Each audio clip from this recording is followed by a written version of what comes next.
phone and a grasp on the passage of time. Yeah, they rang me up, said, Tim, will you go on Ruth Jones' show? They want you to sing a song, it'll be fine, fine, fine. But the problem with my particular oeuvre is that half my songs are 5 minutes and over. And the wisdom here at the BBC is that viewers switch off if you go past 3. And a lot of my songs have a bit of bad language, which causes the viewers untold anguish. It seems their tolerance for smuttiness is reserved for pussy puns on Are You Being Served? And so I need a song that only goes for 3 minutes without no bums or blasphemy in it. A lovely little song specifically written for the delicate skin of middle-class Britain. I need a song with a chorus and a verse with no nasty-ass cussing and a cuss, and I'm a little too lewd and a little too long. I gotta find myself a 3-minute song. And they said, remember boy, that music is like love making. It's simply self-indulgent to take it past 3 minutes. Remember boy, that music is like love making. Everybody loves the pianist, but length must have a limit. So you need a song that only goes for 3 minutes without no pornography or politics in it. You're a little verbose and a little bit wrong. You gotta find yourself a clean living 3-minute song. 300 beats at 100 beats a minute with nice clean jokes and a hoedown in it. Something for the telly that never ever fails to appease the viewers of BBC Wales. And even in the bridge, I won't be lyrically adventurous, intellectually unmentionous, or racially contentious, and I won't make double entendres at the expense of the Chinese. For China is a country that can bring me to my knees. For China, for China, for China, for China, for China is a country that will bring us to our knees. Ooh, Mr. Humphreys, my pussy is all wet. 2, 3, foreskin. I need a little happy clappy country song, nice and repetitive and not too long, boring enough but not too boring, with a key change here to prevent me snoring. I need a song that is only 3 minutes without no buggery or blasphemy in it, something with a pleasing rhyme and rhythm. Well, if you can't beat 'em, get conservative with 'em.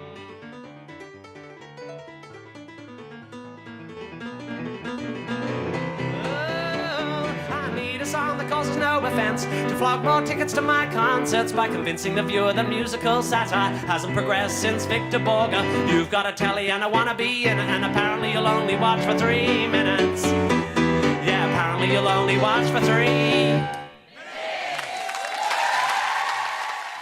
Good morning, ladies and gentlemen. How are we doing? How we doing? Do we be doing good? Do we be doing the goodness? Hopefully. I finally got around to covering my my water bottle in all of our new merch stickers. So if you want to rep some Luke Stevens stuff, you guys remember Cammy? Cammy drew this one too. This is the I think it's named Clive.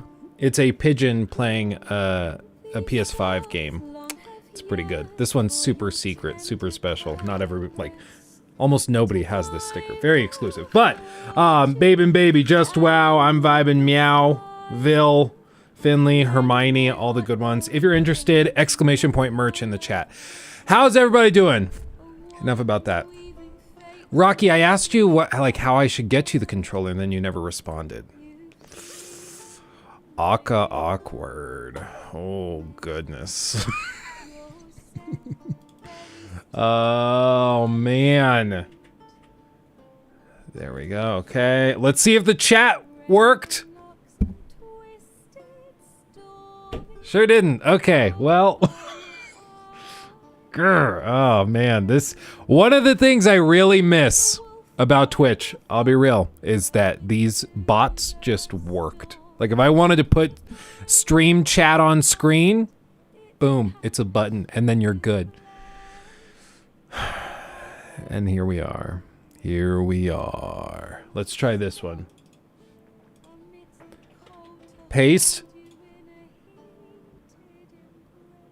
Sort of. Okay. Sort of. Damn it. Oh, man. You know what? One day, One day you'll come into a stream and it'll just work. Things will just work. Want to be great? I long for the day. And I broke it. Okay. That's tremendous. I shouldn't be allowed to have anything. What is it doing? Oh God. Okay, I'm just gonna copy and paste this. This is gonna be way easier. I'm just gonna copy and paste the YouTube one and we're gonna do it that way. Man. Okay. Copy. Boop. Are we gonna get 18:9 streams in the future? Well, there's an issue. Because I looked into that. Basically, the issue is, you guys might have noticed, the latest video on the main channel was in a 2:1 aspect ratio. Super cool, right? Super awesome. The problem is, you can't really stream on YouTube in 2:1 or 19 or 18:9. So what happens is if I try to stream at that aspect ratio, YouTube will put black bars on the top and bottom until the video has processed like 6 hours after the stream. And then it will be in the right aspect ratio. But until then, it'll just look like it's weirdly cropped. So I don't know if it's actually worth doing it. I'm going to be real. But on the main channel, I kind of like it. I'll be real. I kind of like the swap. My pocket ravioli just got smushed at the bus stop. Oh no. Crap. That's a bummer. Could give this stream a cinematic feel. Yeah, I just put huge black bars on it. What if we did this and then welcome to the cinematic stream. Ultra widescreen. Ultra widescreen. If you don't like it, you just don't have good taste in the stream. Sorry, guys. We really wanted a cinematic feel for the stream, so I decided to invest heavily into some really, really nice, cameras. So we have the ultra wide. Ultra wide. Not everybody likes it, but I think, those people just don't have a taste for cinematic quality. Yeah, 64:9. Yeah, exactly. It does. I will say, sometimes the ultra wide, cinematic aspect ratios start to feel a little aggressive.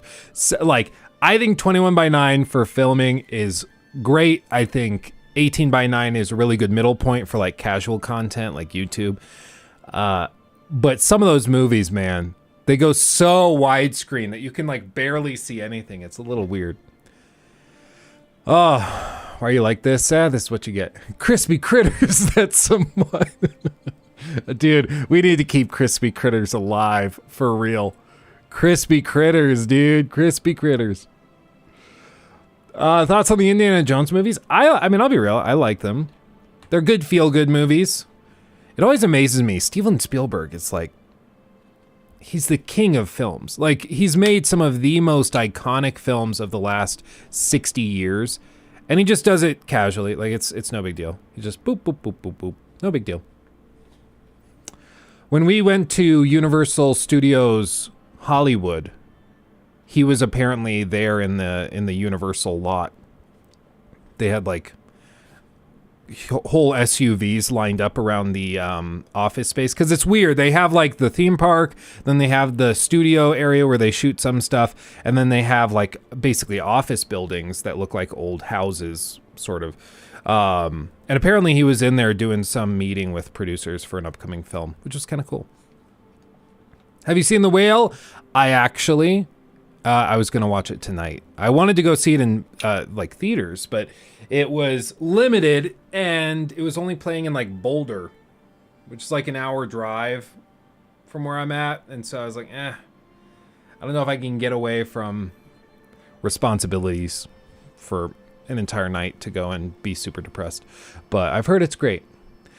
Let's see. Serious question. My ADHD is not very helpful for my streaming. Any tips on how to keep a better eye on the chat while doing other things simultaneously? I mean, Charlie, I think I've been told by people in this chat,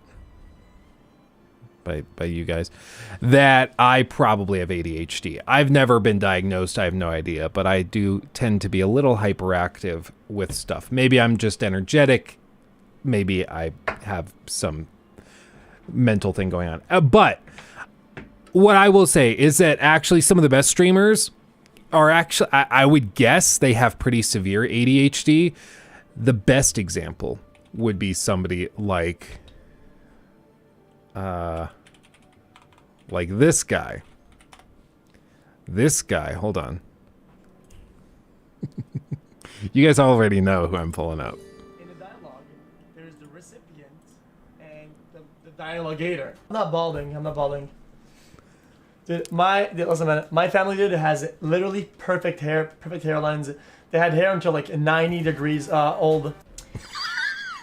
So, there are people who have ADHD and are phenomenal streamers. Say what you will about XQC. He's a tremendous streamer and fantastically rich as a result of it. Okay? Like, you can harness, the key to streaming is finding out what makes you unique and then harnessing that into like a 4 or 5 hour show. So I'm kind of a skeptical person. I'm very analytical, and I'm also a little bit stupid in a fair number of things. So we turn that into a stream, and people seem to enjoy it. But what you have to do is you have to identify the key factors that make you unique. That might be the fact that you bounce around to a ton of subjects, a bunch of topics. Might be that you are super silly and goofy. It might be that you're funny looking. I don't know what you're about, but whatever it is that makes you, make that the focus and embrace it. As for like the minutia of like juggling chat and things, it really is about just finding the process that works best for you. So like for me, it's helped having a more active chat. Because I'm constantly like going back and seeing what you guys are saying about the topic or whatever else we're doing. When chat was a little slower, it was certainly more difficult, but that's just the growing pains. You eventually get it under control. So it's just a matter of experimentation, and a lot of it is practice. It's taken us a long time to get to the point where I feel like we can just hop on stream and jump into it. Like I look back at some of those clips from a year and a half, 2 years ago, some of those stream highlights, I'm like, oh my God. Oh, yet somehow you miss all the mod messages. Sure do. Fact. Fact or cap? That is in fact a fact, and not a cap, sir. That is a fact. I can confirm. By the way, shut up. By the way, something kind of cool happened. And I think what we're going to be doing on Friday is we're actually going to have on the guys that are running the Titanic Honor and Glory game. Apparently, I don't remember my Twitch login. That's tremendous. But the like guy that was in that video we looked at, the guy that's building out the hull of the ship, oh my God, shut up. All of those people. They've decided to come on, and maybe not all of them. We might just have one of them or two of them. But they're going to come on, and we're going to talk about the project. They're going to offer some explanations for why they're designing things in a certain way. Because as you guys remember, I was a little frustrated because I'm like, this has been in the development process for like 8 years, almost a decade. And it's still... They're years and years out, and they just announced that they're doing like a one-to-one recreation down to the individual like whatever it's called rivets. Like it's ridiculously detailed, this recreation of the Titanic that they're doing, and so they decided they were like, hey, we would like to explain a little bit more and go into some detail as to why we chose to do it this way. And I was like, awesome, let's do it. So we're gonna do that live on stream, I'm guessing Friday, and then if that goes well, it might get turned into a main video. I don't really know, but we shall see. We shall see. But that was kind of something cool that just happened. Look at this. This is what I was referring to. This is like those old clips. September of 22. Really not that long ago. That's we only recently started on YouTube, like really, really recently. Because like this is the last time we were doing that. Yeah, just for me though. So that's it for today. Well, see you later, Luke. Oh, Perbacus, we're still going. We're still rocking. That's right. There was a micro stutter when you said micro stutter. That's funny. You see like how kind of sluggish it is? It's really, really slow. I don't know what it is. Like these old streams were just like kind of tough to watch. Us trying to play Apex. Sucking ass. This old overlay. Oh my god, no! Our table! It's broken! Luke always coming in clutch with the memes that are 5 years old. You know how it is. There's a bunch of these though, dude. There's a bunch of these. Oh, this was super funny. Is this what I think it is? Look at Lockie. Just look at this. Oh, he'll just crawl like crazy. You can take him out in the yard into the grass. Oh. That's poo. Oh, God. I was like, I think I smell it, Nikki. Okay, I don't think it got on me. Oh, God. Yeah, he just exploded on me while I'm holding him. But look at that little dude. Oh, my goodness. Oh, my goodness. What a butterball. What a butterball. The weirder things I've seen. But, like, look at these really old ones. 2 years ago. Chill. Because one of my coworkers, because like this is when I was still working in real estate, I was so exhausted every time I got back home. I was running off of like 3 hours, 4 hours, 5 hours of sleep depending on the day.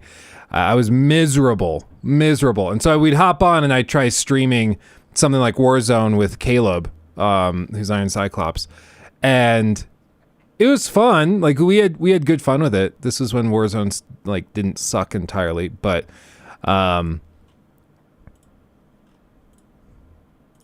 yeah, I mean the stream most of the time was like 3 people and it was really trying to screw us over right now. You know, I'm like, I look back at these streams and I'm always like, oh God. But dude, I went hard in Warzone. Like, I was popping off, see 9 kills already, and I just got to the gulag. And I die. Oh, but man, we had fun. We had fun back in the day. Now everything's boring. Now everything sucks, you know? What are we even doing here now? What are we doing? Oh, goodness me. Goodness me. You sucked, I'm gonna be real. I mean, I don't know, Rocky. You would know, but... Oh, man. Are you gonna review Resident Evil 4 Remake? I would like to, Armand. I'm gonna be real, though. If a review code doesn't come in, I'm not sure how likely it is. We've reached out, we've tried, we've done everything that we needed to. And now the ball is in the court of Capcom, so it's really up to them. But my whole team is working on it. We're trying to make it happen. It's just, I'm sure they're dealing with a flood of applications. I can only imagine how many people are reaching out and like, can I please maybe sort of have a review code? I have 30 followers on TikTok, and I think I could make a really funny dance video if you gave me a review code. So I'm sure that they just are dealing with tons of crap. So it's taken a little while. It's been like 3-4 days since the last email, and they're supposed to send confirmation when they do like finish reviewing the application for it. So we shall see. Anyway, I played COD with you, Rock. Well, Rocky, you didn't play with me during my golden age, the golden years, the golden girls back then. Ooh.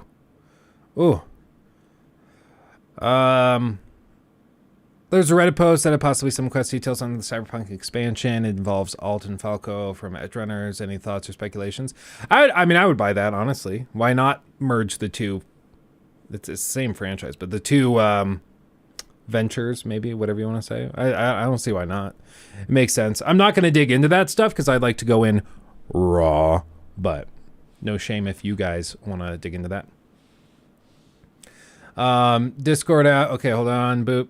Are you sure you want to leave YouTube? Yes. Go to site. Oh, this is adorable. Look at this. Look at this controller. Whoop, wrong button. Where's the... Do I not have it? No, I do. Okay.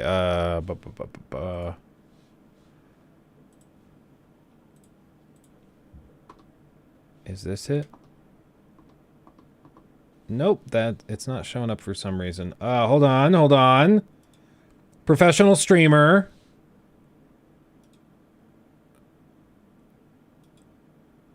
Is this? No, that's not. What is it? What is it doing? There it is. Look at this. Look how cute that is. That's nice. It's what, $100? Or is that $100 Australian? So it's gonna be like $10 American. Is that what that is? It's not bad. It's not bad. I can hardly see it. I know. I think I gotta... Here's what I can do. What if I do... Here. And then I add a source... Display, capture, boop. And then I put that down here.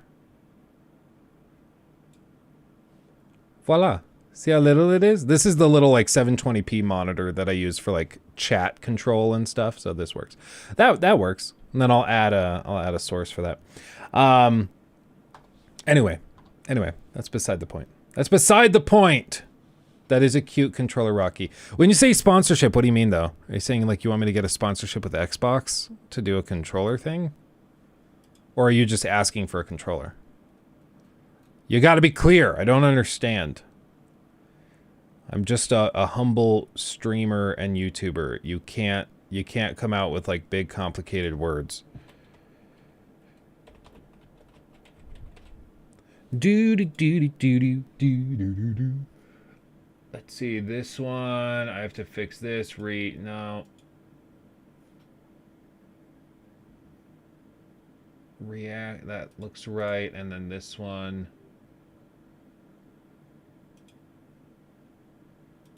No, wait, it's gonna be... Ugh, my brain hurts. Why isn't this just working? Okay, wait. Okay, I think I did it. Okay, so now if we swap here, boop. Boop, boop, boop. Easy. Love it. Okay, anyway, we're back. Yo, Under the Mayo dropped a Ragnarok vid. Will you be reviewing that or nah? I already did. Big critique, big review. Like 3-hour long review. Critique. Like months ago. Way ahead of you. Yeah, we're good. We're Gucci, fam. We're Gucci. You don't need a controller to play Monopoly. You're damn right. Rocky, well, you know what, but we're talking about Rocky here.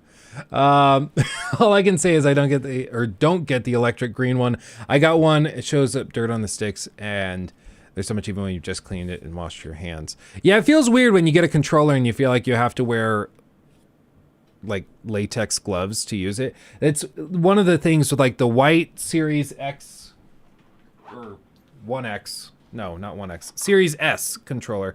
This thing is like a dirt magnet. And so is the white DualSense. These things just attract grime. It's really, really nasty. Makes you appreciate clean hands though, but it does kind of suck that you're like, okay, time to play games. Let me go wash my hands. It's a little weird. Little lame, but what are you gonna do? I got a new PC. Whenever I turn on Halo Infinite, I hear a very strong buzz from one of my earphones. What do you think that is? Oh, is it only whenever you turn on Halo? It's not when you turn on other games? If that's the case, it's probably just a bug. Now, by sponsorship, I meant buy me that. Oh, okay. Well, see, you got to be clear. That's different than, like, get a sponsorship with them. And that I'm like, I was very confused. Once I restart the PC, it's fine.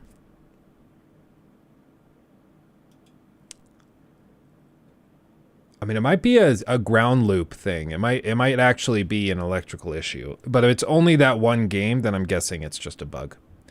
If it was every game, then I'd be like, oh, maybe not. But have you guys heard about the stuff going down with Star Citizen? Basically, what happened is there's this big 3.1 update, right? Big 3.1 update. Everybody's super excited because this 3.1 update is going to bring what's known as like persistent entity streaming, which is just a fancy way of saying that you will be able to leave anything anywhere in the game and it will persist. So if you fly to a planet somewhere and you leave an item on that planet's surface, if you come back in an actual year, like a full year, you can come back and find that stuff exactly where you left it because it's just persistent. It stays. And as long as like nobody's messed with it, it will be there. And it's pretty freaking cool as a concept because you could have like on this planet in a forest somewhere is where you stash all this stuff. There's a lot of cool stuff. It's built out within shards, so not everybody who plays the game, like across millions of players, will see the same exact loadouts, but basically people in your general area or friends of yours will be able to see all of the same stuff. So like if I had a base on a planet somewhere, it's possible if you're playing somewhere else, you could be on a different shard of the server infrastructure and you wouldn't find my stuff when you went to that location. It's technically possible, but if we were like friends in the game, then it would show up for you. So at least that's the idea behind it. And it's honestly kind of cool. The question is like, how do you turn this into a full game? That's a big question. I don't know. But nonetheless, it's interesting. However, as you can imagine, it's kind of hard to get working. And if you know anything about Star Citizen, you know that they have a hard time getting literally anything working. So it's kind of an issue. And so they just launched 3.18 for everybody globally. And let's just say there's been some issues, okay? So Level Cap Gaming, who is a YouTuber that focuses a lot on Star Citizen, from what I understand, they do a lot of really cool stuff just with shooter spaces and all sorts of things in general. But they did a video breaking this down, and then we have another video from somebody else if this doesn't cover the whole thing. But just to give you an idea of the meltdown surrounding Star Citizen, because there's a handful of things. Fex, thank you so much. I don't know why the audio didn't pop off. It should have. You gotta love it when things don't work. Thank you for that. For the $36.99 comes out to 1007 American. Thank you for the 10. I really appreciate it. Any idea on what's the best controller for Nintendo Switch? I'll be real. I stay good and faithful to the Switch Pro controller. I love that thing. It's super solid. It's comfy. Any third-party controllers I've tried, I've never really been satisfied with. So I would personally recommend that, but you know, to each their own. That's my preference. Okay, let's see what they have to say. Turn up the volume. Boop. Currently in disaster mode. The Star Citizen is currently in disaster mode. The new 3.18 update for the game has caused the servers to basically melt down into an unplayable state. After months and months of waiting and testing, the developers finally pushed their extremely massive patch out to the live servers, and it has not gone well. As of making this video, the servers are either completely down or mostly down, and even if you're able to log in by some miracle, all the in-game systems fail, so it's still pretty much unplayable. Bear in mind, he touched on this, but 3.18 went out to like playable test servers or private test servers. So people who are in their like whatever stratosphere of influence, content creators, other developers, moderators, people like that, they got access to this early and they found it to be generally buggy, but like kind of cool. But I mean, it was a very small group of people that actually had access to 3.18 over the last like month or so. And then they just opened it up to everybody. And as you hear, the server farms that they're running this on are just melting and can't keep up with it.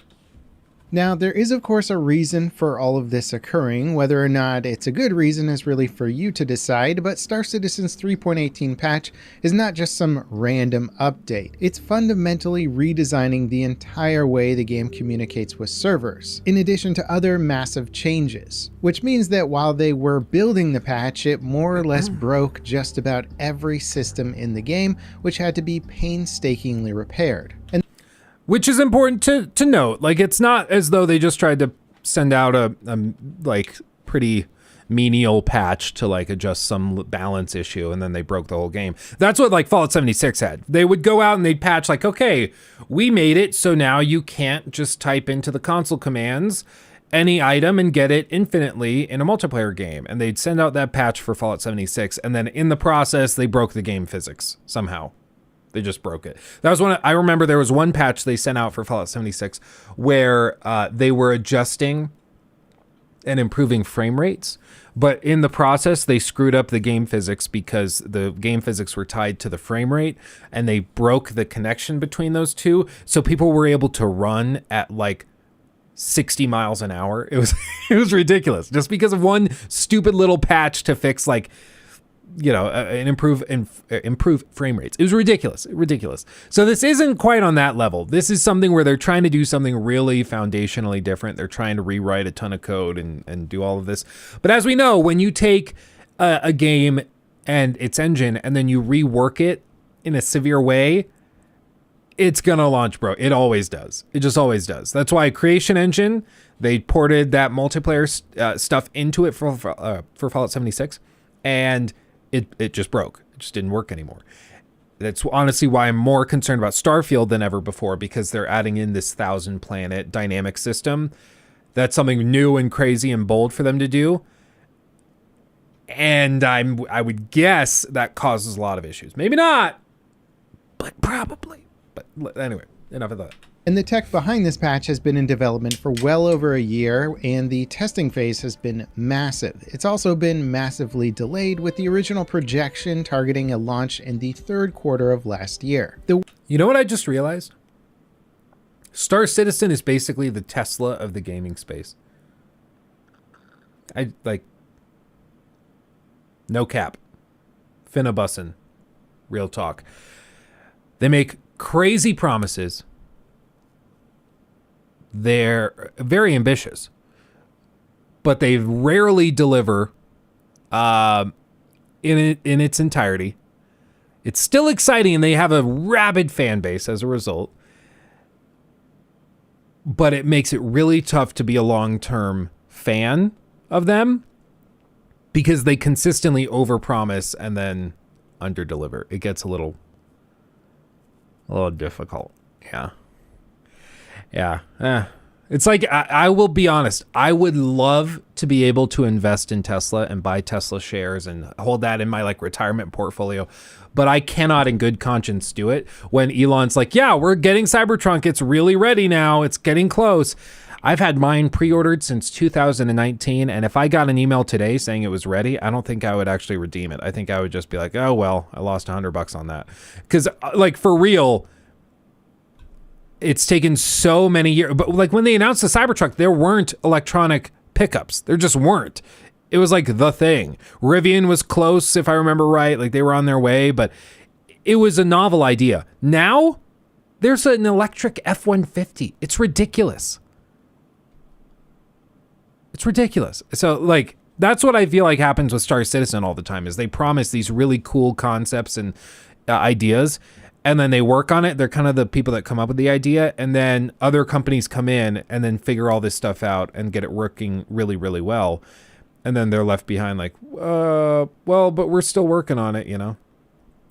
I've driven a Rivian. Acceleration is insane. Yeah, I've also been in, is it the Model S or X? Whichever the Tesla it is that's like, you know, $120,000. One of the guys I used to work with, he drove one, and he went on the highway, It was like a Tuesday afternoon at like 2 p.m. It was after a golf tournament thing we held for one of the founders of the company who passed away.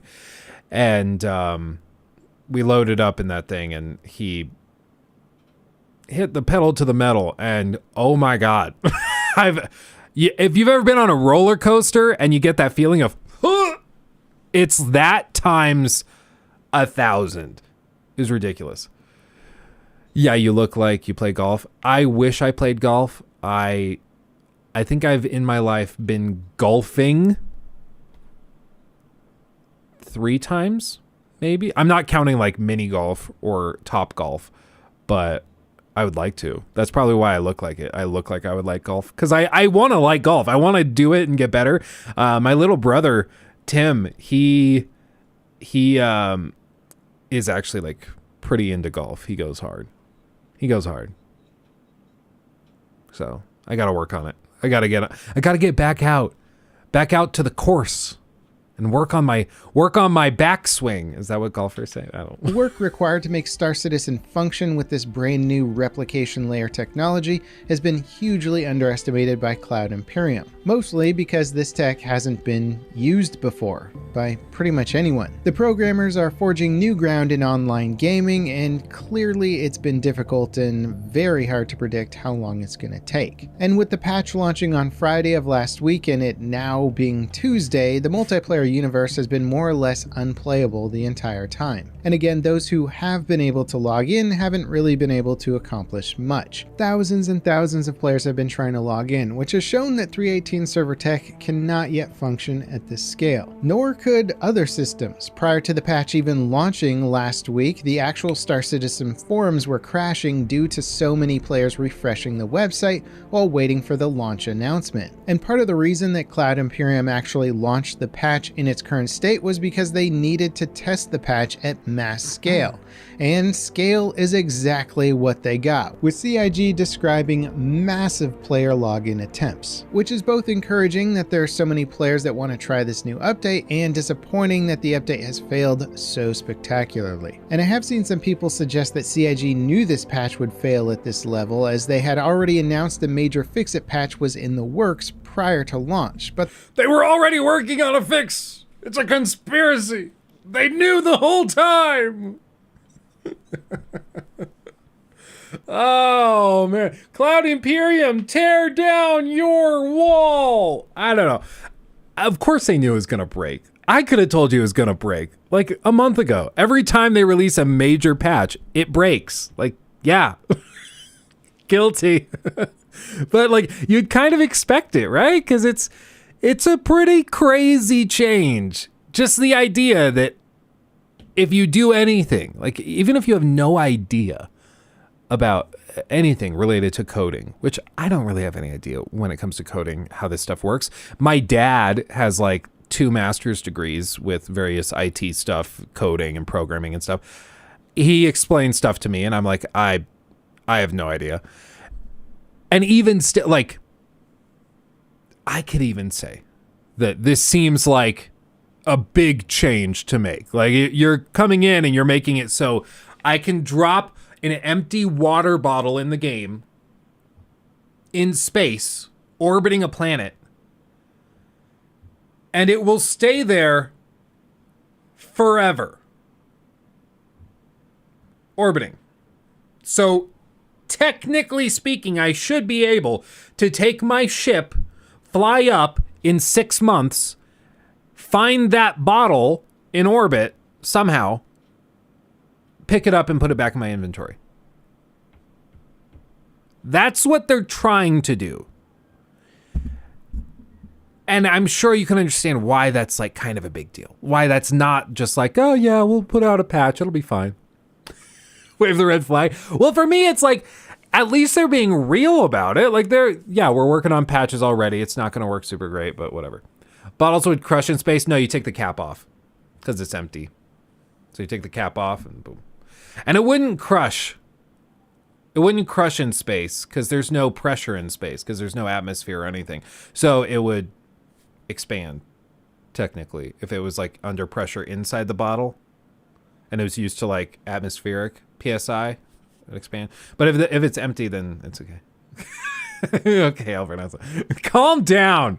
But there still isn't much of a reason to completely torpedo your servers and make the game this unplayable. It's also just really unfortunate timing with the new promotional trailers that are further hyping this update. CIG dropped three really cool trailers showcasing the new features and new ships coming with the update. The Lasting Legacies trailer does a great job of hyping the new persistence tech. Basically everything in the universe that's dropped or crashes or dies will now persist in that location until somebody finds it and takes it. You know how in basically every video game ever your body despawns after you die? Well, not in Star Citizen, not anymore, nor will your spaceship. It's pretty wild technology when it's actually working. Cargo now persists as well, allowing pirates to board and steal cargo or fish it out of shipwrecks. There's new racetracks and time trial missions for those tracks, an entirely new salvaging profession which allows players to profit from salvaging shipwrecks. There's new derelict outposts that look really cool, new cave archetypes, new rivers and canyons, new prison missions, a massive update to security post Korea, turning it into a PvP mission location, and frankly a whole lot more. The patch is extremely content rich, and the trailers as usual do a great job of hyping it up, which normally would be great for the game, but currently the hype is driving players towards an unplayable dumpster fire of a situation. Now, is this the worst state that Star Citizen's ever been in? Arguably not. In 2017, the 3.0 patch also brought tons of new features that broke the game for many and wasn't fixed for quite some time. However, back in 2017, the active player base was also much smaller than it is today, as there was just far less gameplay loops available. However, today, Star Citizen can easily be played on a daily basis, and many players do. So while it wasn't a great situation at the time of 3.0's launch, the scale of the problem is arguably a lot worse today. That said, I don't believe the server issues will persist for a particularly long time, because after all, 3.18 was working in the public test universe, and I played it there and made videos of it working and functioning, as did many others. We all know that the tech does technically work. What we're experiencing— The tech technically works. Well, I heard from a handful of people that it worked, but it worked in the same sense that, like, again, Fallout 76 worked, where like, yeah, you could run through the map and you could technically play it with friends, but I still don't know what this game is exactly. It's funny you bring that up, Mr. Pinkman, because actually I have a video in the works called "What Do You Even Do in Star Citizen?" So I've anticipated that objection. It's the idea is basically they want to give you a space sandbox where you can go and do whatever you want.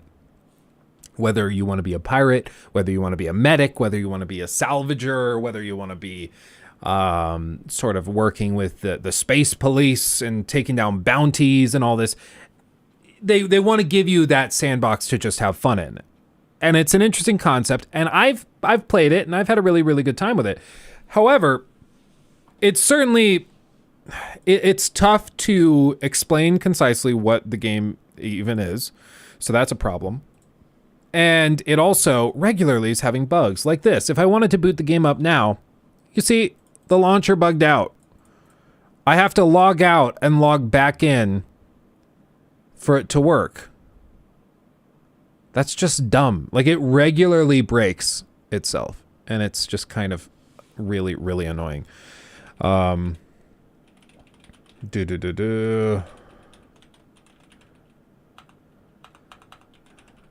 I can type, I swear. Boop, boop, boop. You almost don't even want to hit remember me because it's not going to work. Okay. Okay, boop. See, now it works. Version 3.18. Should we see if we can even log in? I'm going to show you guys how quickly this game kind of breaks. Okay, on this patch. Anyway, get a better PC. Yeah, I don't think I could if I wanted to.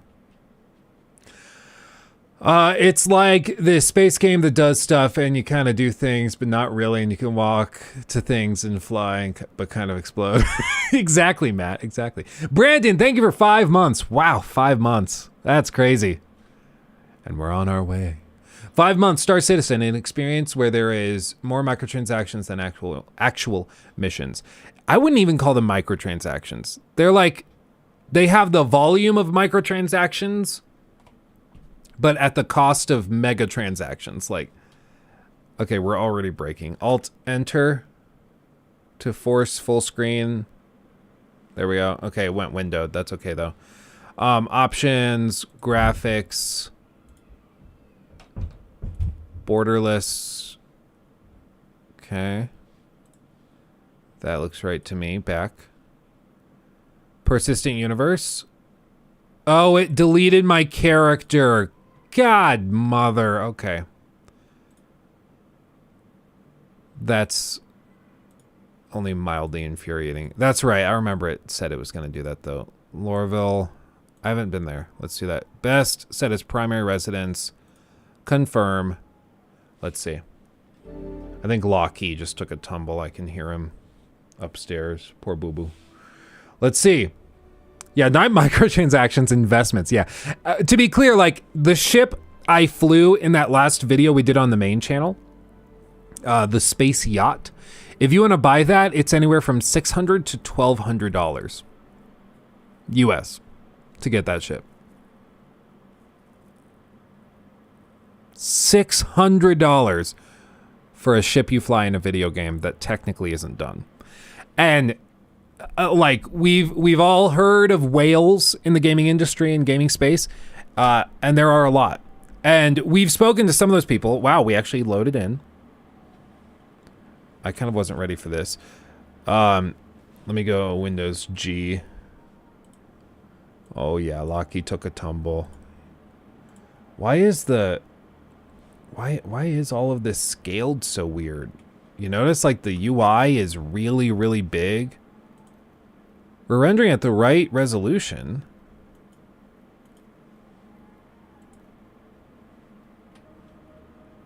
Oh God. Oh God. Bear in mind, this is running on a 4090. Okay, there's a chair. That's why.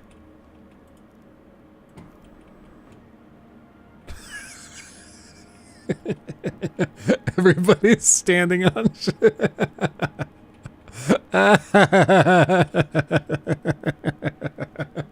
Oh, no, it's working. It's working. The patch is fine. Oh, wow. Okay, okay. Okay, okay. Can't open the door. Okay, that's okay. We're fine. We're fine. Oh, well. Oh, man. Okay, well, no, it's okay, guys. Stop being negative. Stop being skeptics. Stop it. You guys are just being skeptical because you like hating on stuff. That's all it is. You just don't like having fun. Why? Look at my GPU utilization. Who is stuck in bed with me? Let's get frisky. Somebody's stuck. That's awesome. Okay. Let's see. Everybody in this chat is like, oh, it's totally broken. Last server seemed normal until 30K. This one rubber banding someone inside of my apartment. Oh, dude. Stop. Think. So, like, asking what you do in Star Citizen, the idea is that they can have this entire planet available to you. All of this eventually explorable. An actual living, breathing city. I've said for a long time, the future of game development is in AI. You look at what like ChatGPT can do. Imagine ChatGPT, but in the form of something that can like build a world like this and allow you to explore it. Like AI that could just craft a city that's functional with streets and NPCs and stuff. It will eventually happen, because every other time in the past when we've been like, we'd like to one day have a multiplayer game with 150 players in a server, eventually it happens. It just takes time. Station, Leavesden Station, that's where I want to go. But it's one of those things, like you have to actually read the directional signs if you want to know where to go. There's no time to waste. Disposal, I don't actually know where I'm going. I don't actually know where I'm going. Reclamation, disposal, I thought it said this is where the ships were. I thought it just said that. Like 2 seconds ago. How are you doing? Okay. Central Lane. This looks right. I think I'm just going to have my starter ship. The wipe should have gotten rid of everything else. Because when I last logged in, I had like, I think 7 million credits or something. So they just reset me to 200,000, which is perfectly fine. I'm not whining. I had that many credits because like people who really like Star Citizen would just send me money because they saw that video I made on it. All the NPCs are broken. So that's a bummer. Central Business District, Rapid Transit. I want to take off. Maybe this is the way. I don't know. Yeah, all the NPCs are broken. They broke everything. Whoop. Whoop. Exit leaves at station. I would think this is where I take off. Yeah, let the donations begin. We'll just take off here. We'll go see what the city has for us. Oh, man. The game looks really good, though. When it works, it's a good-looking game. It's just not well optimized at all. Because they keep trying to add new stuff, and every time they add something new, it breaks. But, like, as a concept, it's pretty cool. Any graphical issues for 3.18, like elevator not opening, try fix of delete the file at C user's local Star Citizen's shader folder. So basically you force it to rebuild the shaders. Huh. It's interesting. It's interesting. I want to know if like you can even get in a ship. This one doesn't seem that bad. This server. Let's see. I kind of like this game. I'm itching for some good sci-fi games after Cyberpunk. I want to play Fallout 3 or New Vegas, but it's so ugly. Yeah, I get that. Totes, my goats, my dude. Starfield maybe will be great. Oh, I remember this. This is ringing a bell. Okay, I'm going to head back, though, because this isn't where I need to be. But this is, like, the business district with those massive statues of, like, the founders of this city. It's pretty crazy. So, I don't know. I mean, Starfield might be great, but Star Citizen you can, I guess, sort of play now. And it's still very much in development, and there's a lot to see here. But the common thing is that people say you need a supercomputer to run it. And I mean, you're seeing this. This is running on a 4090, like a very, very high-end PC, and it's still chugging at like 40, 50 frames. And before this patch that kind of broke it, it was running at maybe like 80 to 90.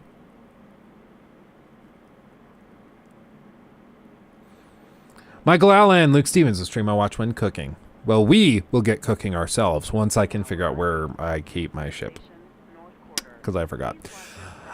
Luke, what are your thoughts on the Outer Worlds Spacer Edition? Maddie did a video. Yeah, I will be real. We looked at that. We like did a reaction to the trailer. I didn't think it looked better. I thought it was pretty clearly a bit of a cash grab for PlayStation fans. That's my humble opinion. I just was not particularly impressed. But Workers District. Is this not the right place? I could have sworn. Lorville Central Line. I don't know, dude. Where the hell do I go to extract out of Lorville? Here, Brian, are you in here? What do I do? Where do I go to leave the planet to get my ship? Because I haven't been here. Metro Center.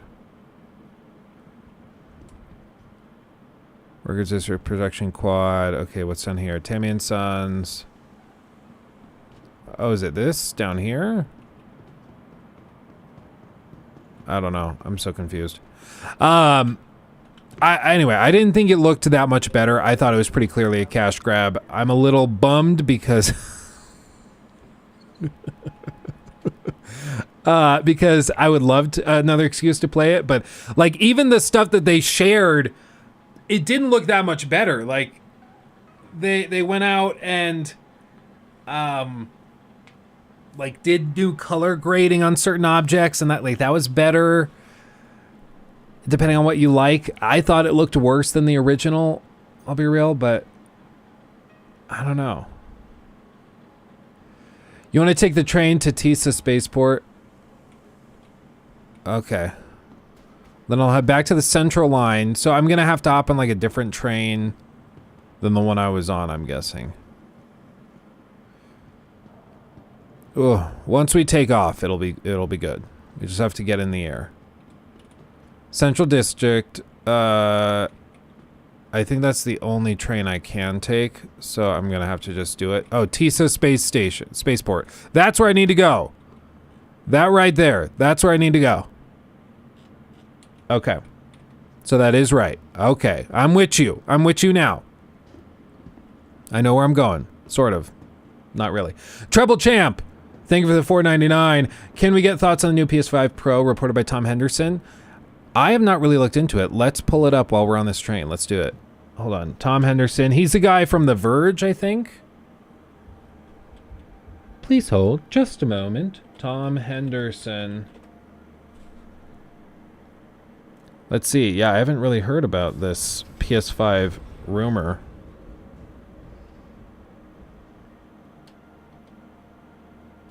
Next stop, Central Station.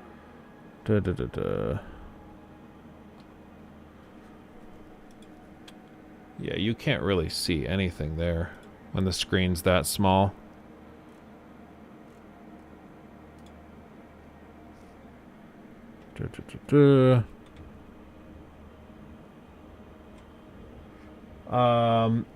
Let's make it bigger.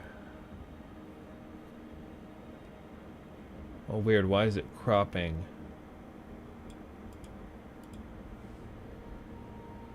Cam plate. I don't know. I broke it. Anyway, what it says is, I know today's PS5 report was almost like a trust me bro type of deal, but I will talk about more in due course when I can. I also don't really know why we're getting mid-gen upgrades, but we seemingly are. Trust the process. What the article itself says is PS5 Pro in development, could release late 2024. Interesting. Okay. Oh, need to leave the ship. God damn it! I forgot to get off. I got distracted. Okay, anyway. We're going again, boys. I guess we're going. Let's see. What else is it saying? Okay. They've confirmed it's in development. Could release with a tentative release date of late 2024. Insider Gaming previously reported that a new PS5 with a detachable disk drive is scheduled to release later this year. It's understood that this model will phase out the current PS5 to cut down on production and shipping costs. In spite of the widespread reports, this is not the PS5 Pro model. So it'll probably a PS5 Slim, which makes sense. Because that's the other thing people forget. With these consoles, like, shipping is so freaking expensive that cutting down like the volume of the box and the weight of the packaging by 20% can save, in the grand scheme of things, millions and millions of dollars. So that's one reason to do a PS5 Slim in and of itself. Just that.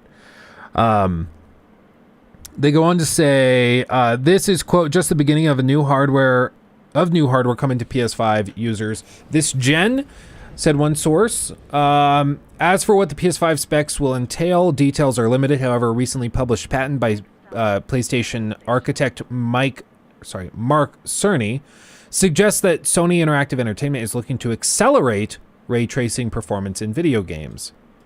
Okay, so they're doubling down on ray tracing. That's what it sounds like.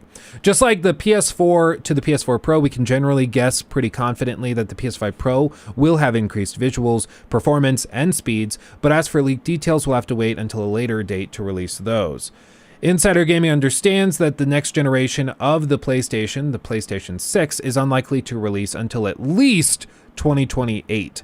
This would put the current generation of console release schedule in line with its predecessors. 8-year console cycle, though. That's meaty. But it also, I mean, we had COVID, so that kind of caused issues. And let's be real, most people didn't get one of these until like much, much later, like 2-3 years into the generation. So that's part of it. Then to leave, Central Line to leave, and then station. Okay.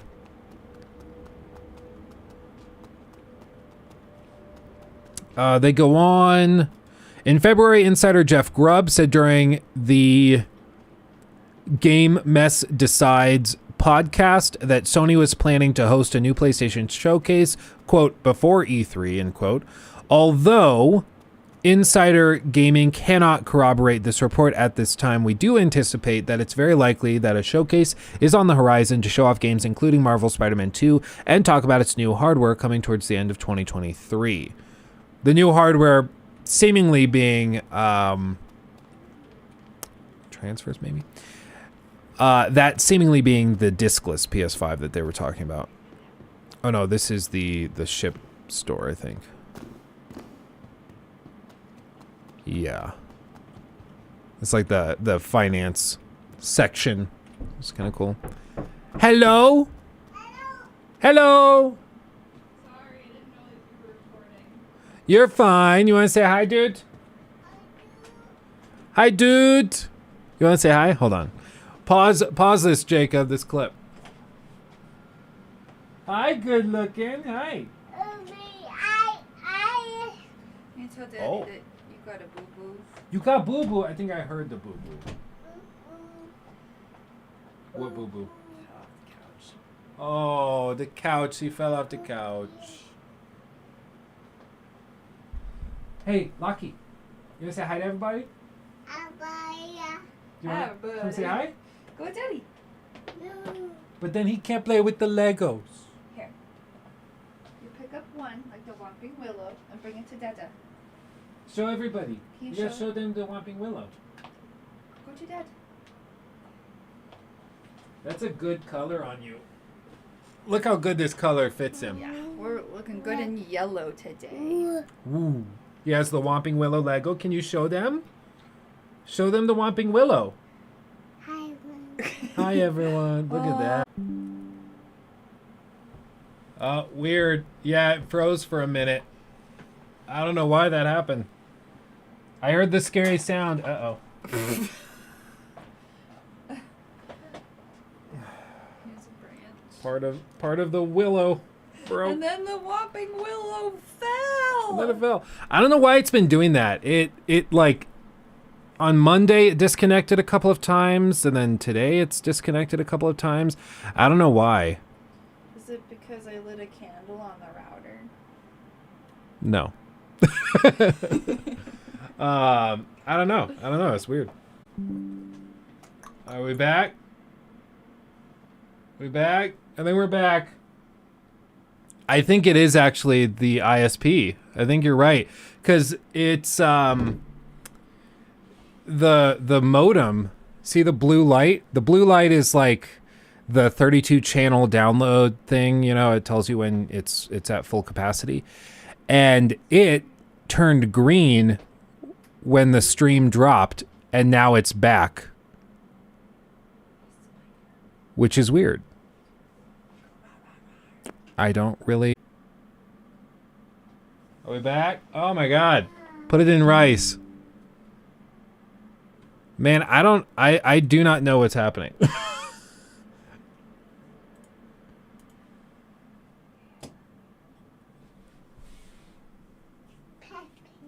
It is having trouble.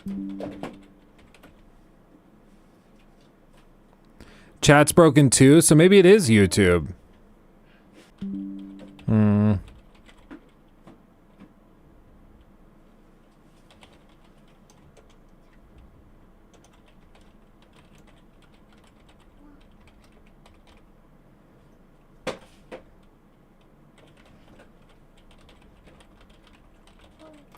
Are we back? I don't know what's happening, boys and girls. I don't know what's happening. It's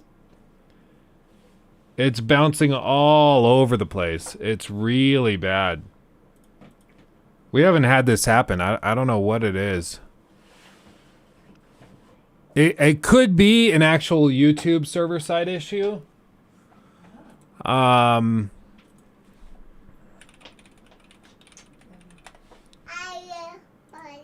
Hi, everybody. Bye bye poo. Yeah? Bye bye poo. Bye bye poo. Yeah, bye-bye. Bye-bye. He's saying bye-bye to everything. But he's saying poo.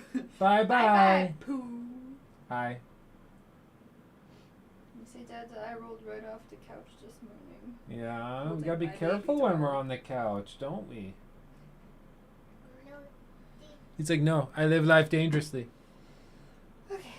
Alright, kiddo. Oh, No, don't slap the light bulb. I see you, dude. Let's go do the laundry. Have fun at the park. You say bye. I'm going to the Bye. park. I love you. I love you. There's a baby in there. Baby. Baby. Oh, bye. Does he hit the gritty or a day?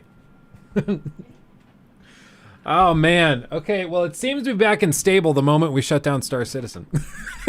I don't know what the hell is happening, dude. I don't know what's happening. I forgot that that's black tea in my bottle of water. And it hit my tongue and I was like, oh my God, this water is disgusting. And then I realized, I remembered. Not sure it's YouTube. I can click on other live streams I follow. Yeah, well, I don't know if it's like a local server issue. I don't know.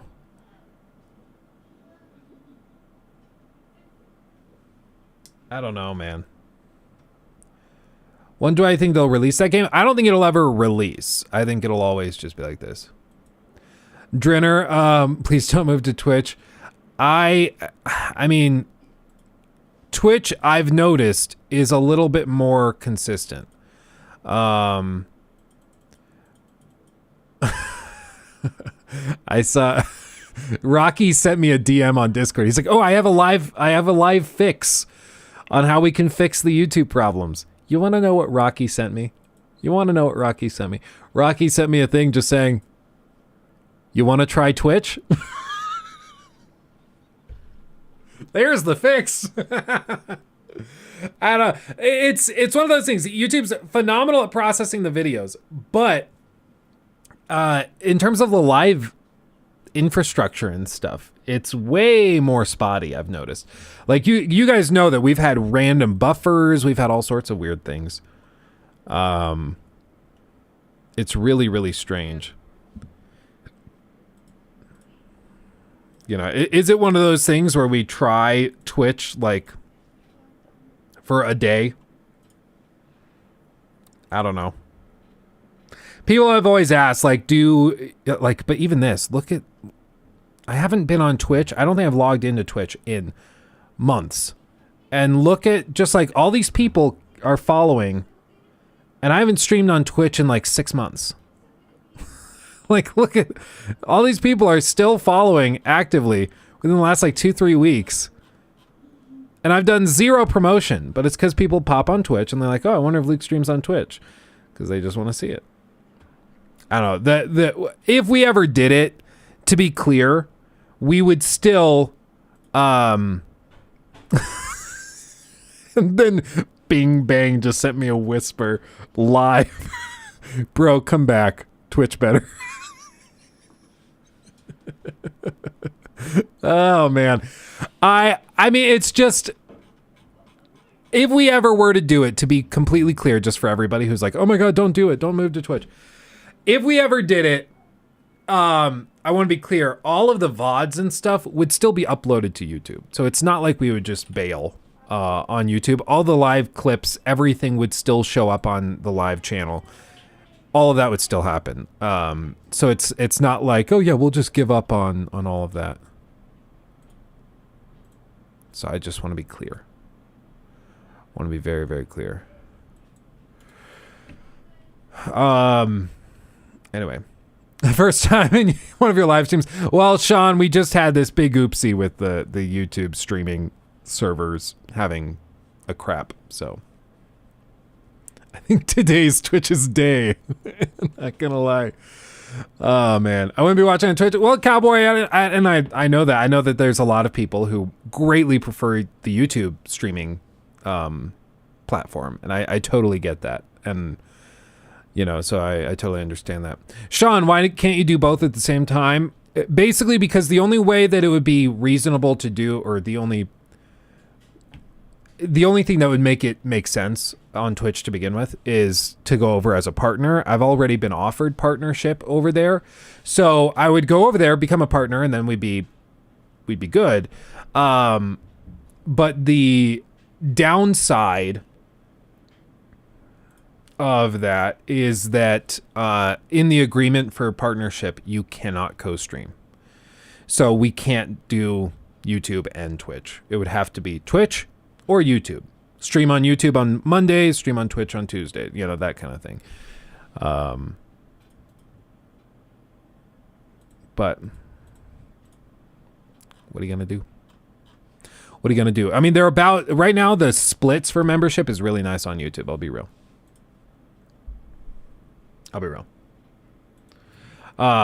But they are going to be removing it. Yeah, so they're going to be swapping that off. Benno, did they change it? Did they?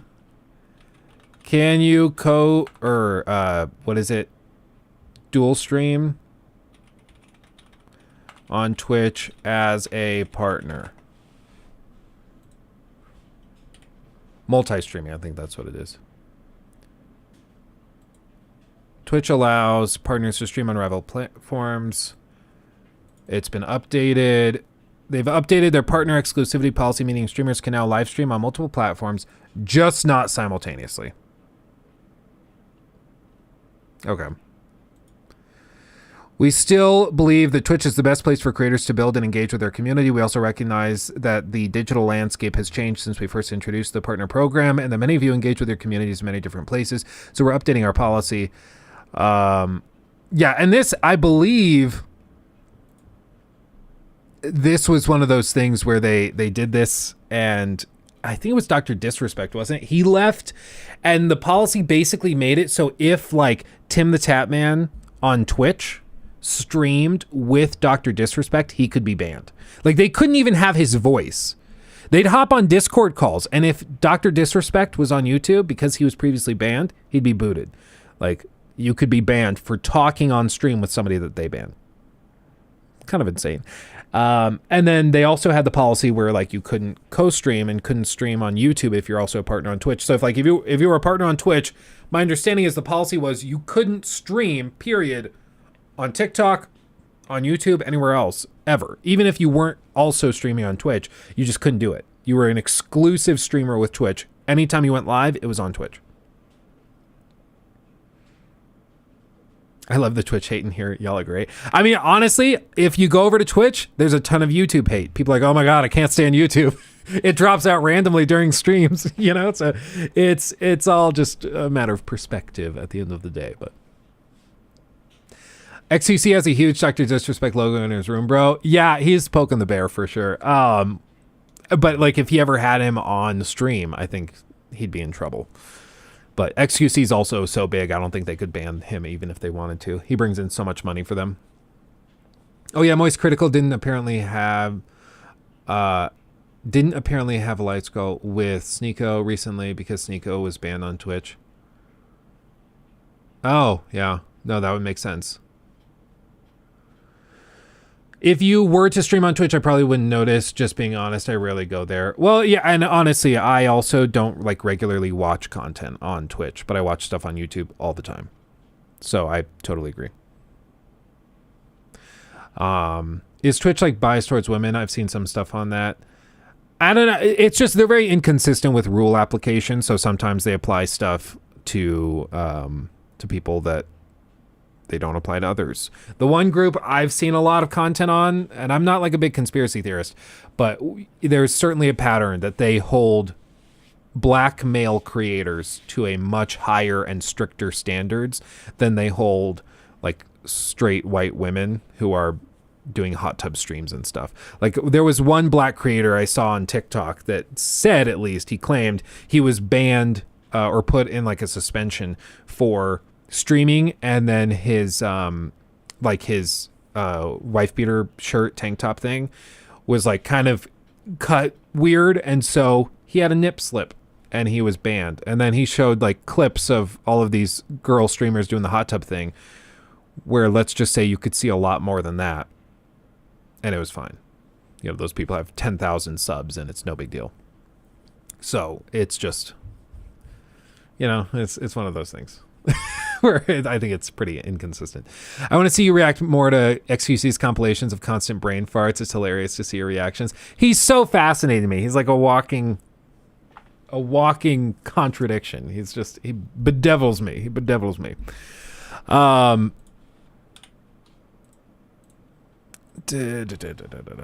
YouTube stream outage.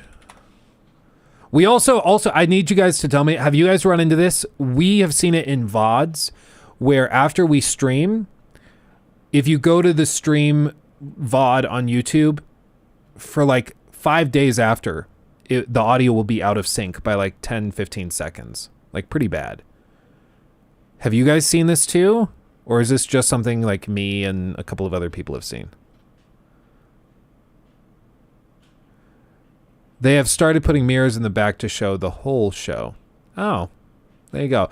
I mean, I'm like, if Twitch wants to be just like a softcore porn site, okay, it's probably not my speed, but like I get it. There's a lot of money there, no doubt.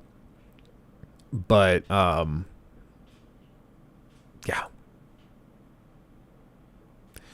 Yeah, I never accepted the Twitch partner agreement, so it's still sitting right here on the settings partner tab. I don't know if I'm actually allowed to show it, but it's still sitting here. I can still agree to becoming a partner.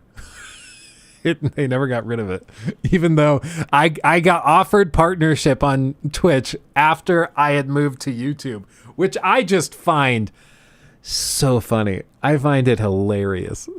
I think it's so poetically ironic. I think it's great. Is there an expiration date? I don't think so. I think if I agreed to it and then I didn't stream at all for 6 months, they would take me off. But because they offered me the paperwork and it's sitting in limbo now, it's just sitting there. And so I don't think it's going to expire. That's my understanding.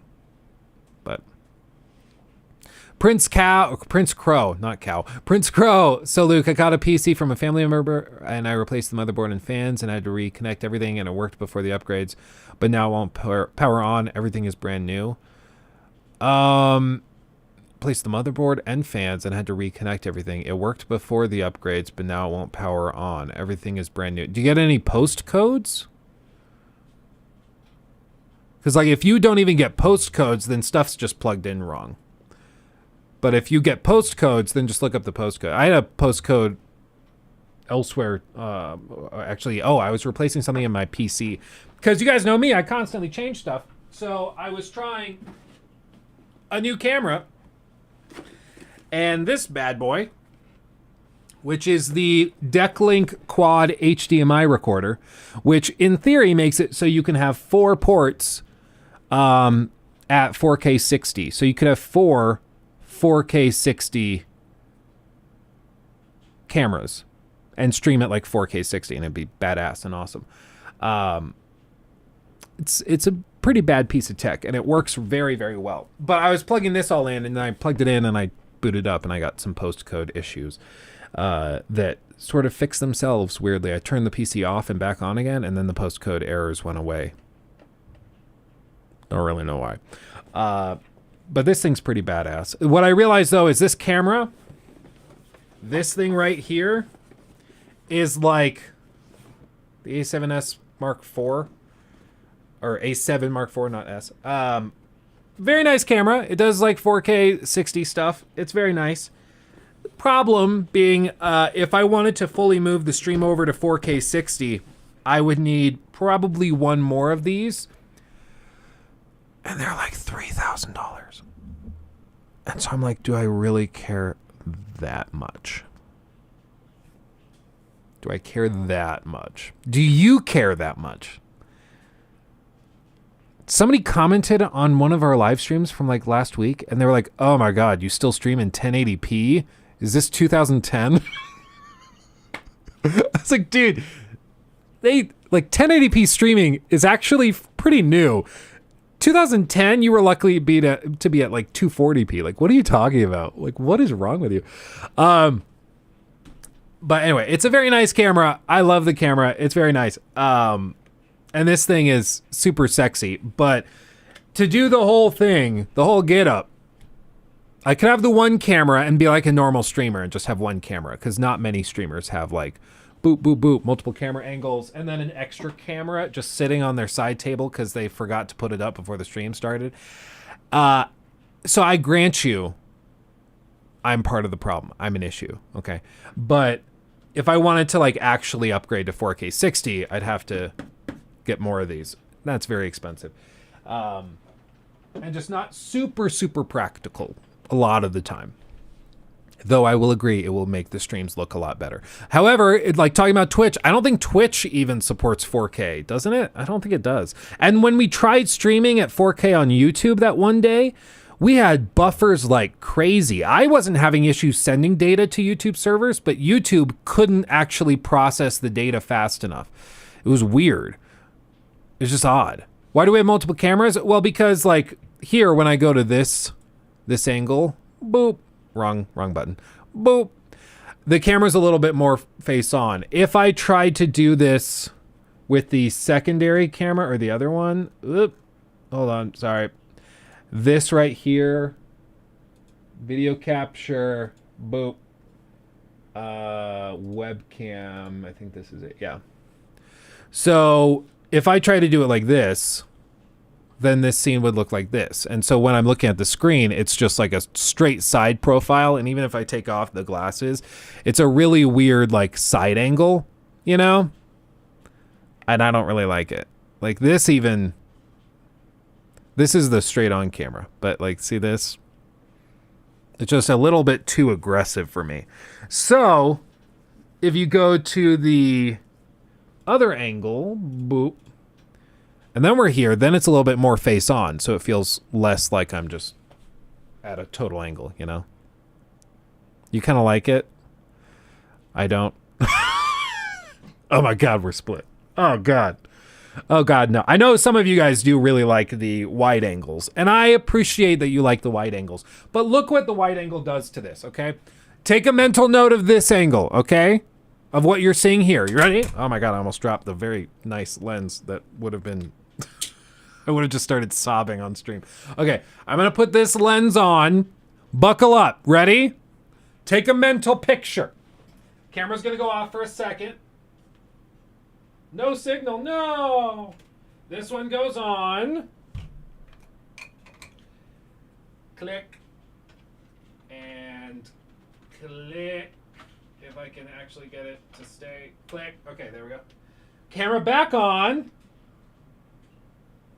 Maybe. Voila. Gotta like angle it down a lot. And then roughly like here. Okay. Does that look better? Do you like that more? Wait, go back to the other lens. I can't recall. Oh, sure. Oh, cool. Much more wider. Much more wider. That's the difference between that lens and this lens, okay? Like this lens is actually the same one that you see here.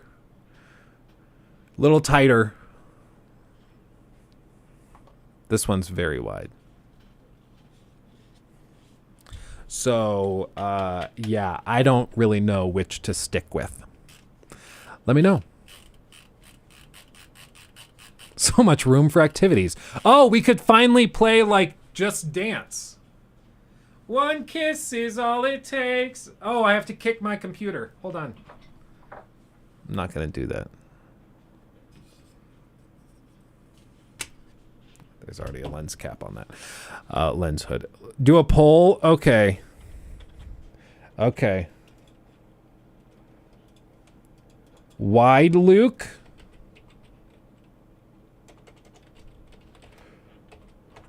Wide Luke? Or thin Luke? Okay. Wide Luke? Or thin Luke? What do you prefer? I'm studying for my degree in mental psychology. Your attitude, Rocky, fits my exam.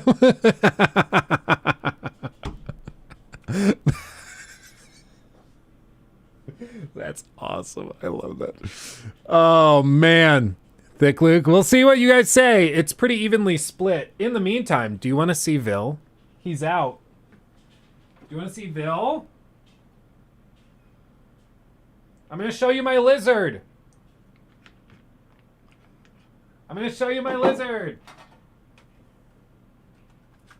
This is special. This is a special day.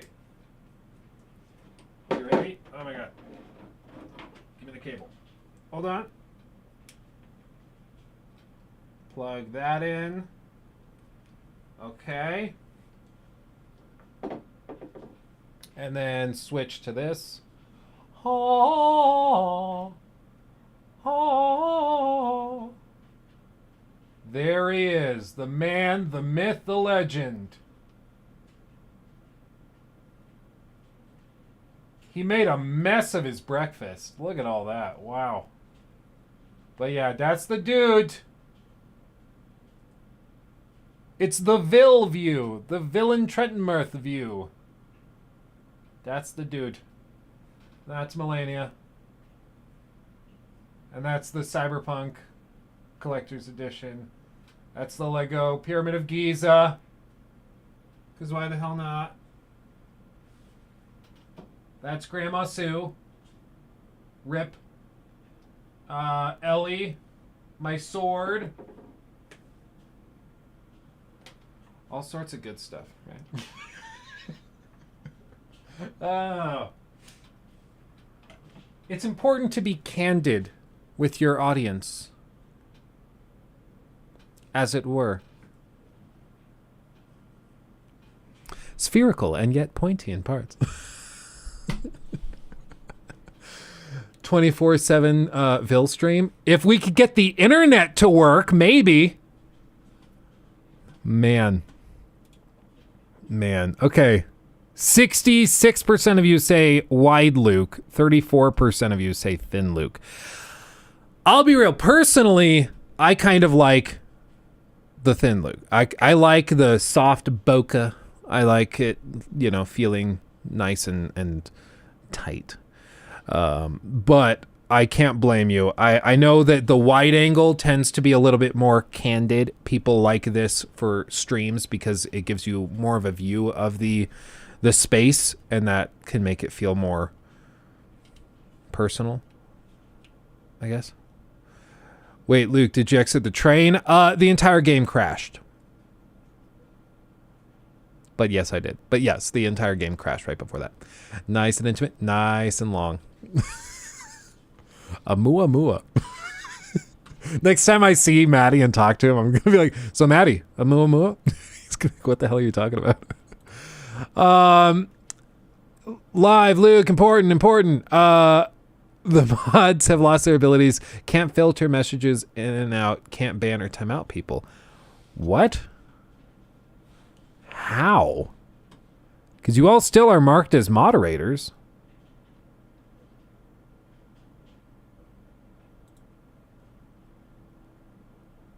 Huh. That's thoroughly confusing.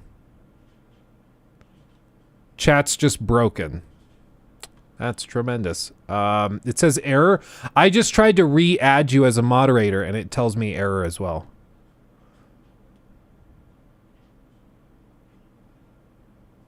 Huh. Is your key light brighter than other streams? Like other previous streams we've done? Not really. Actually, it's dimmer.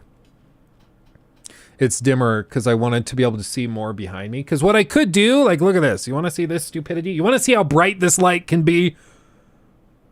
You want to dare me? You challenge me? You question me? I am the one who lights. Look at this. Look how bright this thing can get. Right now, it's at 18%. Okay? Front light. Loading. No, it's at 50%. Okay, right now it's at 50%. I stand corrected. This is full brightness of this light. It can get a little brighter. It can also go all the way down to like that. And this, honestly, is what's most comfortable for me. However, if I wanted to do like an XQC style stream or a stream in line with a lot of other streamers, I would do something like this. And then probably I would adjust the camera settings just a little to like this, maybe. Oh, why won't it work? What did I do?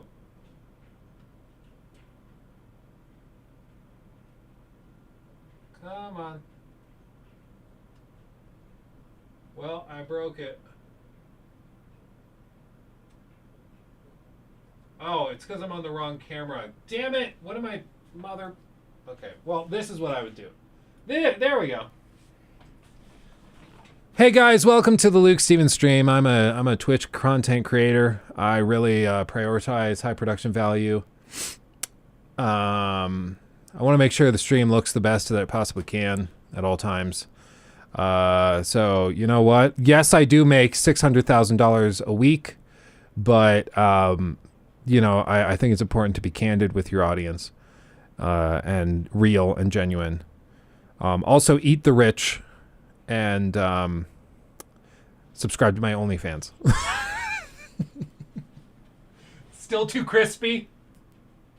It's never too crispy. Don't say that. You can't say that. But if I did like quarter brightness, this actually is where it's more comfy on my eyes. But it gets very, like even that, it's still like very bright. So I have to drop it to like this, which is more serviceable. But man. If you move to Twitch, you can make it even brighter. Yeah, and you'll probably still have 15 times the audience. It's ridiculous. Oh, man. Yeah, what are you going to do? And then you switch to this one. Actually, I didn't break it as bad as I thought I would. This one's not bad. This one's not bad. There we go. So Twitch, so I mean, I will say, guys, like no cap, no joke. If moderation tools are straight up broken, I'm a little worried. Because that's a problem. That's a problem. I make $600K a week, but yeah, I eat the rich. That kill me. It's a common thing. Like everybody on Twitch, like all those Twitch political commentators, it's all do as I say, not as I do, because they live in like a $5 million mansion. They're like, eat the rich. Like, dude, you're rich. You're rich. I got flack because I said that that girl who played Ellie, not Ellie, the girl whose face was scanned for Abby, literally the opposite of what I said. She became a Twitch streamer and she has been doing pretty well, but with her sub counts, I said in the TikTok or something, I was like, oh, she'll probably make like 4,000 a month. So you're not getting rich, but it's a good living.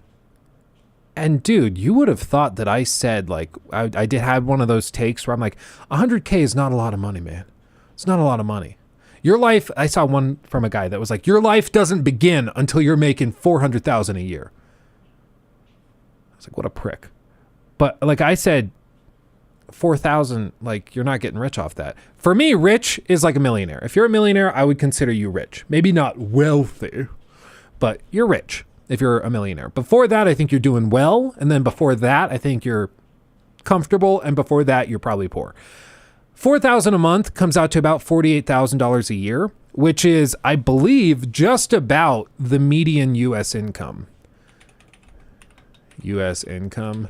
No, median is 31,000. I'm thinking of the average, because the average is much higher. But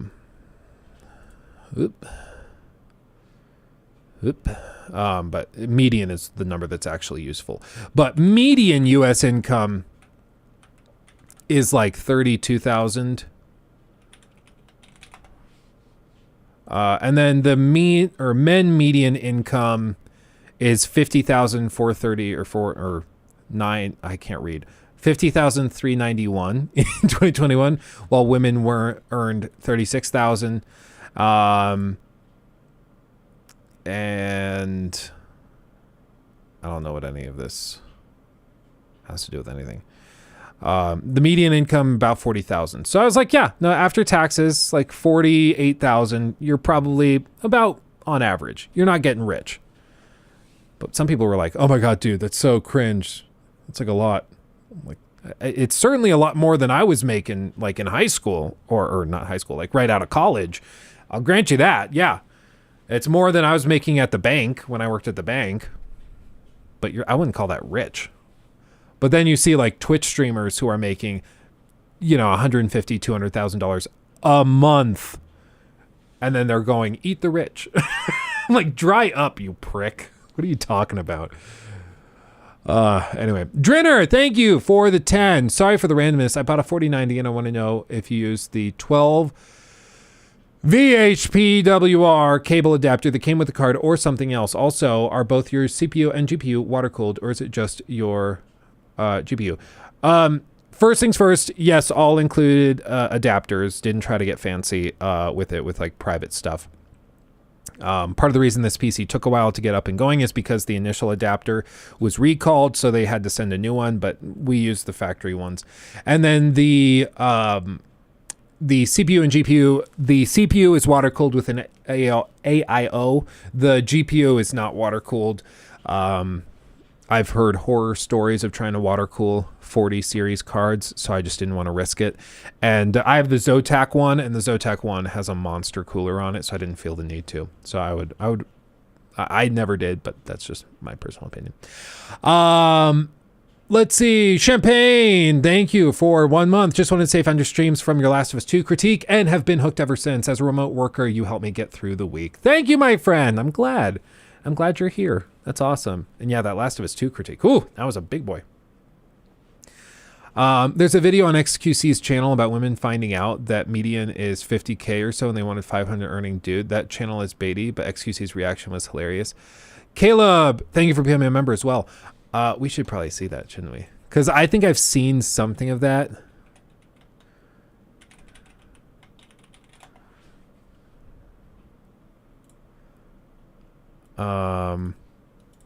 Because it's so cringe. It's just like the height of like entitled millennial prick. Meanwhile, I'm sure these people have never done anything in their lives worth doing.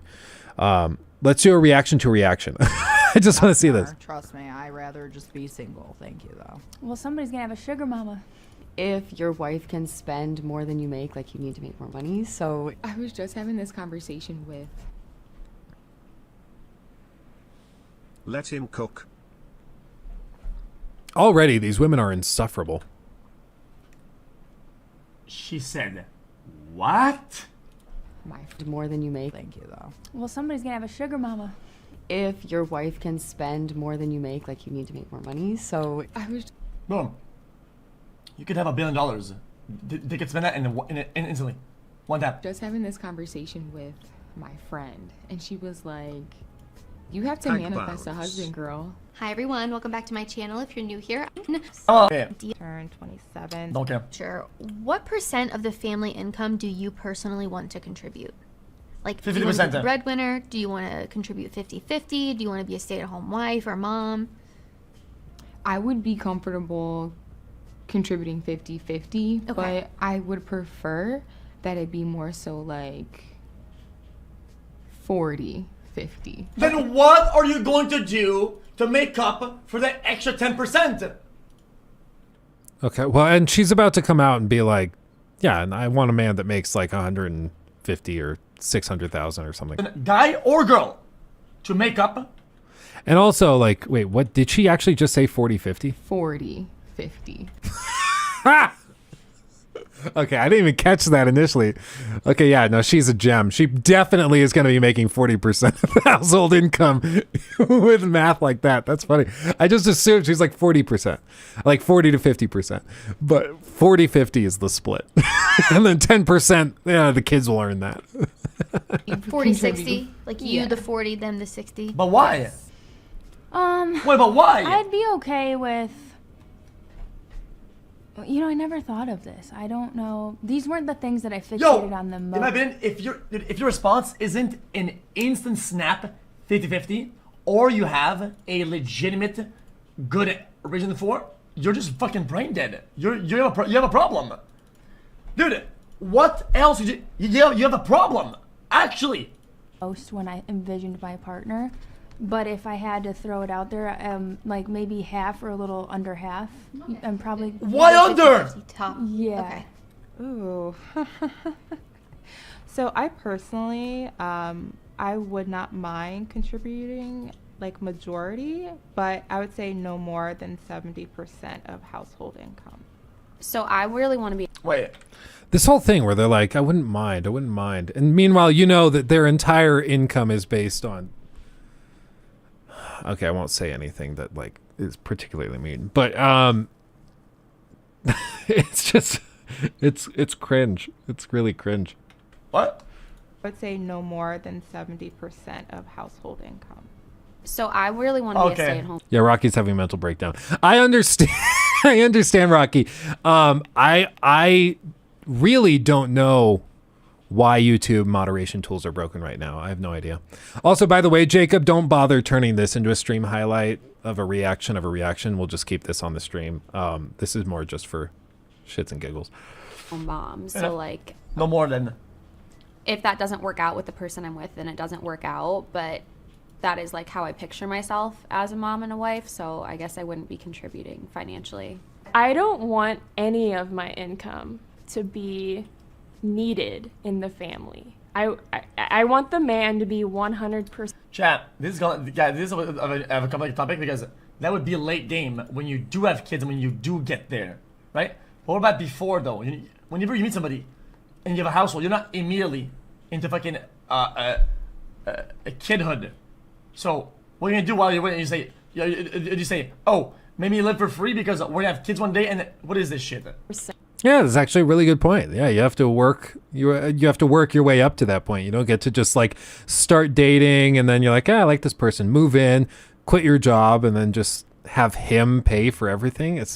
This is what's so weird to me. Like this weird split expectation that down with the patriarchy, down with like men making all the money in the house, making financial decisions and stuff, but also pay for more jewelry, please. Like it's so weird to me. It's so strange because it's, you know, proud feminists demanding that he pays for everything. It's odd. It really is odd.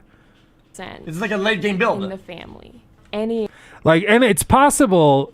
It's Steffi, and that's what I'm curious. It's like how, I don't know, this channel that's making this, is this taken out of context? Are they asking like, in your ideal situation when you're married, what does this look like? Oh yeah, money, please. Yeah, like oh crap, what? Mona Lisa, Arrested Development, or not Arrested, Parks and Rec. Yeah, that's what it is. Yeah, money, please, daddy. But I don't know. It's the perception is that it's this whole thing that is Of my oh, this whole thing's an hour long. What? I just assumed it was like a 5-minute clip. Is there like a shorter version of this? Dude, it's an hour long.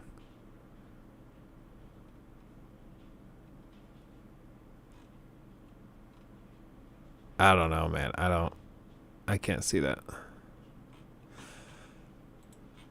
I don't know. Anyway, it's the perception is that these are people that are like wanting to have a sugar daddy, but then also want the perks of being strong and independent. And it's like, you can't really have both. Like if I go find, before Nikki, of course, if I found some lady who was like a billionaire and she's like, yeah, I just want you to come and have dinner with me. And like, you can be my little arm candy and you just kind of make me feel good and special. And then I'll pay for everything and I'll be your sugar mama. I'd be like, okay. And if you need me to scrub the floors in a bikini, I'll do that. Like, let me know. I'm down. Because we know what the agreement is, right? But when it's like, yeah, I want that to be the agreement, but then I'm also strong and empowered, and you don't tell me what to do, and I'm very much like, it's so entitled, it's so entitled. But that was the whole trend on TikTok, wasn't it? Of guys being like, the question was, would you be a stay-at-home dad if your wife was making $500,000 a year? And then it cuts to the guy wearing the maid's outfit, scrubbing the floors and stuff. It's like, yeah, sure, yeah, whatever. Oh man. Oh God. It always It's a classic. Stop it. All of my tabs reload automatically. You know what is not about freeloading? It's not about entitlement. A game that's just focused on the utmost quality. A game that is built to wow you from the moment you boot it up. What strong, amazing, impressive, inspirational game am I talking about? Of course, there's only one that I could be referring to. There's only one. And you should know. Gnaws iron, bites steel, grinds hard stones to kneel. This just dropped yesterday. So shiny, yes, so beautiful. My precious. The darkness grows beyond our borders. My people are growing anxious. We cannot let this evil linger among us, Gandalf. The Dark Lord, what did you tell him? Nothing. We swears.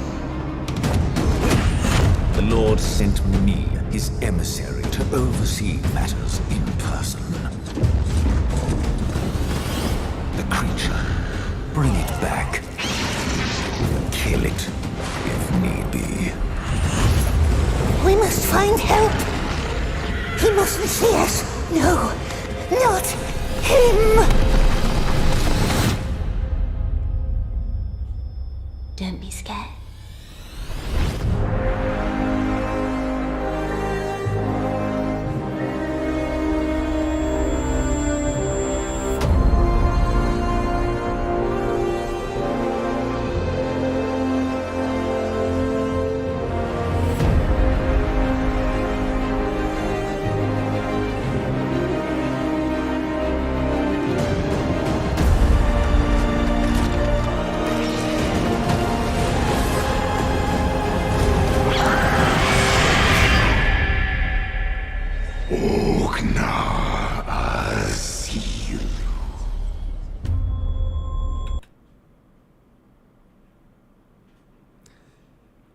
The Lord of the Rings Gollum, without a doubt, is one of the games this year. And that's all I'll say about that. You know what? Maybe I'm weird in this, but whenever I see trailers like this, it always makes me feel kind of like melancholy in like a really weird way, where it's the same feeling I get when somebody tries really hard at something and it just sucks, right? Like they go to one of those painting classes where you drink wine and then the teacher shows you how to paint a butterfly or something, and somebody tries their hardest and it just sucks. And it makes me feel bad because I'm like, I don't want to like make you feel bad because you tried. You're just bad at this. or this just isn't good. Swing and a miss. And that's what this makes me feel like. This makes me feel like one of those games that there's probably people working on it that are very passionate, that are very much like this could be their dream game. Make a Lord of the Rings game about Gollum. Maybe this is something they've had in the back of their minds for decades, since they were kids. Now they get to make the game, and it's just not coming together, and it just doesn't look very good. The graphics are sucky. It just doesn't hold up to modern standards, and it makes me feel bad on the one hand, but also on the other hand, it's not my fault that it looks bad, and also they're charging money for it. So if it sucks, like it sucks. There's no brownie points. I can be like, yeah, you tried, but I'm not going to recommend people buy this. Because why would I? Like, you're charging real money for this. You know? I just did this exact scenario, but with a waterfall.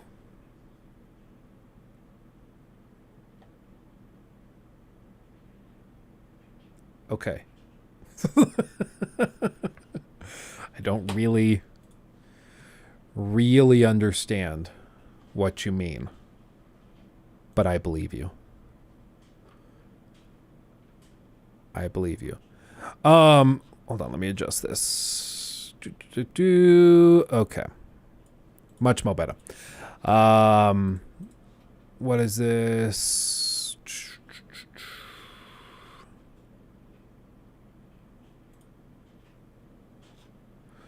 Rocky, can you DM me the doc again? I don't have it on my list for some reason. So I feel bad. I feel bad that it's not coming together, but I hope maybe they'll surprise us all and maybe it'll be awesome. But I'm not really sold on it at this point. I'll be completely honest. Let's see. I'm okay with making people feel bad. It was what they did when they went to skill or maybe school. You either make something good or bad, in which case it's bad and should be criticized. Yeah, well, and that's the time where I kind of snap out of it. I'm like, okay, well, you're charging money for it. Like if this was an art project, if this was a school project, I wouldn't be anywhere near as hard on you, on these devs about it. But it's literally their job, and this is literally a multi-million-dollar project. So it's not a matter of just, you tried, good effort. You know, this actually matters. It really does matter. Interesting. That looks interesting. Let me pull that up. Pull that up.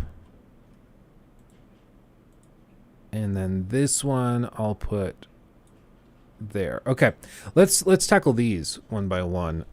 This one, you guys have probably heard rumblings that the Microsoft Activision stuff is kind of coming together, and it's looking more and more likely that it'll actually go through, which is kind of cool.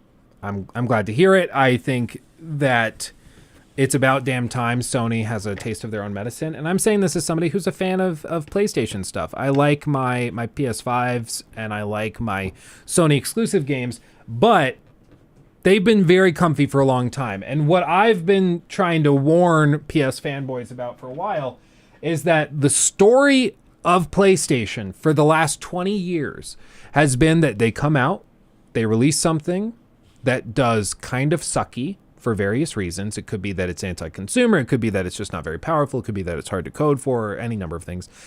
But that particular console generation doesn't do very well. And then they come back hungry and they dominate the next generation. Not even close. Because Xbox got complacent thinking that they could just coast through the next gen, and they get stomped on.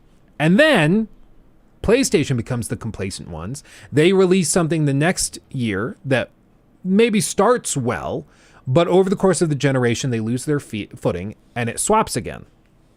And then it just keeps doing that year in, year out, or generation in, generation out.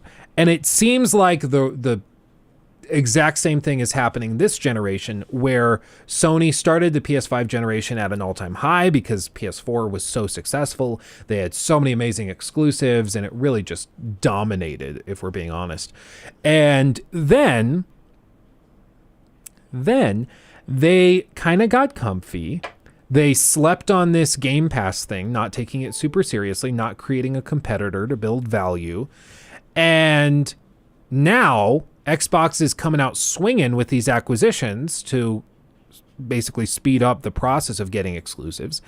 And PlayStation is freaking out because Xbox is freaking huge because it's part of Microsoft, and they can afford to acquire all of Call of Duty.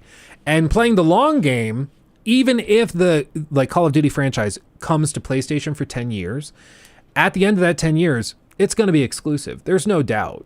I don't have any questions in my mind. They'll probably start it out where then and even if they get this to go through, they'll bring it to PlayStation for $70. And if you want to play it included in Game Pass, $10 a month, $15 a month, whatever. You get Game Pass. Maybe they add a $5 COD pass. So it's cheaper than Game Pass if you only want to play Call of Duty. Why not? You get exclusive skins and stuff. It's easy money, right? So I think clearly, and I think for good reason, PlayStation is panicking because they slept on this, didn't take it very seriously. They thought, yeah, let Microsoft take on ZeniMax. Who cares? They didn't like that they were going to lose access to Starfield and Elder Scrolls, but they're like, those games are years away. It'll be fine. Well, now it's all coming together at one time. And it's hitting home pretty hard that I don't think if you're a gamer that likes to play a lot of different stuff, I don't think you can anymore just float by with just a PlayStation. I think if you're a gamer that wants to try a bit of everything, you're going to need to get an Xbox or PC and your PlayStation. There's no more just sitting with one console if you want to play everything. Now, for the sake of the consumer, that's a bummer because now you need two consoles to be able to play the majority of games instead of just one because it's either PlayStation exclusive or cross-platform, which is what it felt like 3-4 years ago. If it was an Xbox game, it probably was still accessible to PlayStation fans anyways in a roundabout way, so whatever. But now Sony's getting a taste of their own medicine, and that's just delicious to me because they've been writing and coasting for a very, very long time on that methodology. And so I kind of like to see them see what it's like on the other side. However,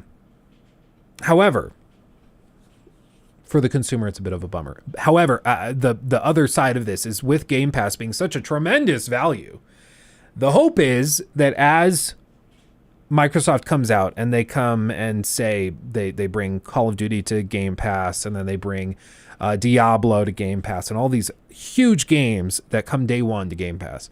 Hopefully that brings PlayStation up and they go, oh crap, dude, we've got to compete somehow. We've got to have our own service like this.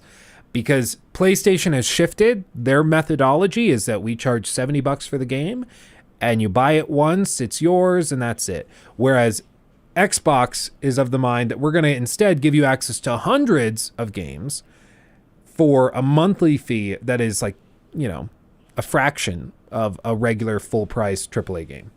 Over the course of 5 years, the average gamer will spend more with Game Pass than they would have just buying individual games that they were sold on. Which is why subscription models work. And the other part of it is that subscription models offer recurrent income, which stock loves recurrent, predictable income. Like being able to say, oh no, we're like every month we get this cash flow, we're good.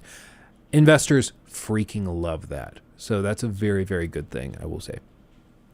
But we'll see if this actually ties together. The news that just dropped yesterday was this little tidbit. Let me crop it for you. Little crop for you. Microsoft signs another deal to push its Activision Blizzard acquisition. Microsoft has signed another 10-year agreement in its ongoing bid to expand its slate of Xbox PC games to more platforms. The announcement follows similar deals that were made recently between Nvidia and Nintendo. Its latest agreement marks the tech giant's third deal to go public within the span of a month. Over the past few months, Microsoft has been making an active effort in trying to convince regulators to give its Activision deal the green light. But concerns from the likes of the FTC and CMA have only been compounded with growing opposition from Microsoft's competitor, Sony. The company has been open about where it stands on the Activision purchase, even going so far as to claim that Microsoft could downgrade Call of Duty's quality on PlayStation consoles if the deal goes through. Amid this situation, Microsoft has resorted to forming long-term relationships with other industry players in the hopes of pushing the Activision deal amid the vocal opposition.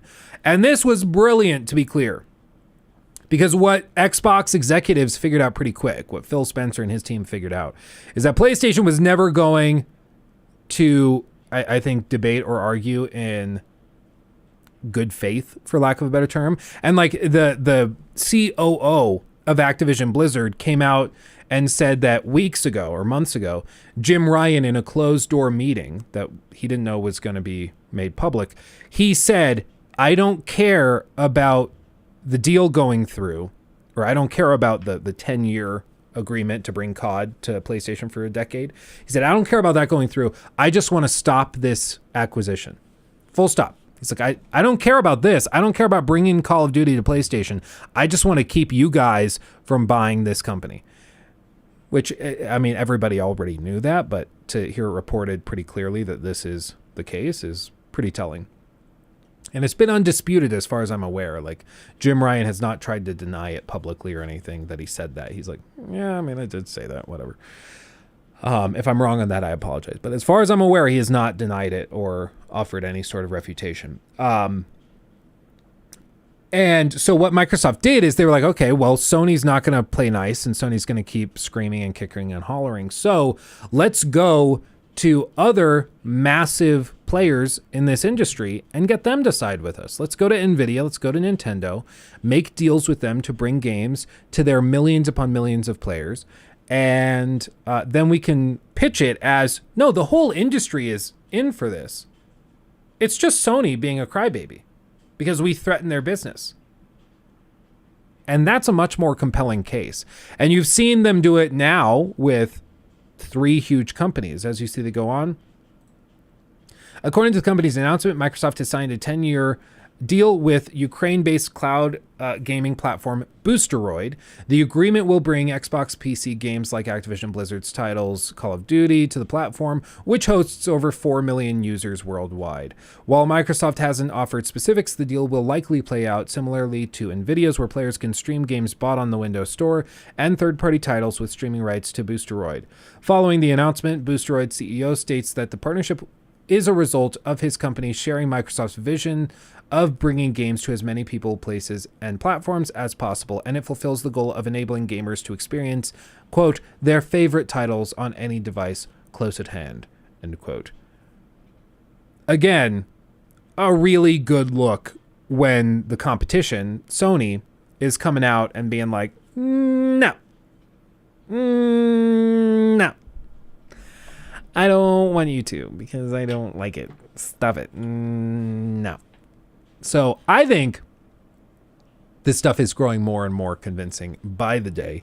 If we look up ATVI, you can see the share price. This is also because of the run on the banks in the last week. But you can see in general over the last 6 months, confidence in this deal going through, has been growing and growing. A couple dips here and there, but bouncing higher and higher. When this reaches 95 is when the deal is pretty much sealed. Okay, so right now, the offer was $95. And year to date, last 1 year, you see it bottomed out back in like November.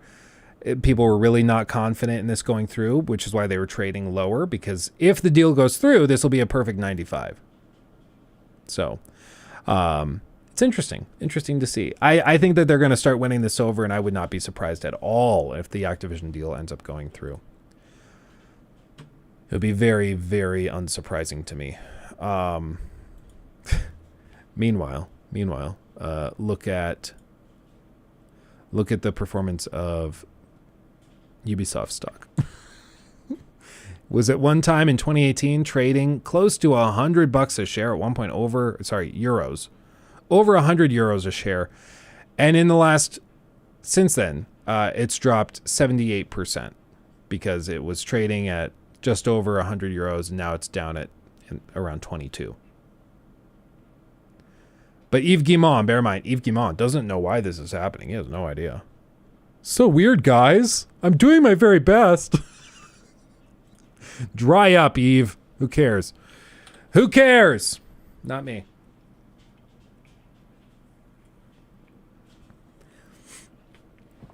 Hey, Luke, are you buying Activision stock? I do not own any Activision stock now. If I ever talk about a company that I own stock in, I will make that very clear. Because I'm not doing the thing where I'm like, oh, I own this stock and then I'm going to hype it up and then sell it. I don't do that because that's illegal. That's very much illegal. So if I ever talk about a company or about a stock that I own, I will make it very clear that I own it, just so everybody's aware. So most of the stuff I own, like I own some STM, I own TSMC. I own companies that are involved in the tech sector, but right now I don't think I hold any shares in any video game developers or anything directly. So, and a lot of it's just because it starts to feel really, really weird because I'm so active in the gaming space and I have a public voice in it. It feels weird to me coming out and being like, yeah, I support this, and this company's awesome. This company sucks. And then I hold stocks and shares of stock that I'm hyping up or criticizing. It feels weird. You know, it feels weird. Maybe it shouldn't be weird, but it feels weird to me. Just for like ethical reasons, if I'm being honest. Personally. I have the Pelosi portfolio. Yeah, I've used autopilot before to copy portfolios. It works pretty well. The one thing is, though, if you're doing like a one-to-one copy, Pelosi discloses stuff like 3-4 weeks after the events have transpired. And the whole thesis of like politicians having unfair advantage over the average consumer or average investor, the idea is that they're getting information so that they can sell stocks right before big implosions or stuff happens. But because they only have to disclose like 3-4 weeks after the fact, if you're copying their portfolio one-to-one, you've probably missed the wave every single time, which is the one downside of an app like Autopilot, which if you don't know what Autopilot is, you can download it. I think it's just on iPhone right now. But it's an app where you can you can like select politicians or like really well-known investors like hedge fund, the Buffett tracker. If you want to select that and then you hit select Buffett tracker, it will copy his stock choices that he has to legally publicly disclose. And whatever your portfolio size is, it will one-to-one copy that and distribute that to your like Robinhood account or TD Ameritrade account, which is pretty cool. So that you can like actively just have an account that matches a billionaire investor's account, which is kind of cool. But it was sold and invented as an app to actually allow people to like copy Pelosi's portfolio, which is why it's funny, Gavin, you don't actually have that, but it is a thing you can actually do. But the whole premise of it kind of falls apart because the whole point is that they have insider knowledge to be able to sell stuff at the perfect time. But because they disclose it weeks after the fact, copying their portfolio doesn't actually work. You know, it doesn't actually work because you don't have the insider info they have, which should definitely be illegal, honestly. I'm baffled politicians are allowed to sell stocks at all. Seems super, super concerning. Anyway, I missed something. I hope somebody buys an RPG studio to make good first-party RPG games. I feel like they're lacking in that genre. Maybe I'm wrong.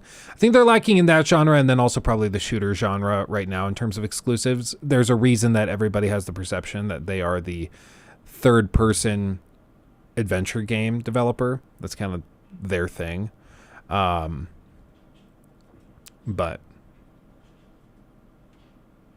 yeah, I would agree. They've got some holes. Maybe that's what Guerrilla's working on right now. Who knows? This one, surprising no one, Hogwarts Legacy achieves yet another sales milestone, surpasses Elden Ring. Ooh, lordy. They've achieved another, there we go, incredible sales milestone as it surpasses lifetime sales of Elden Ring in the UK. To be clear, the reason that these articles describe like UK sales or Japan hardware sales is because those areas disclose it, those markets disclose it, and other markets don't. That's really all it is. So you'll see games when they launch, you'll see articles written where they're like, oh, physical sales of this game surpassed physical sales of this other Xbox Game Pass title. Therefore, PlayStation's games are more successful. It's like, no, those are just physical copies, which of course PlayStation's going to sell more physical copies than a Game Pass title. Of course, duh. But the only reason they're doing that is because that's the only place they can get that information, because they don't have to disclose digital sales. They don't have to do that if they don't want to. So they don't. Yeah, it's pretty simple. But what this is saying is that they've actually managed to surpass the lifetime sales of Elden Ring so far, at least in terms of UK sales. I'm guessing it's going to be physical sales. Total physical and digital. Okay, so both. In just over a month, Elden Ring was a massive success for Bandai Namco Entertainment, selling over 20 million copies within its first year.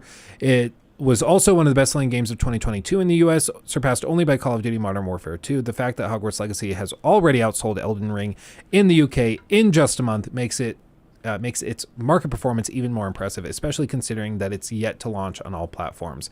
Dude, for real. They still have PS4, Xbox One, and Switch ports to come. This game is going to be ridiculously successful when all is said and done. Probably one of the best-selling games of all time, I would guess, which is wild. And I don't think it's necessarily entirely tied up in the game being that good. I think it's the power of the IP. It makes you really appreciate something like Elden Ring, which is a brand new IP, or something like Red Dead Redemption 2 that was not a new IP, but I don't think anybody's going to try to claim that Red Dead as a franchise is anywhere near as big as Hogwarts or Harry Potter is. So the fact that this game came out and is like pretty good, but not great, and is going to be one of the best-selling games of all time, I think that really shows you how powerful this franchise is. Whippy, hot take, Hogwarts is kind of boring after you get over how good it can look. I would say it's highly repetitive. It's good, not great. And similar to a lot of other games that we've done breakdowns of, it's heavily biased based on your perception of the franchise. So it's probably like a 7 or 8 out of 10 if viewed in a vacuum. But if you really like Harry Potter, it's going to add 2 or 3 points to it. And if you really hate Harry Potter or J.K. Rowling or something, you're going to take like 3, 4, 5 points off. Yeah, similar to Sonic Frontiers, exactly. Yeah, it's probably like an okay game, not great. But if you love Sonic, it's going to be a 9 for you, a 10 for you. But to everybody else who doesn't have that bias, they're going to be like, it's like a 6. You know, and that's kind of where I land with a lot of those games. So I'm like, I have no bias towards this to begin with. It's the thing that actually has been triggering some people with the Resident Evil 4 stuff. People ask me all the time over the last month or two. People are constantly like, Luke, are you going to do a review of Resident Evil 4? Are you going to do a critique of it? Are you going to do the demo and do a video on the demo? Or are you going to do videos on the hype surrounding it? Are you going to do all this? And I'm like, honestly, I didn't play the game back in the day. I have no bias. So like for me, it doesn't get any brownie points. It just doesn't do that for me. For some people it might, but like for me, it just personally doesn't. Luke, thank you for that. I played Siege with Big Fry. Now I just need to play with you, and I will have played with 2 of my favorite content creators. Let me show you the way. Do you know the way? Do you know the way? I know the way. Maybe we'll do that for a members stream. Maybe we'll do that. You can watch me. People can tune in and watch me get bullied by other Rainbow players for being a noob. Oh man. Play the OG RE4, Luke. Yeah, I just... People are like, no, you got to play the original before you play the new game. And then you play the new game and you'll have a greater appreciation for the original and for the remake. And I'm like, how much time do you guys think I have? You know, like, I just, I don't know.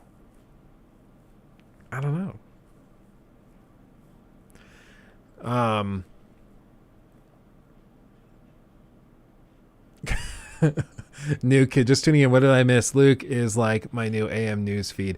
Can I get text alerts on my Apple Watch notification or Apple notifications? Anyways, what's up with Valheim on Game Pass? Who's coming with me? Yeah, that. Hold on, where did I put it? Or Valheim, Valheim. Valaha. Anyway, this Valheim dev discusses possibility of the game coming to other consoles besides Xbox. Which is kind of crazy. This game, if you've never played it, it's pretty fun, and I've had a lot of fun with it. It's a really good relaxing game. You turn your brain off and relax. It's great. And the fact that it launched early access and blew up was pretty cool. Breakout indie hit Valheim just launched on Xbox consoles to the delight of many gamers. However, despite the game making its way to a new platform, the Norse mythology-inspired survival game may not be reaching PlayStation or Switch audiences anytime soon. But they're keeping the door open for a port in the future. They launched in early access on PC in early 2021. It was great because it was in the middle of COVID too, and so it fit great. And it didn't take long for the Norse mythology survival game to skyrocket in popularity. Only a month after release, Valheim had already sold over 5 million copies and was topping the charts on Valve's storefront. Between launch and now, the game still hasn't progressed past the early access stage, but it has reached a significant milestone in the form of its first console port, launching on the Xbox consoles on March 14th via Xbox Game Preview. Seeing as Valheim has come to consoles after all, some PlayStation and Switch gamers may be wondering when they can experience this game for themselves. Unfortunately, PlayStation and Switch gamers may be waiting some time before Valheim launches on their console. Iron Gate developer Jonathan Smars was recently interviewed on an episode of Xbox Expansion Pass podcast where he and the host discussed all things Valheim, now that the game has found its way onto Xbox. Eventually, the topic of launching on other console platforms came up, and Smars' response indicated that the team is currently only focusing on Xbox and PC. They said, quote, currently we're only looking at the Xbox, but you never know, end quote. I think they're probably petitioning to be acquired. That seems like an easy slam dunk. Get picked up, because why the hell not? Why not? Why not? Sub Lizzie. So that's pretty cool. And if you haven't played it, you definitely should, because Valheim is big good. Much goodness is found in there. One of the games, though, that I'm most excited for this year that I keep forgetting about, and it probably is not coming out this year, it's probably more coming out next year, just being real, is the long-awaited multiplayer spin-off for The Last of Us. And apparently they're starting to talk about it a little bit more. I think they're revving up, getting ready. What they've said is that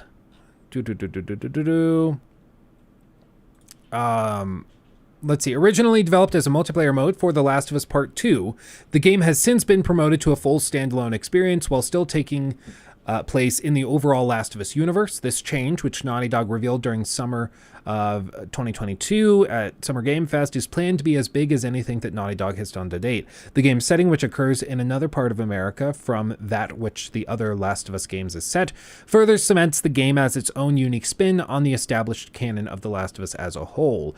Games being promoted to either standalone content or entirely new experiences within the same universe or franchise as other games is not unheard of. Final Fantasy 15 started as the Versus project for the series' 13th chapter, to name an example, or Assassin's Creed Mirage started as a DLC for Assassin's Creed Valhalla. Sorry. Assassin's Creed Valhalla. And Anyway, but multiplayer content being expanded to fill the role of a full game is another matter entirely. Naughty Dog has a lot of expectations to live up to in maintaining the quality of storytelling and gameplay in this kind of project, stripping away an entire component of the game to build it out as a standalone experience while still staying true to the series and its standards that have been set in past titles. Of course, multiplayer-focused titles are many more times as difficult to get right, as well as compared to the solitary experiences, but so it stands to reason that there are as many things that can go wrong as there are expectations to live up to. It remains to be seen if a standalone multiplayer game take on The Last of Us can pull this off. Indeed. And elsewhere, this was also cool.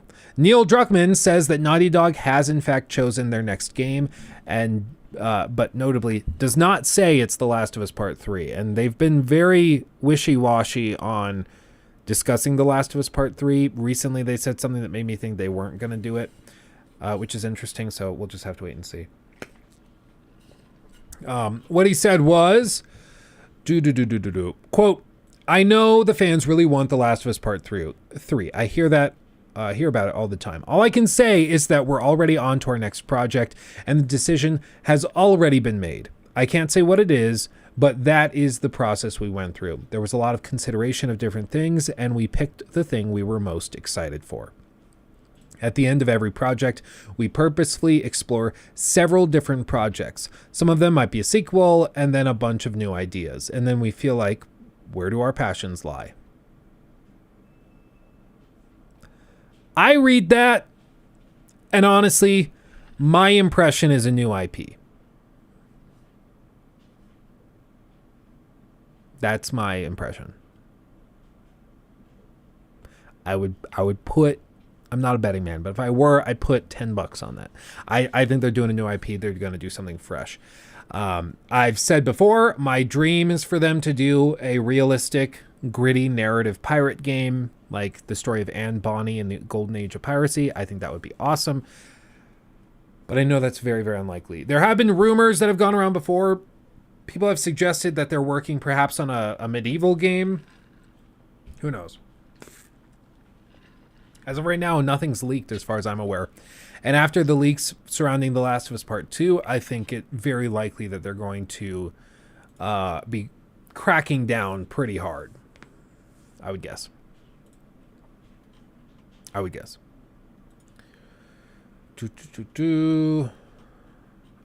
they don't want to be The Last of Us company, so I'd agree with you. Well, and it only makes sense. Like, everything that they've touched so far has turned into a massive Giga franchise. So why just keep doubling down on those two franchises when you can expand it to yet another? Why not? And this Last of Us multiplayer game is going to be another entry in that franchise. And so if they were to come out with yet another, that would be like, four total Last of Us games? It's a lot. That's a lot. So I would guess new IP. I don't know what that looks like, but I'm guessing. This next little tidbit is interesting. This might upset some people if they were not already aware, and if they pre-ordered this and are watching this now and didn't realize. GameStop reportedly cancels all in-store Resident Evil 4 Collector's Edition orders. Not delayed. Canceled. Big oops. GameStop employees reportedly received a memo informing them that physical stores would not be receiving the collector's editions and that orders were to be canceled or exchanges offered. Online orders are reportedly unaffected by this issue.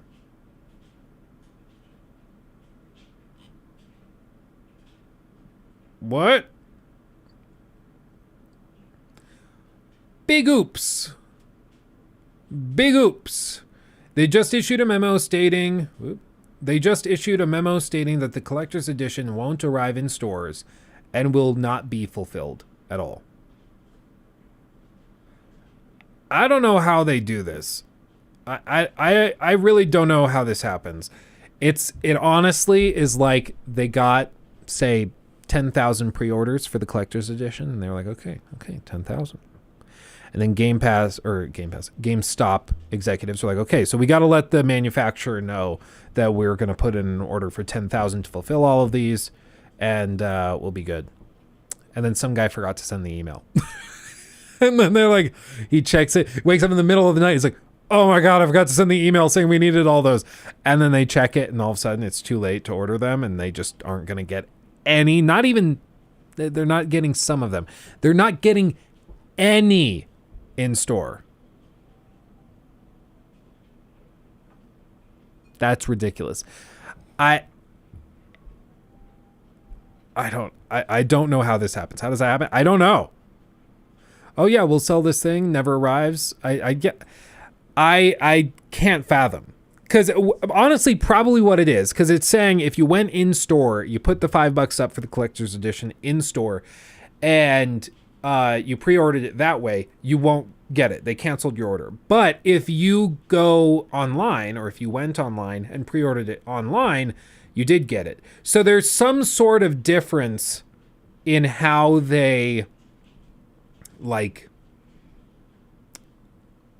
I guess in how they separated those orders or listed them. So I don't know. It's really weird. Really, really weird. I don't know how you do this. It's honestly kind of amazing. But once again, it's just another nail in the coffin of like, yep, GameStop sucks at everything. Honestly, GameStop should have been shut down a long time ago. I mean, for real. The only reason GameStop exists today is because it's a meme stock. And if they weren't a meme stock, it would be trading at 50 cents a share, would have been delisted. It probably would have gone bankrupt and they would have just moved on. But because they're a meme stock and the price per share has inflated, they can do all sorts of weird stuff of doing buybacks from the corporate level and then financing against the shares that they hold of their own company, the equity the company still holds. And so they're doing all sorts of weird stuff that they really probably shouldn't be able to do, which is just... It is what it is. It is what it is, tubes. It is what it is. Somebody sent me this. Let's just enjoy this for a moment. Take it in. Because we've been talking about some hardcore, like, difficult to discuss topics, right? We've been talking about the gaming industry, about business, about all this stuff. I think we need to soften our brains, get rid of some of those wrinkles, some of those folds deep in there, and just go to a simpler place. A place that's warming and welcoming, that baffles you, and just accept it. Let our bodies melt. It took me that long to think of the word melt. Anyway, take it away, the one and only. Friends like your man. Oh, there's so much adrenaline, so much testosterone. Felix, you're lucky your chat doesn't understand French, 'cause I know for a fact your dad asked if you and Sammy were still together. I want you guys to watch this. This is the most important part. It's the French touch. Look at this. A little bit of vanilla. Oh, the fragrances.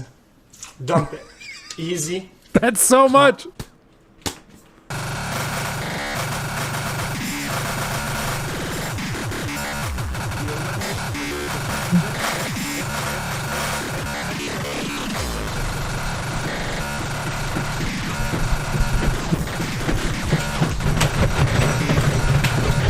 With this setup that he had with the camera, if he did a 180, he would have to go like this.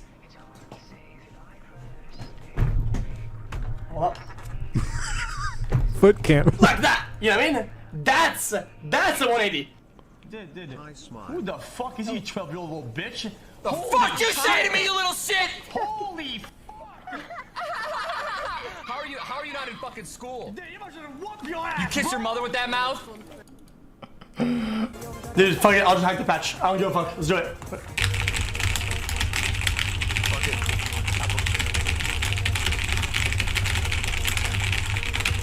I gotta overrule the code.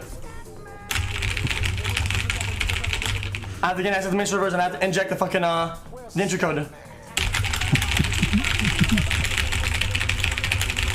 Should be good. Don't forget accessing the back gate. What else? The entryway of the loops. Yeah, and the rabbit hole juicer 7.3659 foxtrot.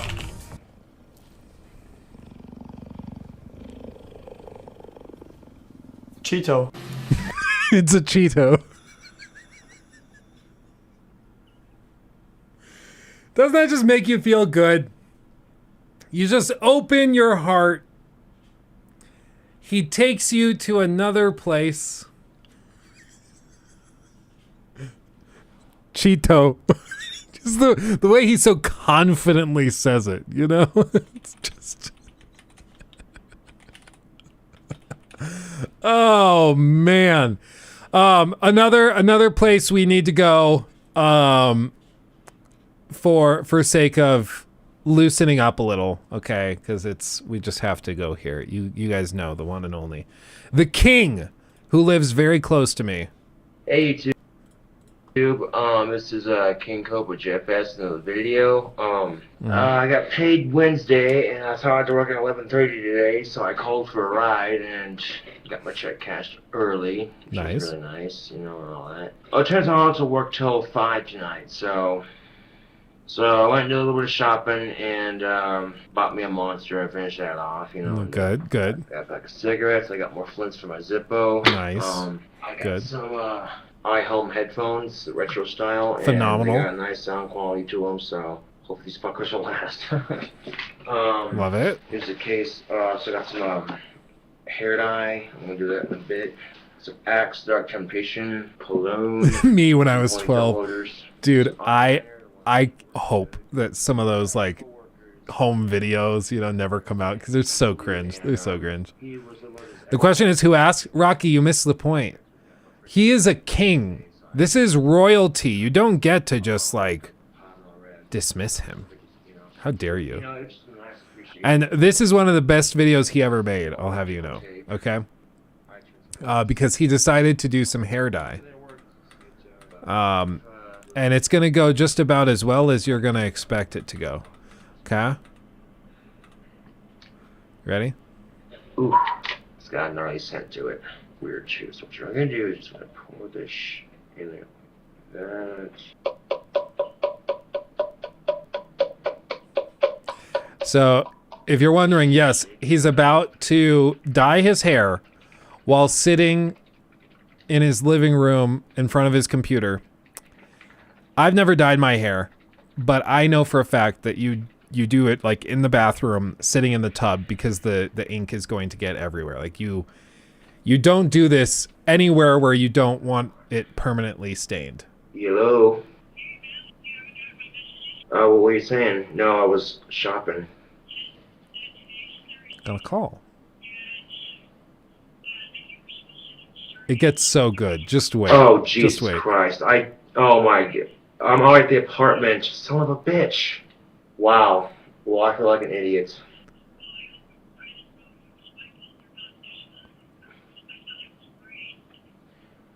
Oh, crap. Alright. Damn it. Alright. Alright, that works. That works. I'm so sorry I misunderstood the dates. Alright. Yeah, it's like voluntary Truman Show. Yeah, he films Well, I everything. feel like an idiot. I misread the days, and it's Thursday, not Friday. I was supposed to come in at 11:30 to 7, but they said I can come in at 4, so what time is it? Alright, I got plenty of time. Yikes. So he's got a few hours before work. He messed up, or excuse me. He messed up. Didn't go into work when he needed to. So instead, he's been pushed back to 4, so he has time to dye his hair. So he's going to dye his hair real quick, do his makeup as well. Bear in mind, this is also the guy, his eyeliner is a Sharpie. He doesn't buy eyeliner. He uses Sharpies to paint his fingernails and his eyeliner.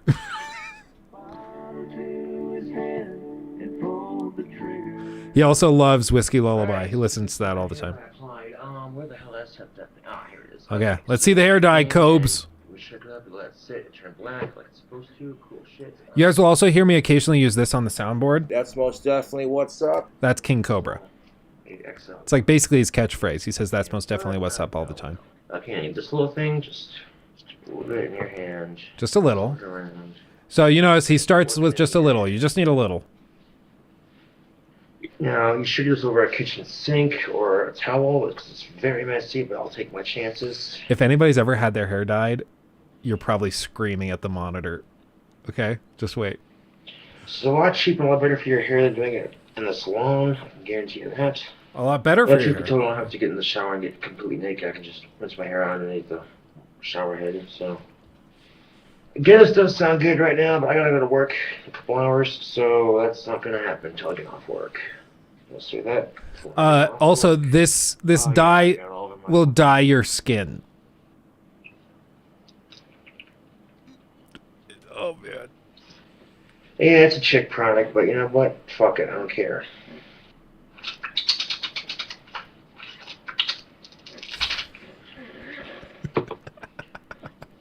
Just wait. Yeah, the back of my neck is soaked in this shit. Oh, it's low, man. That's just freaking. And remember, he has to go to work in like 2 hours. Yeah, I'm just making an ass of myself now. For your YouTube entertainment, no less. God damn it. This is why you want to put a towel on before you do this shit, people. It's the back of my hair. Looks like a pen exploded. And you can take time to do your eyebrows too if you want. You gotta do your eyebrows. You don't want those to be brown and the rest of your hair black. Oh, yeah. Do my mustache too. Gotta do the mustache. You don't want to look weird. Why so serious? And then he plays in the reflection a few times. Yeah, you know what I'm saying. Holy fucking much of a mustache there to begin with, but yeah. Oh well. For a ball of laughs, I guess. Gosh, I'd like... right? I'll skip all this. I look like shit. Wow. This is highly amusing, actually. Well, I look silly, don't I? Give me a camel filterless. Well, I look silly, don't I? So tomorrow, I'll have to work till 5 to 1. I'll go into the courthouse tomorrow and pay my ticket off. So, oh, dude. Oh. So I made a couple mistakes today, but, you know, it could be worse, like I said, so... Interesting to see that the thumbnail of this video, if it looks like this, I don't know why people are like, what the fuck happened to King Cobra? Good lord. But if anything, this video at least gives you a good laugh and helps you appreciate life a little bit more. Like I said, it could be worse. Oh, I'm Joseph, the French Avatar. Oh, sacré Dieu. And Pierre the Avatar.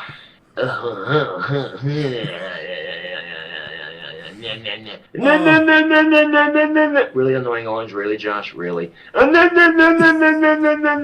Apple, what? Knife. You look like a retard, Josh. I know I do. SpongeBob talk milk. My name's Larry, I'm special. I look so fucking stupid right now. Oh my fucking god.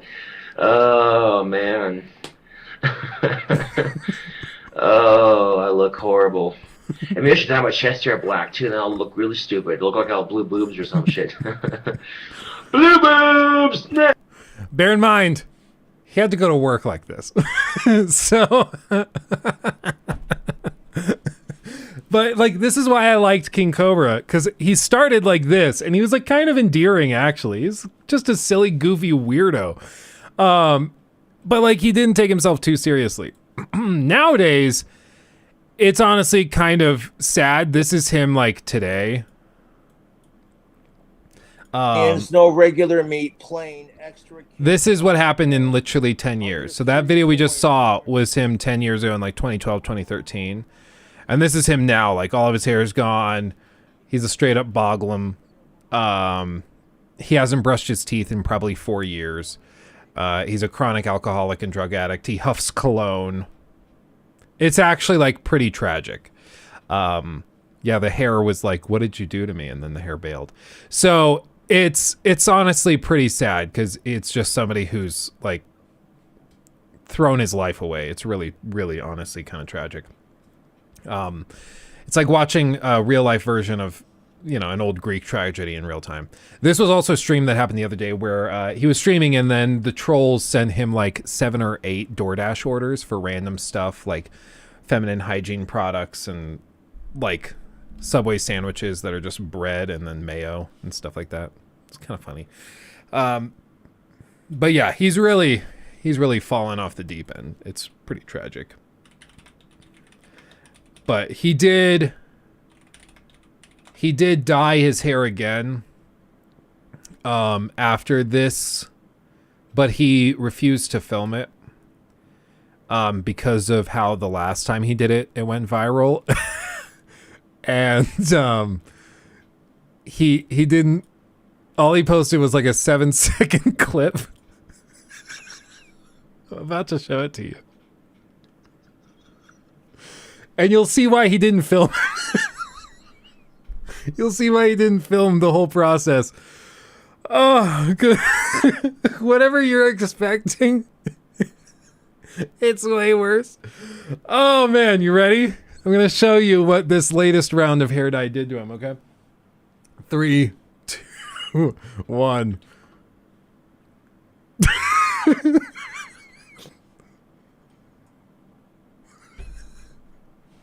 That's the whole thing. It's a 7-second clip of him just being like, oh, man. Oh, my heart. Honestly, he kind of looks better like this. Yeah, probably. Oh,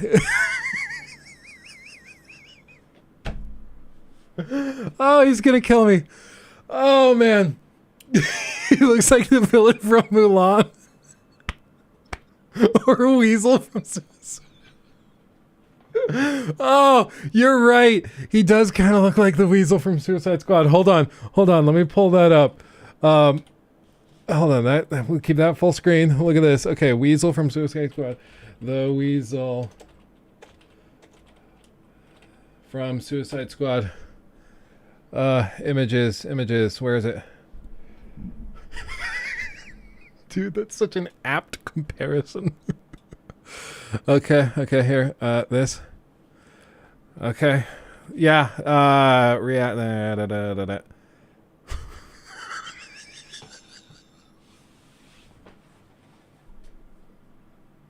Dude! Oh, God. The poor guy. Oh, God. Oh, I wasn't ready for this. This is...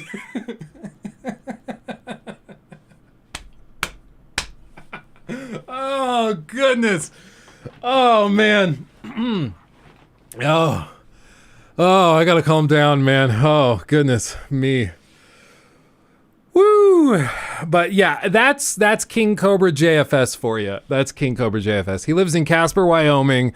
He was talking with somebody else who's also a lol cow, and that guy tried to call him like a goblin, but misspelled it and called him a boglum. So now he's known as the Boglum of Casper, Wyoming. And man, he never ceases to entertain. A lol cow is kind of like, I guess what's the technical definition? A person whose eccentric or foolish behavior can be exploited to amuse onlookers. Also defined as, it's a person you get extensive laughs from who doesn't know they are being made fun of or being laughed at. They can often think that they are being admired for what they're doing, but secretly are being made to laugh at constantly.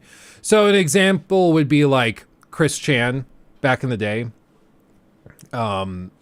where you find them entertaining, but like they're not in on the joke, right?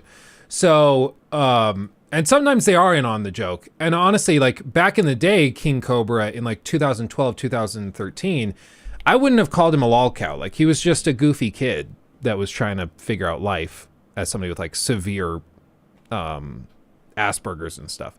But nowadays, he's like actually probably got like a number of major clinical psychological issues, and he's also very delusional. So like he thinks he's an actual wizard.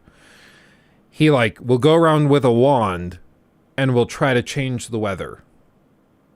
He will go up to like street signs or lights, you know, crosswalks, and he'll go like boop and try to get it to change to the walking sign.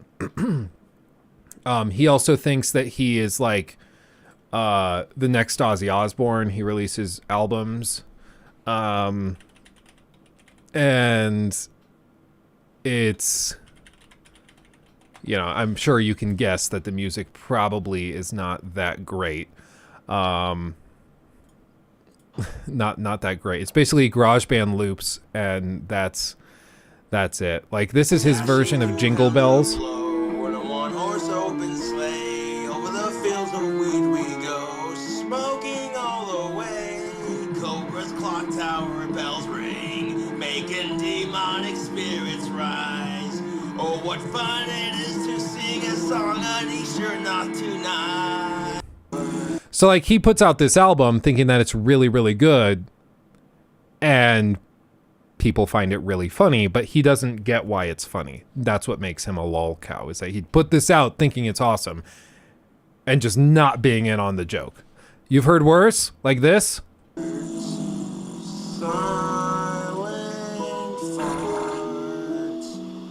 Coming out of my dirty butthole.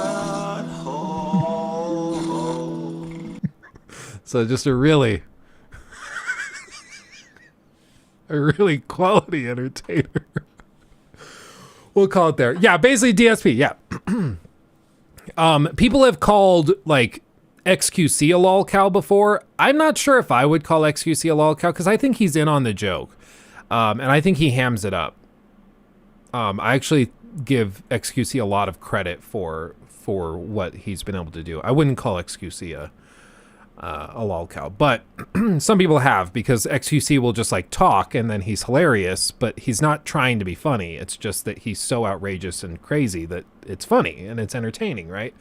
So being a lol cow isn't always a bad thing, but sometimes it can like slide from being all in good fun, like this music is bad, lol, and it can start to sift into just harassment and bullying, which without a doubt, King Cobra's had to deal with a lot of harassment and bullying, which of course I think that that's terrible. Same when like people harass people like Boogie or any of those other people that have been called lol cows, you know, for various reasons. Oh my God, I looked down at the screen and I've got Weasel from Suicide Squad pulled up on the monitor. That was mildly terrifying. Just a little, of course. But anyway, so yeah, that's a whole thing. that's a whole thing. Luke, I have a video for you with interesting claims. You know I love interesting claims. There's a prominent case of that with the YouTuber Drachenlord in Germany. Oh, really? There's a lot of lol cows out there. There's a lot, without a doubt. Waiting. Chat's slowly catching up, so I gotta give it a second. Some say Luke is a lol cow with still streaming in 1080p. Just like a streamer from 2010. Yeah, exactly. Nobody tell him. Dude, you stream in 1080p, cringe. What I find so funny about, like, we were gonna look this up, but Twitch streaming set or bitrate maybe. I don't think Twitch even allows 4K streaming unless you're like a corporate account, right? And Twitch is like the centerpiece of streaming. Yeah, 1080p, 720. They don't even have 4K guidelines. It's like, what are you even talking about? I don't get it. I think if you're a corporate account, you can do 4K stuff. I think, because I've seen like the Game Awards, I think is streamed in 4K, but I think you have to be kind of an exception to get that. Let's go on a journey. We've gone too far. What is this, Rocky? It's Austin Evans recording in 4K, so he's already putting me to shame. Let's see what's in the mystery box. So of course I want to give a shout out to our friends at Lenovo Legion and Intel for sponsoring this video and sending out this very large mysterious box. We have the laptop! 2023 is a uniquely great time to buy a gaming laptop. The stars have aligned, my friends, because what we've seen here is an upgrade that rarely happens at the same time. Traditionally, if you're buying a gaming laptop, you're going to see a new model come out, and it's going to have a new CPU, or a new screen, I like the thin or a new bezels. GPU. But very rarely do all of those things happen at the same time. And that is exactly what we have here with the Lenovo Legion Pro 7i. Not only the brand new 13th gen Intel Core processors, but also the brand new NVIDIA RTX 40 series graphics. A 4080 in a laptop, dude. Upstairs, I have a gaming laptop, an MSI thing with, it's a 3070, and then I forget what CPU it's running. It's, of course, a mobile version, but that thing can crank it. It's got like a high refresh rate 1080p screen, and it does the job when I want to play games upstairs, but man, like a 4080 in a laptop, that thing's going to sound like a jet engine the moment you boot it up. When you consider the CPU performance of this system, and you consider the fact that you can go all the way up to an RTX 4090, you've got a ton of performance in a package which you can thankfully assume won't be immediately out of date when something new comes out in 3 months. You go, oh, I should have waited. You don't have to wait. Now this is part of the Legion Pro series, which includes not only this Pro 7i that I have to take a look at, but also the Legion Pro 5i, which is very much meant to give you that high performance just on a slightly lower budget. So let's start by talking about these new Intel processors. So the system I have behind me has an Intel Core i9-13900HX with a whopping 24 CPU cores. That, thanks to things like Intel's Thread Director, means of course with that many cores, you're going to have some excellent multitasking performance, but on top of that, you also have a ton of performance for gaming. So with tech such as Intel's Thread Director, which essentially allows Windows to accurately schedule programs and services based on what kind of cores you've got, right? So you've got those efficiency cores, which are going to help you with battery life. They're going to be much more energy efficient. But when you need the absolute maximum performance, Thread Director will then say, oh, hey, let's schedule this onto the big cores, which is certainly going to have a hit to like your battery life, for example. Yeah, how much is this thing? Because it looks good. I'm curious how much this is. Does he have it listed?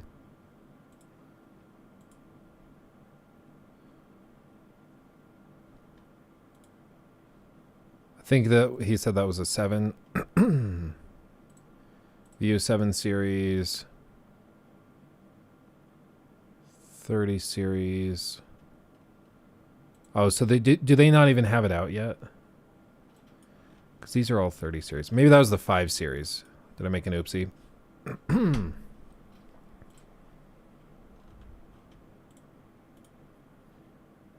Nope.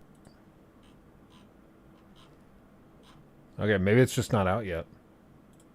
If you're gaming or you're doing super intense tasks, you want every bit of performance you can get. And as you'll see in the gaming demo here in a minute, the amount of performance you're getting out of a laptop, which actually fits in your bag, has been tremendously improved. Not that long ago, we were using quad-core laptops and GPUs that were like, I don't know, half as powerful as their desktop counterparts. I mean, even games nowadays, though, they don't frickin' do like... They don't even do like more than single-core stuff, you know? Like, what are we doing? Oh, you have the link? Hold on. Let's see. 4,800 was 56. But man, a 4080 in a mobile unit. 13900X HX. 16-inch. 2560 by 1600 anti-glare, 240 hertz. That's a monster, dude. Honestly, for $4,800, that probably seems about right. How big is the power brick? Oh, dude, it's gonna be monstrous. I don't think they'll show it, but yeah, they don't. I mean, upstairs, I will say my laptop I have upstairs is already pretty thick. It looks way thicker than this, and it's running a 3070, so it probably runs cooler. And that thing already has a power brick that's like monstrous. It's like 1.5 inches thick, 2 inches thick. And, oh, he shows it in the vid. Okay, hold on. And man, that thing gets so hot. It's like pretty uncomfy. Yeah, here it is. Is not only it comes with a slimmer charger, so it's gallium, but also on top of that, you've got an... Honestly, that's not that big.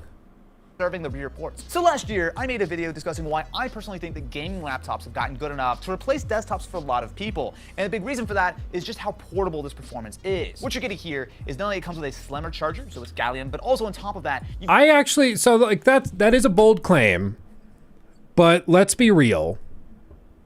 Oh, I changed the wrong thing, mother. I'm a professional streamer. Sorry guys, sorry. It's true, you can upgrade it, so that's a big issue. But like I was talking to an old friend from high school recently, and he has only ever used gaming laptops. He doesn't really like the desktop thing, mainly because he loves going and doing here it is. Performance is. He likes being able to play on like the desk and then move to the couch. Honestly, it really doesn't look that big. It's hard to tell because there's nothing like for scale next to it, but I mean, I would guess it's probably like about that big. It's probably not that huge. As far as gaming battery bricks are concerned, like it's not that terrible. But I would agree for a lot of people, gaming laptops probably at this point are feasible. Like, I still prefer the gaming desktop, but let's be real. Also, desktops take up a butt ton of space too. That's a big deal. This thing is heavy. It can only sit here. And I'm one of the weirder people on the planet that have a dedicated space for gaming. Not many human beings on this planet have a dedicated space to themselves, much less for a segment of their hobby, right? Or work, I guess, for me. But not many people have this much room for just a gaming thing, right? So, I mean, you think if I had a gaming laptop, none of this needs to be here. That can go away. This monitor can go away. I could keep it if I wanted a secondary monitor, but like that can go away. And all of a sudden, all of this is open with just a small little thing right here for the laptop. And that's very practical for a lot of people. And the other piece too is that, you know, we talk about upgradability. Yeah, it's very nice to be able to go in here and add a couple more sticks of RAM if I want. It's nice to be able to swap out the GPU when the next one comes out if I want to do that. However, that's sort of, I think that's more of a niche activity than a lot of people would care to admit. Most people just want to get a thing and have it work.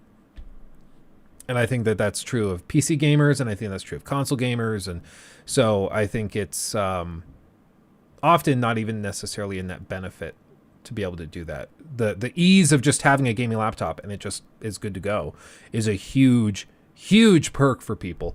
And you add the portability, and it's a big deal. You know? Skip the end bit of the vid. Oh, does he do like an ad or something? I don't know. What he shows in terms of performance looks pretty good.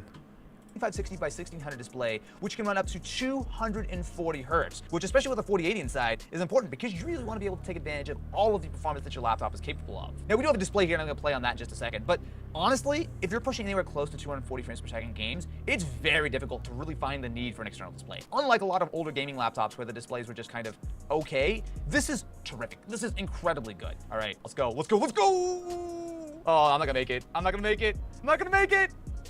Ah! Okay, I'm not going to go through the whole song and dance about why you don't need a desktop. If you really want a desktop, by all means, go for it. Obviously, there are still advantages there. But when you consider just desktop, if you're going to make it, all right, let's go. I find it funny. Do they really not activate Windows for his review laptop? I've seen this with Linus Tech Tip videos when they're building PCs, but this is a laptop. Shouldn't it come with Windows activated? Am I weird? Is that not a standard thing? Do gaming laptops not come with that? I mean, I can't think of a reason they would have reinstalled Windows for the review. Like, they get the laptop and reinstall Windows? You know? Like, I don't know why they would have done that. So I don't know why it's not activated. That's weird. I mean, obviously not a big deal. Like, but I could have sworn that's the standard is to, when you buy the laptop, it comes with the operating system. You don't have to pay extra for it. Like, it's a weird upcharge. I think you underestimate how many PC nerds and desktop nerds there are. Well, what I would say is there's a ton of them. I'm one of them. There's a ton of PC nerds that love upgrading their computers, but what I would say is that I think there's a hell of a lot more people globally who would prefer just to get a laptop that just works. Because, I mean, PC gamers have been telling, console gamers for years, oh, you can get a really great gaming PC for $500 instead of a console. People have been saying that for years. Buy some used parts, put it together.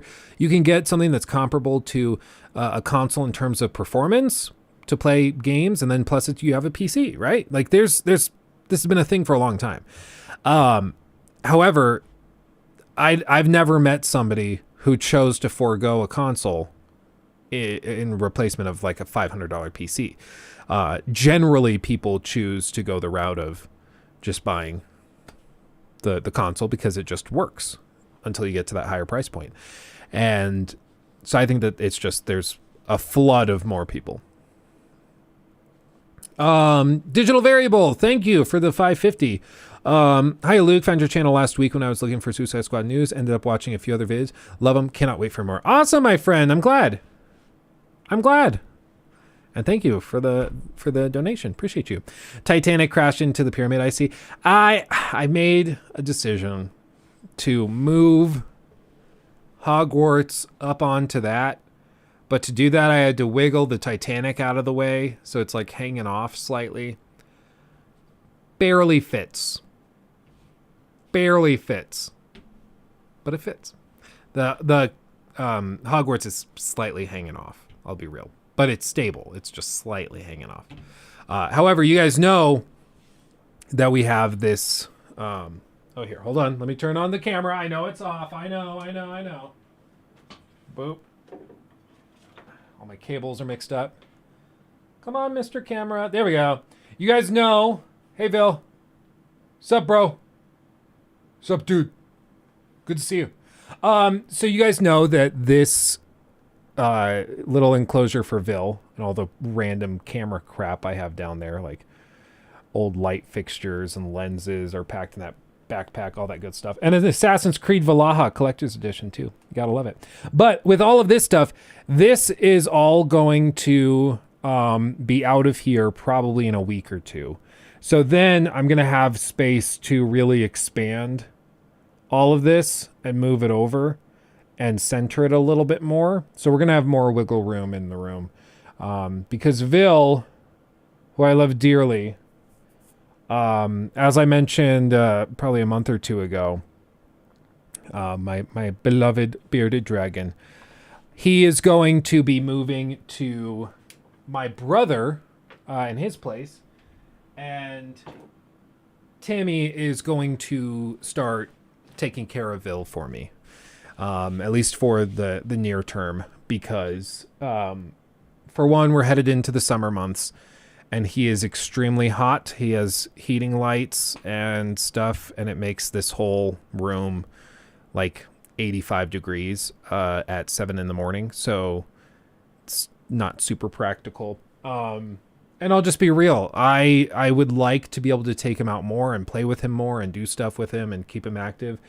But it's honestly, it's pretty tough because we have two cats that very, very much want to eat him. So I can't really do that. And so the extent of his playtime is me like bringing out a big cardboard box, making like a playpen on the floor and letting him just go crazy. Or sometimes I'll take him outside and then I have to get a metal grate to put over top so birds don't get him. But we're just very limited. Very, very limited. You're impressed I'm not drowning in sweat? Well, one of the things I have, turn the camera back on, is, hold on, give it a second, a dedicated AC unit. Because it gets so hot in here. So the little vent goes up and over and I blast cold air in here. But the problem is when it comes summertime, that AC unit can basically maintain the temperature of this room. If his lights are on, if the lights are off, then it can cool it down. But the thing is also, like, his enclosure, he needs to be at desert temperatures. He needs to be very hot. Whereas for me, it's not really super practical. Am I using AI noise cancellation? No, not right now. And that's not on, which is the big thing. If you want to hear it turned on, this is how loud it is. Okay? Get ready. It's pretty loud.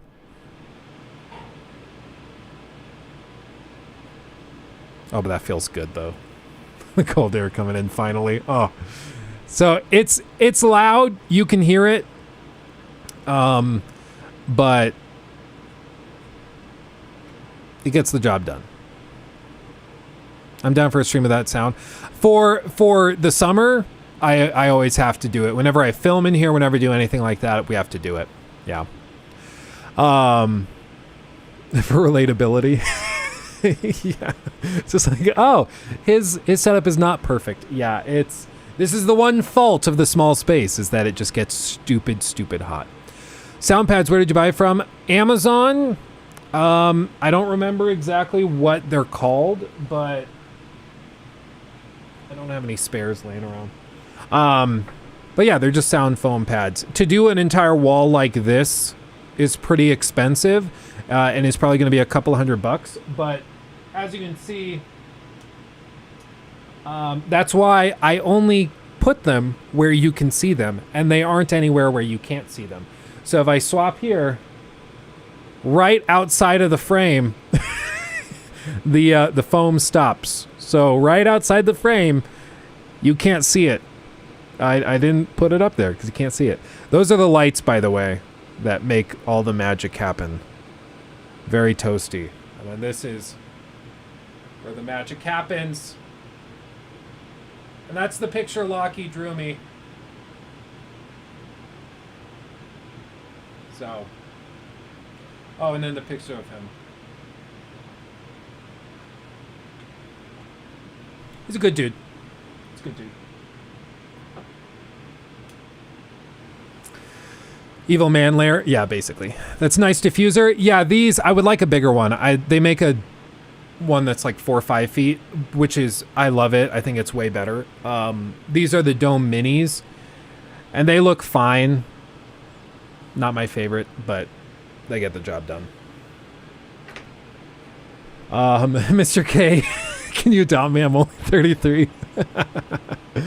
Oh, man. I would love to, Mr. K. Thank you for the $1.99. Welcome to the man den, the man cave. Yes, now I can have the front and back of your credit card also. Yes, absolutely. And do you want my social too? Who's your favorite South Park character and why is it Butters? Oh, it is Butters because I love Butters and he's awesome. I love him. Let's see. Front. Oh, I was going to do... Is this it? Yeah, this is with that other softbox on. So like if I turn off this guy, look at the drama, okay? Welcome to the stream. Wait.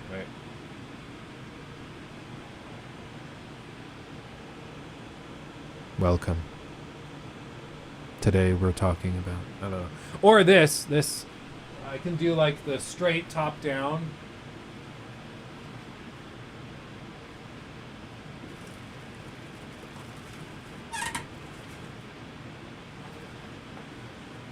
Right?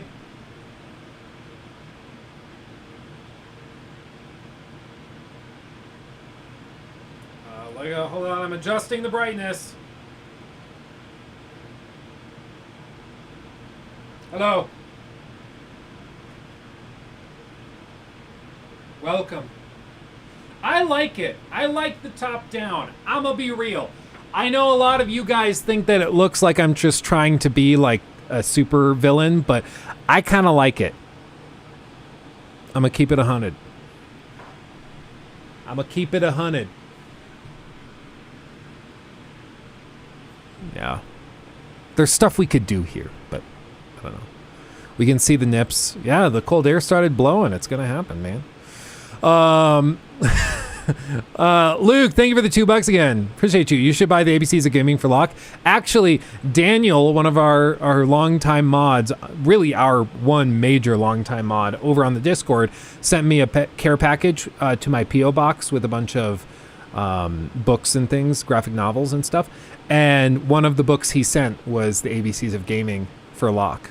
So, yeah, he actually has it because Daniel gifted it to him, which was pretty sweet. Let's see that pyramid in the back. Oh, yeah. Wait, hold on. I gotta turn the light back on. Voila. W background, Sir Luke. Well, I have this problem where if I try to change the color, it doesn't really work. So I can do that. Is that better? Or is that too bright?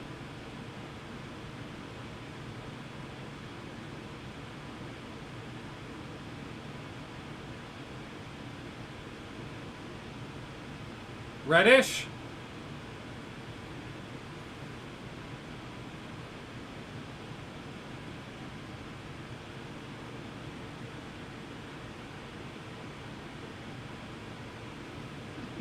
Hold on, look at Bill. Look at Bill. This is adorable. This is adorable. He's being a cutie.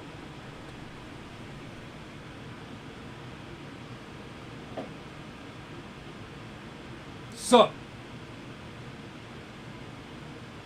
you want to fight about it?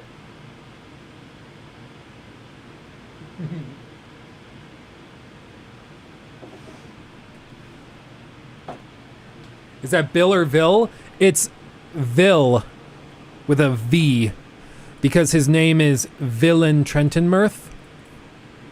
Villain Trentonmirth. Because Villain Trentonmirth is the gold dragon in The Witcher, if you don't know. It was this guy, if you watch the show, you know, the big gold dragon.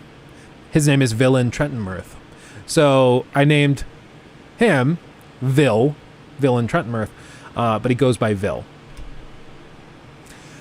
Do we like the red? Do we like the red? Should we keep the red?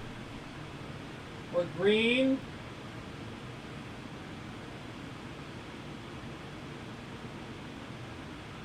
Well, watch what happens if I try to phase it, okay?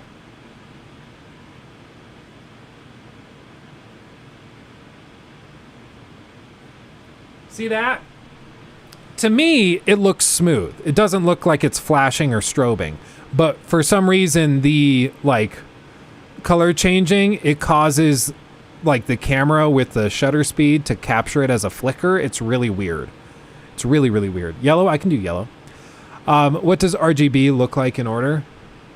RGB look like in order? White. Yellow? It's just kind of like a less bright regular one. Because this is full brightness. It's just blinding.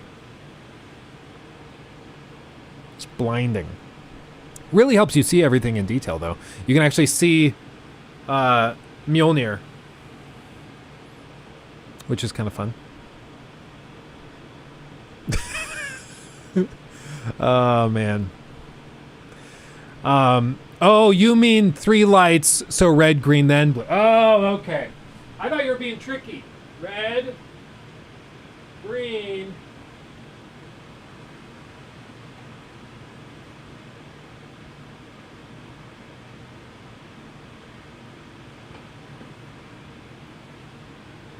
Little multicolor. I have another panel I could use too. We could mix it up. That's true. They don't have to be all the same color. I have never had a pet, much less a bearded dragon, but I'm genuinely curious as to how you play with a bearded dragon. Like, can you interact with a cat? How you play with Vil? With Vil, basically, it's like nicer bearded dragons you can take out. They can sit on your shoulder like a parrot. They can just hang out with you and chill with you. You can play with like food, so if you set them on one end of the floor, you can set like a roach or a cricket on the other end of the floor and let them chase it and hunt it down. Little stuff like that, just to get movement in. Give them a bath, Let them hang out in the bathtub. They love that. Stuff like that.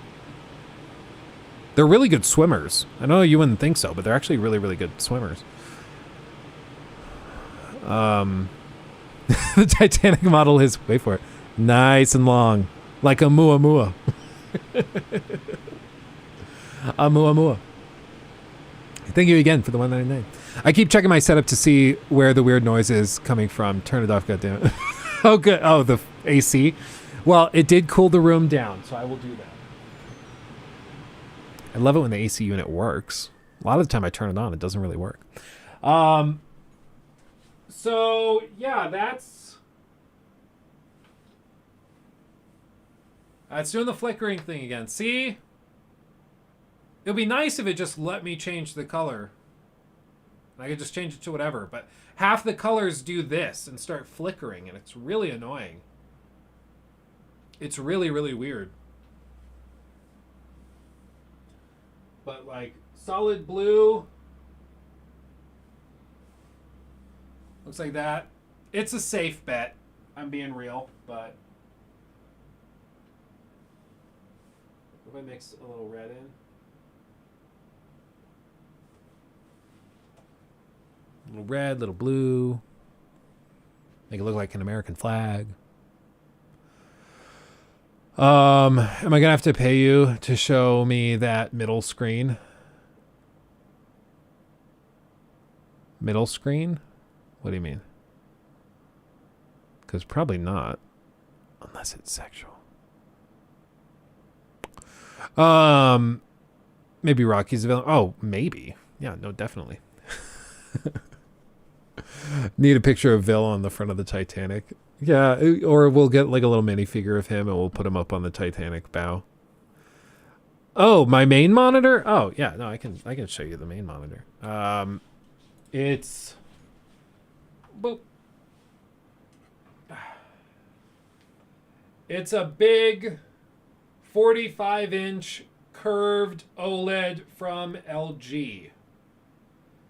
They just sent it to me like maybe a week and a half ago. But yeah, that's what that is. So we're going to be doing like a little sponsored segment with them where I talk about it on the main channel probably by the end of the month. But until then, that's it. It's pretty cool. I like it, but I will be real. You guys give me crap all the time for changing camera angles. The reason I changed the camera angle this time is because like the monitor, of course, is curved. So it folded forward and was blocking like half of the view of this camera where it was. So I had to move the camera over on a tripod and set it up next to this vertical monitor. Otherwise, I couldn't actually be seen. It was really weird. Pretty dumb. Pretty stupid. I can also change this. Should I do... Or I should go red to do a little inversion thing. Then I have to figure out how to change the RGB on this. That's the next step.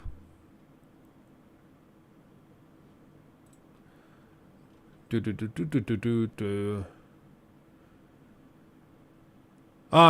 camera angles in a video is a good way to make cuts less jarring, right? Yeah, no, without a doubt. It can also be really satisfying for people when you are moving around your script a little bit. Maybe you have like a paragraph. So every time like a change of thought occurs, you'll see that I always shift camera angles and move. And I'm like, okay, and blah, blah, blah. Valen Trentmirth is Golden Dragon in The Witcher. By the way, I don't know if you knew this, but Valen Trentmirth can also be called Vil, and that's the name of my bearded dragon. Fun little fact. But anyway, back to the topic at hand. And so you can just kind of bounce between. And it helps people just subconsciously like wiggle down their or process, I guess, the information being presented to them.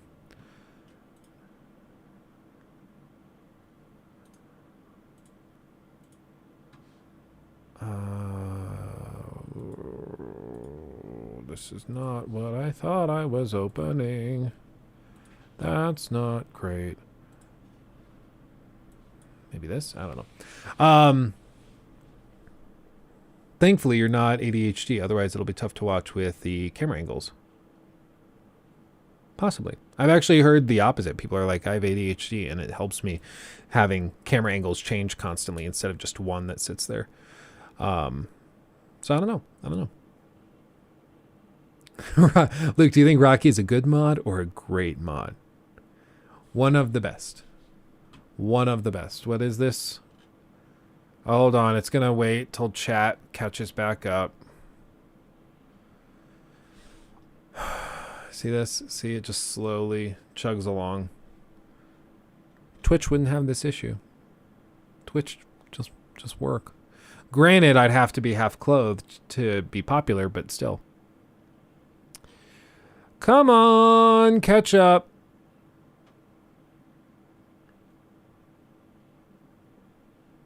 There we go.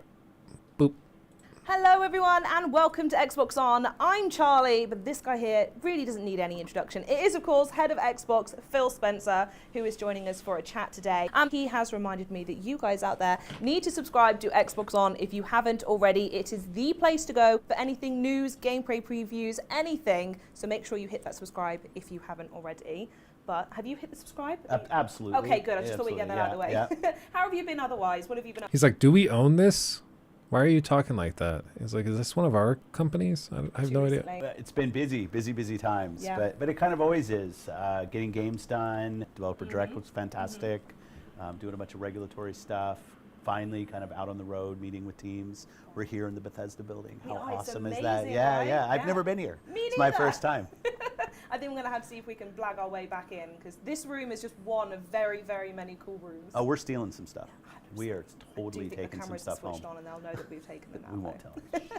I'm curious though, every time we meet, I always Phil's want to know. head looks too big for his body. I was gonna say he's got the vibe and the persona of like that kid that we all knew when we were like 10 years old, who was like really self-assured, sat really far back, just chilled. He strikes me as one of those people. You're playing, so give us the up to date. What is on Quick Resume at the moment? So I'm here in London and traveling. I have my Series S with the X screen. I saw. Oh yeah, I tweeted it out. I need to get me one of them. I love that thing. So right now there's kind of three things I'm rotating between.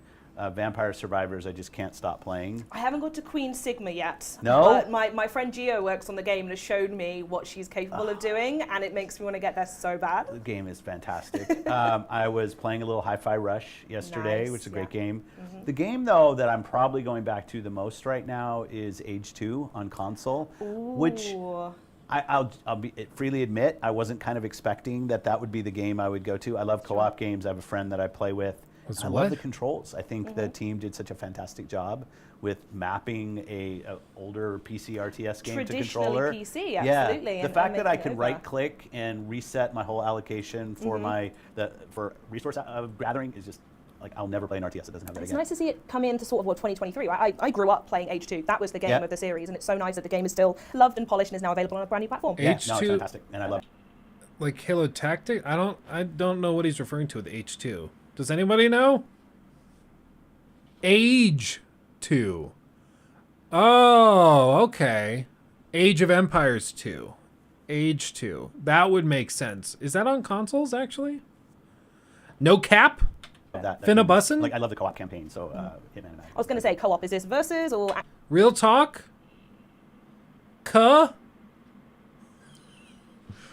I've just learned I need to use streamer slang, and then I'll be popular. So I'm just going to start tossing it out randomly. Hopefully you guys understand. No, I'm not good. So, and like I used to watch Age 2 competitive on PC, and they're doing crazy stuff. Like they're deleting their troop, like right? and they're moving so fast I can't even track it. No, I'm very much a plotter. I overbuild everything, but I just enjoy it. It's fun. I'm a turtler. I don't know if you've heard that phrase, where I build a lovely little town, Yeah. fill it with people in army, and then build like 6 walls deep so no one can get to me. Yeah. It's a great tactic. No one's been able to beat me yet. So the last thing I'm playing, because I'm determined with my other group of co-op friends, is Grounded. I just think Grounded is so fantastic. We're on the Haze Lab right now, so we're getting close. But because the building got me, like just that game. I know it's been out obviously in preview for a long time, and I still haven't finished. Shame on me. But there's almost too much to do. I get distracted every time I go, and I'm tarting up with making new lanterns. And it's a scary game. It's hardcore. Terrifying. Yeah, The like if you bees play by actually get yourself. me the So I got most. the bee armor. Oh, well, so there you now go. I've got the bee armor. If you get the crossbow, you can take down the bees. You get the crossbow by being able to crush the. Let's just take a moment to appreciate that he's actually chatting about video games. like he's actually a gamer. And I one of my frustrations with Jim Ryan has been that I feel like that guy, I get the vibe that he probably has never played games, or if he did, he doesn't play games actively. Like, he is a businessman. He is not a gamer. Whereas Phil actually seems like a gamer who's running a gaming giga company. And you can sense the difference. You really can. The crow feathers, not to go through the whole pyramid of creation. But yeah, so yeah, that's kind of what, and I started a new Civilization 6 game on my gaming PC, which means like I'll be back in 8 months after I finish that campaign. But I love Civ, and it's just one of those games I always go back to. Amazing, lovely. Variety of stuff. And I'm going to pick up on the fact you've mentioned one of the things I wanted to talk about today was the Dev Direct we saw earlier in the year. Yeah. So I kind of want to see what's on the horizon for these titles. Is there any other big reveals we can see coming our way? Right now, mostly, there are some things that will come up. We're mostly focused on June and kind of getting, because you've been involved in our process. Like we start so early, like in December. What are we going to show? What do we want? So a lot of our focus right now is on the showcase in June. But there's some news that's coming out. I mean, things that news that's coming out. Like, you know, like we did the GoldenEye. I was thinking, like, you know, GoldenEye type announcements. So there'll be things in games available in different services. Obviously, the Game Pass portfolio continues to grow. But most of our focus as a team is really on getting ready for showcase. We've got Redfall coming. We've got Minecraft Legends coming. We've got Starfield coming. We've got Forza coming. So I love the fact that the portfolio's here and people are starting to play, and starting off the year with Hi-Fi was so fantastic. Oh, what a game as well. It was the very first time I was able to... So they're already starting. They started, he said, in December with building out their showcase for June. So they're apparently going to go pretty hard around E3 time. Hopefully they got some good stuff to show. I mean, they're doing a dedicated showcase for Starfield, so that's going to be big. Todd sometimes gives off a gamer vibe, but mostly sick salesman. I get the vibe that Todd is a gamer, but he doesn't talk about games anywhere near as much as he used to. Like, you go back and you watch interviews of Todd from like 2009 and 2010 or around Skyrim, and he's always talking about like the games that he's playing and their inspirations and the other titles that they've gotten really into. The only games I've heard him talk about in recent interviews are what was it? He really likes the college football, whatever that game is. College football something. I don't know. He just strikes me as the guy that like got really busy and has kind of gotten out of the groove. He can still make really great games, don't get me wrong, but I know what you mean. It doesn't seem like he's as into it as he used to. Yeah, NCAA, yeah. Apparently those are the kind of games that he plays a lot of. S-tier rank on a fight. I suddenly went, oh, I found the one for me. Well, just kudos to the team, right? Yes, and we also, I want a quick shout out to Makami-san, who was head of Tango for a long time and is deciding he wants to kind of step away from that studio leadership. I just say he's been such a great confidant for me in talking about things that we should be doing better in Japan and work that we need in the opportunities that we have. But most important, really growing that studio into a position that launches something like Hi-Fi, which is totally out of what people would expect is their wheelhouse of games. So just thanks to Makami-san for all the great work that he's done. But yeah, having Hi-Fi kind of shadow drop there and do really well. Like people phenomenally just, well. And the same as GoldenEye as well. What a week that was for everyone, right? Yeah, it's just, and it's been the steady flow and then age and like, you know, just boom, boom. And it's going to continue when I look at the portfolio of things, especially for Game Pass. Like it just, MLB's coming, like all this stuff is just great. Yeah, it's going to be a really good one. And talking of which, Forza Horizon 5 has just dropped their new Rally Adventure DLC. And we've also got the folks at Ninja Theory, we've got Rare in the UK, and you've already mentioned the fact that we're here at ZeniMax and Bethesda hanging out in London. So I want to know, if possible, is there anything, can you give any updates on what they're up to at the moment? Well, I'm going to Ninja Theory tomorrow. Very good. So I'm looking forward to that. And I'll get to see, obviously, what we're doing with Hellblade 2. They have a fantastic pub right underneath the studio, by the way. I hear that's a secret. Oh, by the way, apparently Hellblade 2 only entered full development in 2021, even though it was announced in like 2019. So it's like, it's only been in development for like 2 years, full development, which is a little crazy. Like I just assumed it had been in development, full development the whole time, but no, it's like, it's nowhere near as far as along as I think a lot of people thought it was. Red Flag, I don't know. I think they just did an early like proof of concept trailer, and it looked really good. So they showed it at that Series X announcement thing that they did, showcasing the power of the console. And then they continued to do like scripting or whatever else they wanted to do. And they've only recently gone like full time, recently being like 2 years. But my understanding is normally like when you announce something at the console announcement showcase to be like, hey, the PS5's coming. Look at these games for PS5. My understanding is that it's probably like, okay, it's coming in the first year or maybe 2 of the console gen. Hellblade, I would not expect until probably 24 or 25. And that, I mean, at that point, you're talking about 4 or 5 years into the generation. That's a long time, you know? A lot of this does fall on COVID. You're right, Ocular Candy, you're right.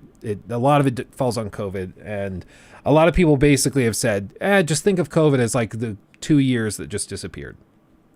Or like 18 months that just didn't count, basically. And so if you think about it that way, then it's less severe, but it still is a good long time. Maybe not now I've said it, but it is a really, really good pub and they do great chips. Yeah, okay. So it's a great studio and you should have a look around, but the pub, make sure you get And that. again, like because of COVID and everything else, I haven't been there. Like, and I know now, obviously I'm doing a lot more travel again, and I love, last time I was here, I went up to Rare and I met with some of the leadership at Playground, and I did meet with Dom, but he came down to London, so it's great to be able to go up to Cambridge and see the work at Ninja Theory. I want to call out Playground with the Raleigh. I think, you know, if you know the pedigree of that studio and where some of the creative leads come from, their background in Raleigh is just fantastic. I think they, I'm a huge Horizon fan. I think they do a great job with open world racing, and I think it's always great when we get a good Rally game on the platform, and the fact that this shows up as kind of a DLC part of Horizon for people, I think is really great. And Rare with Sea of Thieves just continues to build The and thriving grow. of that game, Yeah, right? yeah. I mean, you'll see, because we see all the engagement, and it grows, and then it might flatten for a while, and then they do something else. They kind of continue to evolve the formula for single player people and campaign people, and it's just kudos to the team for continuing to build great content. With the 5th anniversary yeah, as well, yeah. just not slowing down in the slightest. Not at all. And then obviously Everwild's in development there, and Louise and Greg and everybody kind of seeing what's going on there. Yes, yeah. So we do a lot of good work in the studios here. If you just think historically about the role of studios in England and the role they've played in video games, I shouldn't Scotland as well, when you think about games that have come from there. And it's just great to be here. What games have come from Scotland? I can't think of any Scottish developers. Am I stupid? Am I missing something? There's got to be some. I don't know. It's like, yeah, and we've got a bunch of great developers. Hellblade is, they're in London. Oh, that's what you mean, Drizzy. Can you make a video on Hellblade? The trailer looks so good. Is it worth playing in 2023? I mean, I did do a critique of it back in the day, the first Hellblade. So if you want to see that, hear my extended thoughts, you can go check that out. I did a critique of it back when it launched. Hellblade 2, I don't think is coming anytime soon. Mr. K, thoughts on the BioShock series? Are you excited for Judas? Very excited for Judas. I was hoping that Atomic Heart would be like a spiritual successor, but it's like, again, it's fine. It's good, but it's definitely not the BioShock direct successor that we were hoping for. Which is a bit of a bummer, but what are you going to do? Here, category games. Oh, not games set in Scotland, developed in Scotland. Because, like, Uncharted 4 has a segment in Scotland, and there's stuff like that. But I don't know of any developers in Scotland, you know? I don't know. But yeah, I'm very, very excited for Judas. I think that stands a much better chance of being really good. But I think that also stands a very good chance of coming out in, like, 5 years. Because Ken Levine takes for freaking ever, because he keeps restarting development whenever he is not happy about something. And get out with the teams and see what they're doing. Fable's coming from the Playground team. Yep. Hellblade 2 as well from the Ninja team. So loads of energy still to come from them as well. Yeah, Fable, funny enough, it was really, I think it's probably fair to say it wasn't my first shipped game when I joined Xbox, but working with Peter on the original Fable, which I was able to do, yeah, I definitely have my point of view about what that game should be, and watching how the team is evolving it. It's great. And every time we've shown Hellblade, we've shown some of the visuals a couple of times. The team just sets such a bar for the mocap work that they do, the character work that they do. It's funny you say that, actually. The one time I went to go visit them and I went to that pub, we Yeah. were having a tour and someone came up from where they were filming the mocap and they were in the full suit with the camera and everything, and I've never seen in person what that experience is, but it really sort of reminded me that a lot of work and a lot of technology goes into this, and you see that final product and it's just phenomenal. Yeah, yeah, and they've really perfected that craft for them. I think they're world class as a studio in creating. I would agree, and I think if anybody can take on Naughty Dog, it's probably them. And I think that's why they're taking their time with Hellblade, because I think Phil's vision is to eventually have their own direct Naughty Dog competitor. They want to have, of course, Activision and Call of Duty and all of that stuff tied in, have their own stuff.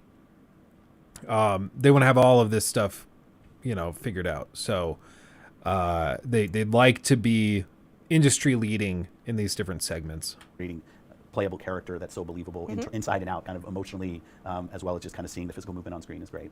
So that's a lot of looking ahead from us, but it's really key to point out that it has somehow been over a year since you announced your interest, your intention to acquire Activision Blizzard. I like King. to say it was my interest. Well, like, I just you decided, one day went, look, hey, I got a lads. little bit of cash in my pocket. What should I do today? Yeah. So I'm keen to know what's the reaction been like watching that all unfold as fans.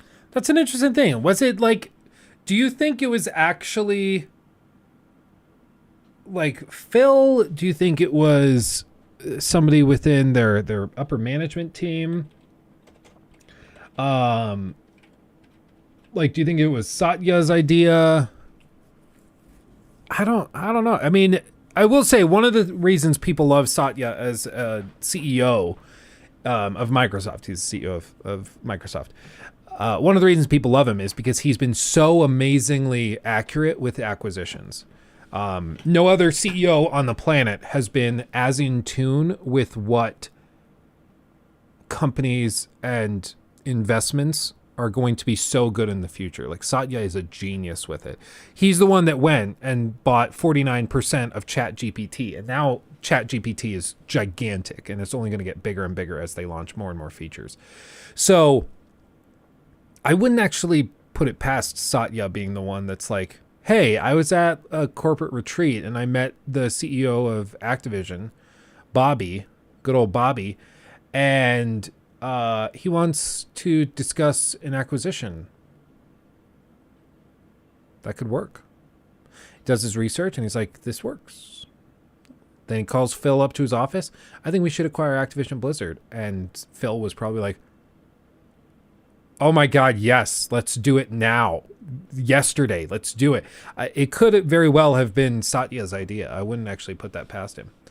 Fans around the world respond to this news. I think for the community, the Xbox community, there's a lot of anticipation, a lot of excitement. Like anytime we're making big moves, people that are supportive of what we're trying to do and what our vision is, we just get a lot of excitement. I think for the industry, and I think this is right, there's questions about, well, what does this mean? What does consolidation mean? Like, how is this going to affect competition? We're obviously spending a lot of time with regulators on those same questions. And I think for a deal this size, that makes the right sense. Like, we should be able to have open and honest conversations about what is this. I think if you take a binary position of every kind of business move is wrong or every kind of business move is right, that's probably not the right way to do it. But thinking about competition and are there kind of remedies that we should put in place to ensure that healthy competition matters, like I'm very supportive of that. But it has been fun to see the Xbox community just see that the company's behind continues to be behind what we're trying to do. And I can't wait to get it done. Yeah, me too. Cannot wait. And I'm always curious to know, from Xbox's perspective, how do you see, or why do you even see Activision as an exciting prospect to have within the Xbox family? Yeah, because we spend so much time talking about Call of Duty on PlayStation. Like, it's just It's pronounced Sertia? Sertia? I have literally only ever heard it as Satya Nadella. I've never heard it as Sertia. The R is silent. There's no R in his name. It's Satya. Like, what? The topic, because I think it's, not to minimize it, it's kind of the easiest topic to go to. You got me! As only people who play on console, then you say, okay, how does this impact our competition with PlayStation and other console? I'll say from the beginning of this, it was never about that. We never had in our model anywhere where we're pulling Call of Duty or something away from PlayStation. Tackling. No, yeah, and I know for the Xbox community specifically, they might eye roll at this, but as we think about what we're trying to do at Xbox, we want to build a gaming platform where the world's best creators can build games to reach players anywhere. Yeah. Whether they're playing on console, great, playing on PC, playing on their smart TV or their phone. And every time we were kind of going through our logic, what we realized, and it's painfully obvious, is that we don't really have any capability on mobile today, on phones. We don't have our studios, it's not what they've grown up doing. We don't have a ton of players there, so it's really a space that's very foreign to us, but it's the largest gaming platform on the planet. And the big wigs at King are going to know a thing or two about They mobile, will, huh? and even like Call of Duty Mobile and Diablo Immortal, right? So for us, the logic really started from how do we gain more capability on mobile, both creatively as well as having users, but also obviously when you look at what Activision Blizzard King is, the PC heritage there, the stuff we can do with Game Pass, I think will be great for the community and people who are on Xbox. But the real strategic angle behind this was we need to get relevant on mobile, and it turns out that Activision Blizzard King is the largest mobile publisher outside of China. So that's how we got there. Doesn't really talk a lot about COD, and he says that the key strategic element was going for King, which, I mean, makes sense. They want to target mobile, and it only makes sense. Go after the biggest mobile guys. But it's pretty crazy. Like, he knows what he's doing. He knows what he's doing. Start there. Yeah. Now, you've already mentioned Call of Duty, and I think it's worth maybe hanging on that point a little bit more, because you have said really clearly you don't intend on making Call of Duty an exclusive Xbox title. But a lot of people interpret that word differently. So for you and for Xbox at our current position, what does not exclusive or exclusive mean to you? We want to increase the places where people can play Call of Duty. I think a little bit like Minecraft. I think when we acquired Minecraft, our monthly active player base was 20, 30 million. I'm doing this from memory, but I think that's about the size that Minecraft was. And I think it's about maybe 120 million monthly players on Minecraft. And you do that, obviously, first and foremost, by nurturing the creative, make sure the game evolves and the teams have the resources they need to build a great game. Because in the end, it's all about great games. With Call of Duty, I think we've made some specific agreements with Nintendo and with NVIDIA to ensure the game can show up in front of more places. And you obviously don't make the game bigger by taking it away from anybody who's playing today. Yeah. I looked the other day, we have 58 games in our portfolio that are available in the PlayStation Store today. Now, we've acquired a lot of those, like the Doom games and the Fallout games, but even things we're updating, like ESO, Fallout 76. And so we expect to hit a certain level of quality on all of those games, the level of quality that PlayStation players expect. So that's our goal. And I think that this is, I don't think he's actually being like obtuse or anything here, or like trying to obfuscate. I really do think that Microsoft's approach is fundamentally different than Sony's recently. Sony approaches PlayStation almost first as a hardware business and then as a software business. They're approaching it from the perspective of, okay, how do we get people to buy PS5s and play stuff only on PS5, where we can get a cut from every store purchase and all this. We have to keep them on our platform, full stop. Similar to how Apple handles the iPhone, right? Microsoft is approaching this very differently.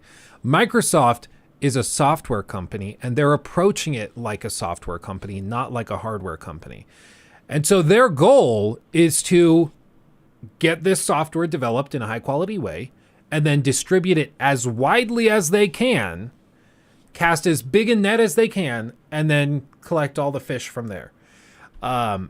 Because that's the power of software, is that it's not technically held back by any specific hardware. You can put it anywhere. It's just a matter of placement. And depending on what deals they hammer out with PlayStation, I mean, who knows? Maybe after that 10-year agreement expires, maybe they do keep it on PlayStation on an ongoing basis, because they're like, honestly, we're doing so well, we don't even need to make people buy Xboxes. Because as long as they're paying us, we're happy. We're getting our money. Who cares? So it's just fundamentally a different approach, because I don't think Xbox really cares that much about how many Xbox Series X's are sitting on like people's entertainment centers. I think that helps, and they're proud of good numbers, but I don't think that's the biggest deal for them. The biggest deal are like Game Pass subscriptions and people playing their games globally. And this is reflected in how they talk about this stuff. They talk about player bases. They aren't talking about units sold. They don't care how many units they've sold of Minecraft. They want to know how many people are playing. They want to know how many people are actually actively engaged with this stuff. And you can be very successful with a subscription-based model because you have that resilience financially. You can absorb some hits. Forspoken bombed so badly. Allegedly, they might have lost upwards of $100 million on Forspoken. Lost. $100 million on Forspoken, with marketing and everything taken into account. Which is why they shut down the studio that made it within like a month or two of the game coming out.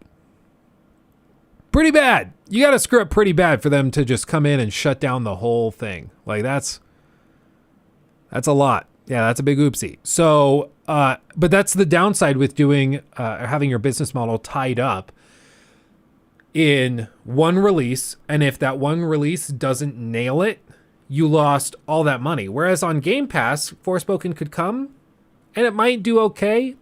People might try it and be like, yeah, I didn't pay anything for this upfront, so I'm not that bummed about it. And they just move on, you know?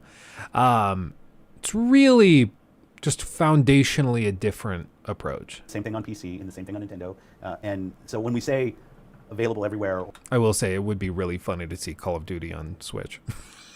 run like so stupid bad. We're not exclusive. We want to make absolutely the best version of Call of Duty for any player on any of those platforms. And does that include anything in regards to exclusivity in regards of content, No. or maybe like No. Warzone-based access? No, Nope. no, we're not. Love that. Full stop. No. Well, because like I sit here today with a great game that's come out in the last couple of weeks, Hogwarts Legacy, and yes, Mhm. there is a quest that's available on PlayStation. It's not available on Xbox as part of that, and I know this is part of the industry. That's not the game we're trying to play here either. It's not about a skin on a gun. It's not about a certain kind of mode of the game. That the same version of the game will be available on all platforms, which is Nice little dig. Little dig. Little jab right there. It's like, I know right now, Hogwarts Legacy, you know, there's a mission exclusive to PlayStation. We're not doing that. It's really what we do today. Like if you're a Minecraft player on PlayStation, I don't think you feel like you have the lesser version of course. Minecraft Yeah. or Minecraft Dungeons or Legends, which is coming out when it ships. Yeah. Which can be cross-play as well. That's right. And we want to make sure those players feel like they have a great experience on the platform they choose to play on. So that's why Xbox is interested in, you know, going down this road hand in hand with Activision Blizzard King. But what's the benefit to gamers and creators? And if possible, is there maybe an angle in the UK that benefits them? In the end, it's all about player and creator benefit. Like we know that as building a platform, if our players aren't finding great games to play, and if our creators don't feel like they can build the best games and find players for those games, like nothing else matters. So the thing that gets excited to me, one is obviously Game Pass. I'm like a walking ad for Game Pass. But it sells itself as well, kind of. I feel like I just have to say to someone what Game Pass is, and they're like, oh, wow, that's great, actually. Yeah, and people who haven't tried games before will give them a try when the cost is just different than having to go buy it retail. It's more accessible, right? So, you know, I think about Activision, Blizzard Games. I think about the long history of great franchises there, making them more accessible by, like, obviously things will be for sale, but also part of Game Pass, I think is a great value for players. I also want to be able to give those creative teams as much freedom as I can to go do some just amazing, amazing things. For the creator community at large, and I think we've seen this. If you look in reactions to the deal, it's not like you've seen the industry come out against, like third-party creators come out against the acquisition, because we're trying to create a larger marketplace for people who are building games across more screens. Different business models help players, and it helps creators as well, and that's our job. And in the end, this has to benefit players and creators, or it hasn't been successful for Xbox. So on the topic of exclusivity, some people have pointed out that when you guys over at Microsoft acquired Bethesda ZeniMax, that Starfield was stated as a title that wasn't going to be exclusive to Xbox. That has since switched. So I'm wondering, or at least I know some people are going to be wondering, is that going to happen to Call of Duty, or what's to stop that from happening there? I don't think I ever said Starfield was not going to be exclusive to Xbox. You know, now you said that, people are going to go through and watch hours worth of I know, content. and so I like the almost certain- confidence. Yeah, because I think what I said is we're going to take it on a case-by-case basis. I said we're not going to pull games that are on other platforms, so we'll continue to support the communities of games. And you know, as Elder Scrolls Online has been doing their annual drops and their content drops, those have been on PlayStation, those have been on PC, those have been on Xbox. All the PC for some of those it ships a little bit earlier, but the console versions ship at the same time. We've updated Fallout 76 on all the platforms at the same time. Exclusive titles in the console space is part of the business. All platform holders do it. They're kind of more than kind of. They are marketing beats for the platform, and we see that. Our competitors have a lot of exclusive games. So when we're launching new games, there are certain games that we're going to make exclusive. For us is always a little bit hard because we ship everything on PC as well. But let's just say ship on Xbox and PC and available on cloud. And some of those won't be available on other competitive platforms. But there's no example in Bethesda of us pulling something away from the PlayStation community that they had. Or games that people are playing, not us not continuing to update those. I'd say the same thing with Minecraft Dungeons and with Minecraft. And we'll do the same thing with Legends when it comes out. You know, if I look forward, I think people playing more games across more devices is just where gaming is going. It's the right thing, huh? That's what we want, right? And the biggest games, if you look at like a Roblox, you look at Genshin Impact, you look at things like Fortnite, Minecraft, these are games that are playable across all of these screens. I love us building a console, and I love playing in my family room, sitting my butt on the couch and watching the big screen with a controller in my hand and playing. So I want that experience forever, right? That's something I want. So this isn't about a lack of importance in the gaming business of hardware. I think hardware is very important, but it doesn't mean that every piece of hardware needs to be completely closed, or things need to be obviously taken away from other players, because that's not what. Again, very different philosophy. Very different approach. I think it's a good approach. I think it's going to be really interesting because I think Microsoft is a behemoth of software, and being able to shift this now into a software-based business as opposed to a hardware-based business, which is what consoles traditionally have been, I think is probably the strategic shift that they needed to really cause Sony to freak out. And hopefully it pushes Sony to be more pro-consumer and to bring more stuff more accessibly to players. And I think they've sort of started, you know, I think bringing their games to PC is a great move. And I think if they really want to double down on this, make your games release on PlayStation day one and on PC day one. Double down. Make it way more accessible. And I think people will, in general, be much more positive towards PlayStation, but we'll just have to wait and see. As of right now, their policy more generally is release it on console, wait a year, and then put it up on PC. Why they do that, I personally think it's probably just because they know that a good number of their fans own PS5s and PCs. And after about a year, people are more likely to buy a second copy for their PC. Whereas if it released on PlayStation and PC at the same time, they'd probably just buy it on PC and not on PlayStation. So it's their attempt to get 2 copies out of you instead of just 1. Because people will be like, oh, I played that last year. I want to see what it looks like on PC. Sure, I'll play it again for this weekend. I think that's probably what they try. So, yeah. Has anyone gotten a new Samsung TV with Game Pass built in? I've not tried it, but I've heard it's decent. But I mean, you have to have really good internet. I saw a video breaking it down, and it seemed like Game Pass Cloud or xCloud, whatever it's called, running on a big screen. So it looked good, but you have to have really good internet for it to be on a 75-inch screen and not look terrible. What we're doing. Love it. Tremendous. Now we're going to be on See to you, other Crimson. areas now, because you guys are not just talking about Call of Duty every single day. In fact, you've recently decided to make a massive announcement about AI and Bing. So I'm wondering if that's going to have any impact on gaming and Xbox. Oh, that's a really good question. I hadn't even thought about asking Phil Spencer about Bing and Chat GPT, but that's a good question. In its future. You know, one of the things I love about the games industry, there's many things I love about the games industry, but we're Good. always, I should hope so. Yes. games industry has always been an early adopter of emerging technology. And it's funny when I'm internally to the company, when I'm talking to the AI team, I spend a lot of time with them. I go all the way back to like. Spends a lot of time with the AI team.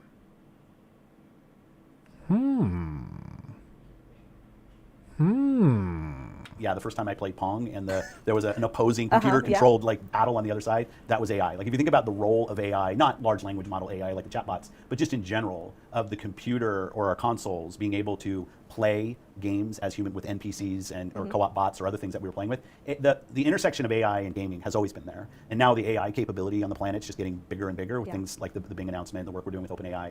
Absolutely will play a role in video games. AI always has. And I get excited about some of the work that the team's doing. It gives them more of a canvas. And whether it was simulated physics, whether it was 3D rendering, whether it was great audio technology, what I find is when you give our creators new tools to play with, they then work it. Sometimes it takes a couple years to find the rhythm of how everything fits in, but our creators are now spending a lot of time with our AI engineers and thinking about how this can be an additive, positive force in the games that we're building. Interesting. I wonder, this is gonna, it's very unlikely I'm able to find this, but there was a clip years ago. Todd Howard.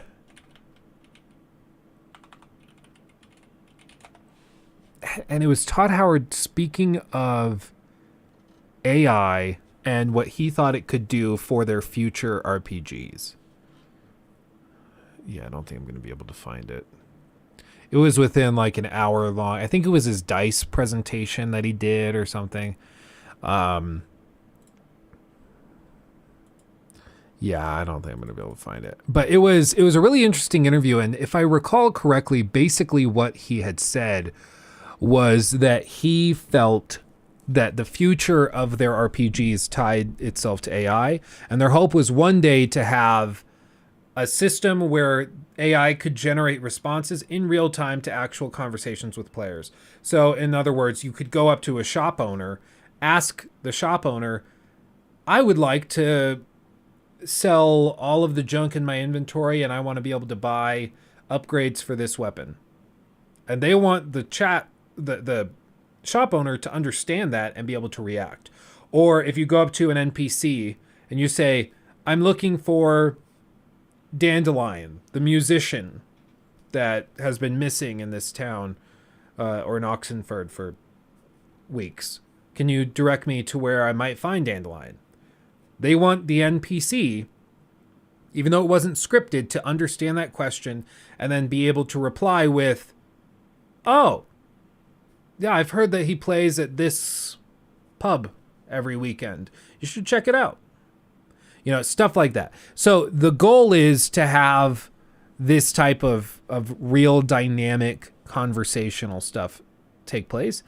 And I think it's possible. Like, I think that it actually is something they could pretty easily do. But we'll just have to see. Because with Chat GPT, I mean, can you imagine if they integrated like a Chat GPT thing into, say, something like Elder Scrolls 6, where that exact thing can happen? They could have it so you could type in your questions, or you could even pop down like your microphone, and then you talk into the mic and you can ask NPCs. I'm looking for a blacksmith to improve my weaponry. Can you point me in the direction of it? Thinks about it for a second. Yeah, head down this street off to the left underneath the clock tower. That's not unreasonable. If you've seen what ChatGPT can do, that's not that crazy.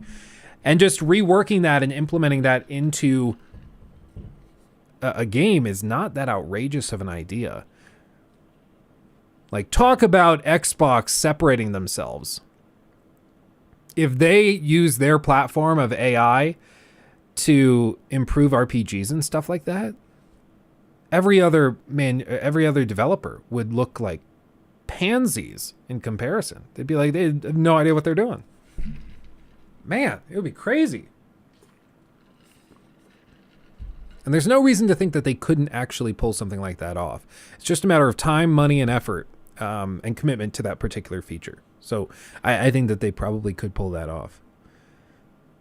And hearing that he's spending a lot of time with the AI team gets me kind of excited. Luc Lafreniere from the One Show had the Bing chatbot fall in love with him. He also had it threaten him in a different convo. Yeah. Because it scours the internet and it reads some of the loving conversations and things you can find on the internet, and it also reads a lot of the negative stuff on the internet. And so depending on how you talk to it, you can end up in trouble. Live in-game guides in Microsoft games. I mean, they kind of do that in PlayStation already with those cards that pop up. You can use those for like assistance during boss fights and stuff. I've never used them. Kind of forget they're there all the time, but you could do something like that.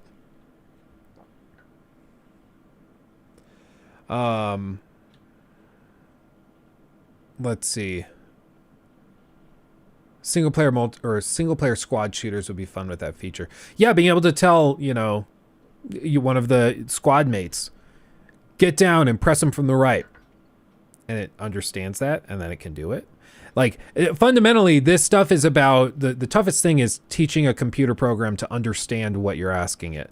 Because we've all tried stuff with virtual assistants where you tell it something you want, and if you don't phrase it properly, it just doesn't work.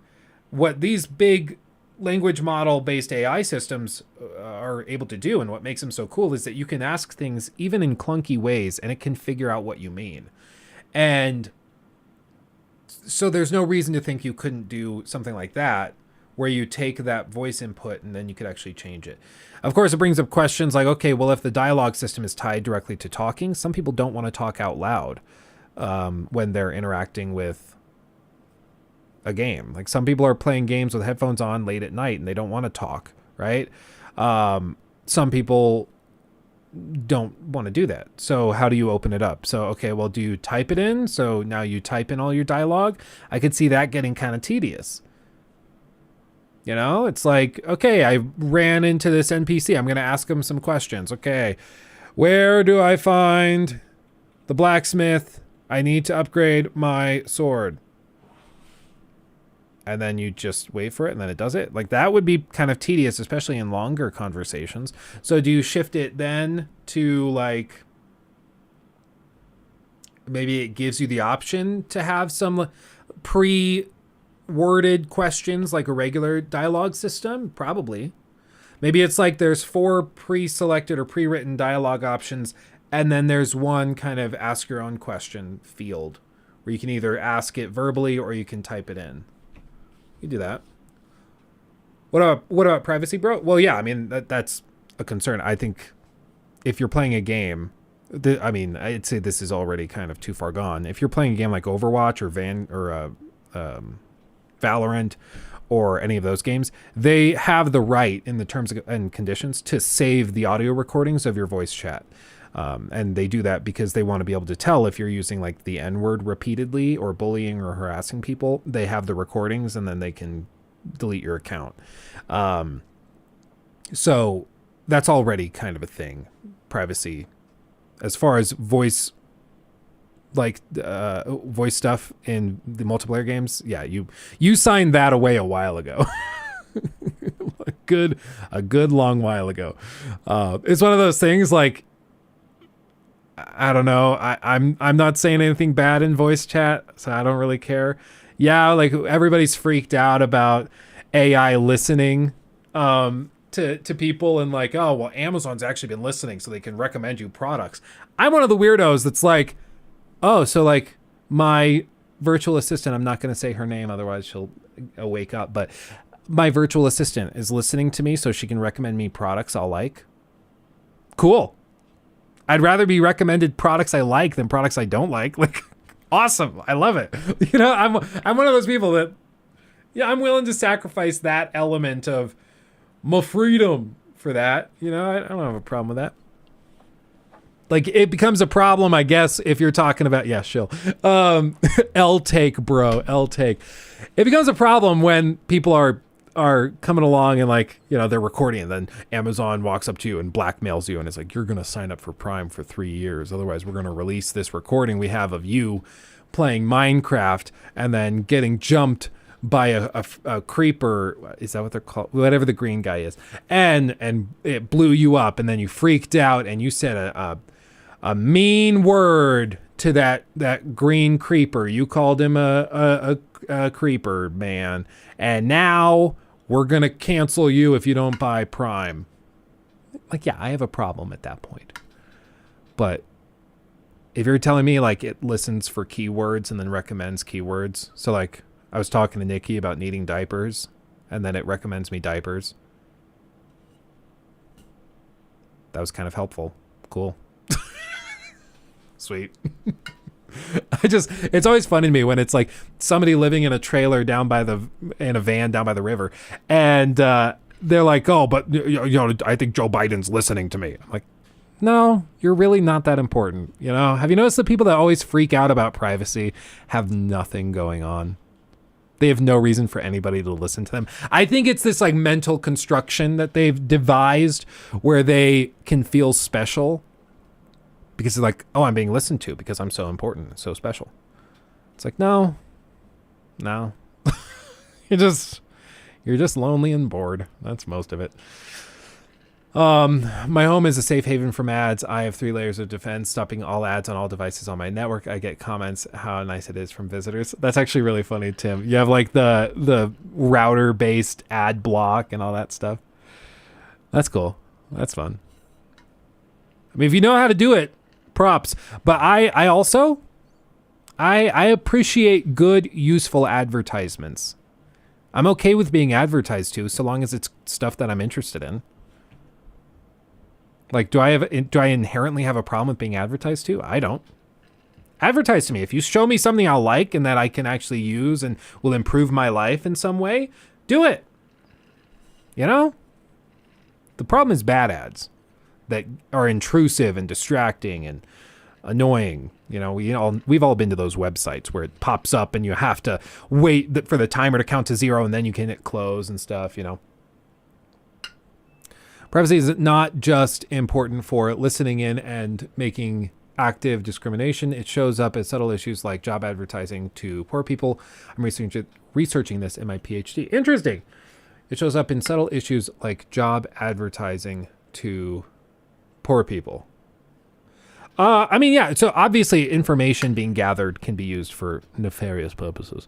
I'd say that's why we need much heavier regulation in terms of data collection. So while I am personally not that stressed about digital privacy when it comes to like advertising, of course I don't want like hackers getting into it or anything like that, but I do think that there should be some sort of legislation put in place where people can be protected against like digital companies taking your information and then selling that to other companies. Like, I feel like you should have a right to your privacy information. My point is I just personally don't have a problem with my privacy information being taken to sell me things that I find more useful than others. You know. Anyway. Yeah, but hey, when you look up and buy an item, all you get is ads for the product you just bought. I will say I Googled one time, a chair. And it was just like a small chair that wouldn't come up so high. It would stop in like the just below your neck. And I was like, okay, that's a nice chair. It's like an Aeron. It's like, oh, interesting. And I closed the tab. And ever since then, all the ads I get are for those chairs from one company that spams. And I would say that's an example of an annoying ad that's frustrating. Because like if I want the chair, I'll get the chair. I don't need the ads constantly reminding me about the chair. But that's an example of when I think it goes wrong. But if we're talking about like Amazon intelligently telling me, oh, hey, we noticed that you ordered like a big box of 100 diapers, and their little algorithm goes, in general, people need to order more after this period of time, after maybe a few weeks. So now we're going to recommend that you buy this next box of diapers. You could be like, how did they know we almost ran out of diapers? That's horrifying. That's terrible. But to me, I'm like, no, that was like that. For me, that was useful. So I appreciate that. That made my life better, you know? Yeah, hit the like button, boys, or Luke buys the chair. Or whatever works for you. If you like the video, maybe I will buy the chair. I don't know. My big thing is like just this camera angle. I like the angle, but I hate that the chair covers up like the whole backdrop. I don't need it. You know, I would like kind of a smaller form factor chair, I think is the main thing. It's worse when you're looking for a Christmas present somebody could buy you. Amazon is still telling me to buy the whiteboard I asked someone to get me. That is a problem. That's an oopsie. Did Nest Cams or something send the police... Wait, what? Did Nest Cams or something sent nudes to the police?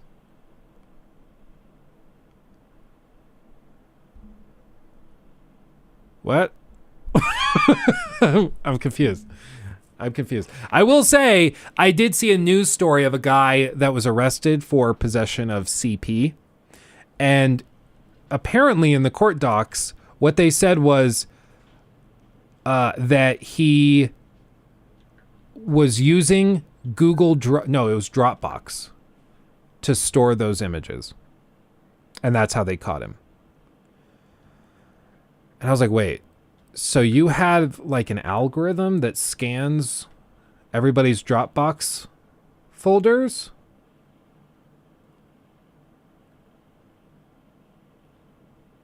And this algorithm can tell the difference between of age pornographic images and not? That's a kind of crazy algorithm, dude. This is getting weird. Like, I'm glad that they caught the guy, because F that dude. But it's also like, okay, so there's some stuff going on in the background of these data services that you'll never hear about, because the moment you hear about it, people like that will stop using Dropbox to distribute this stuff to other pervs. And so they keep it secret, so nobody really knows about it. So they keep using it so they can catch more of them. But it's like there's some crazy algorithms that can catch stuff, you know? Or they were investigating him and found his Dropbox, and that was damning evidence. There was something, I don't remember the exact wording, but when I read the article and read the thing that was in the court document, basically it was like Dropbox sent the information of his Dropbox account to the police. So Dropbox discovered the issue and then sent it to police. And who knows, maybe they already were investigating him for various other things. Maybe they already knew that he was on their list. But Dropbox sent them something that triggered all of this. I don't know. Anyway. Google thinks I own a home. Not in 2023. Dude, it's so stupid expensive. It's freaking dumb. It's actually ridiculous. Like, they're building more and more homes now where I'm at as well. And like, nobody can afford it. Nobody can afford it. It's insane. And I'm like, who are you building these houses for? Because they're building a lot of them. They're building like whole neighborhoods near where I live, and all the houses are empty. And they list them on Zillow, like one at a time, kind of plopping them in slowly to try and sell them. And nobody's biting because they're all stupid overpriced. Like a house that 4 years ago would have been $400,000 now is like $840 where I live. And it's new build garbage. Like it's all falling apart. It's crazy. So the question is, like, are they seeing something I'm not? Are there so many people moving in here from California and New York that people are going to buy that house anyways? Or are they just overbuilding like crazy, and in like a year or two, they're going to have to dump those houses for like pennies on the dollar? I'm more inclined to think it's the latter, because it seems like everywhere in the country, they're building insane amounts of stuff. Yeah, like Salazar right here. They build an insane amount in this area of New Mexico, but it largely is anticipation of the usual influx of people from California, New York, and Texas. Yeah, well, and that's what I'm hearing here in Colorado, too. They're like, oh, well, there's just a lot of people moving in. And I'm like, I know people who have moved in from California, and I know a heck of a lot of them have moved in and had to rent because they can't afford the houses. And I think what might be happening is that they see these charts and the stats show crazy high demand, because everybody my age right now wants to buy a house. The demand is high. And then they look at the supply and they're like, oh, so we need to raise the supply and build more homes to meet the demand. Economics, bro. Problem is, they're building these houses that are so stupid overpriced that demand doesn't drop, because people aren't buying the houses and then leaving the market, leaving the buyer's market. So they stay there, and then the builder's like, oh my God, demand's still super high. Let's build more. And so they keep investing hundreds of millions of dollars, billions of dollars into single family home real estate that's hyper overpriced. And I think they're running into some problems with liquidating those assets. And it's only going to get worse because rates are super high as well now. So buying a house right now is kind of an oopsie for a lot of people. Bought a house at $235 in 1.5 years later. It's already evaluated by the city at $255. Well, and Jean, what I'll tell you is here in Colorado, I know somebody who bought a house in early 2020, because it was right at COVID. And they bought the house right now. I think they got it for like $370. Right now it's valued at like $580.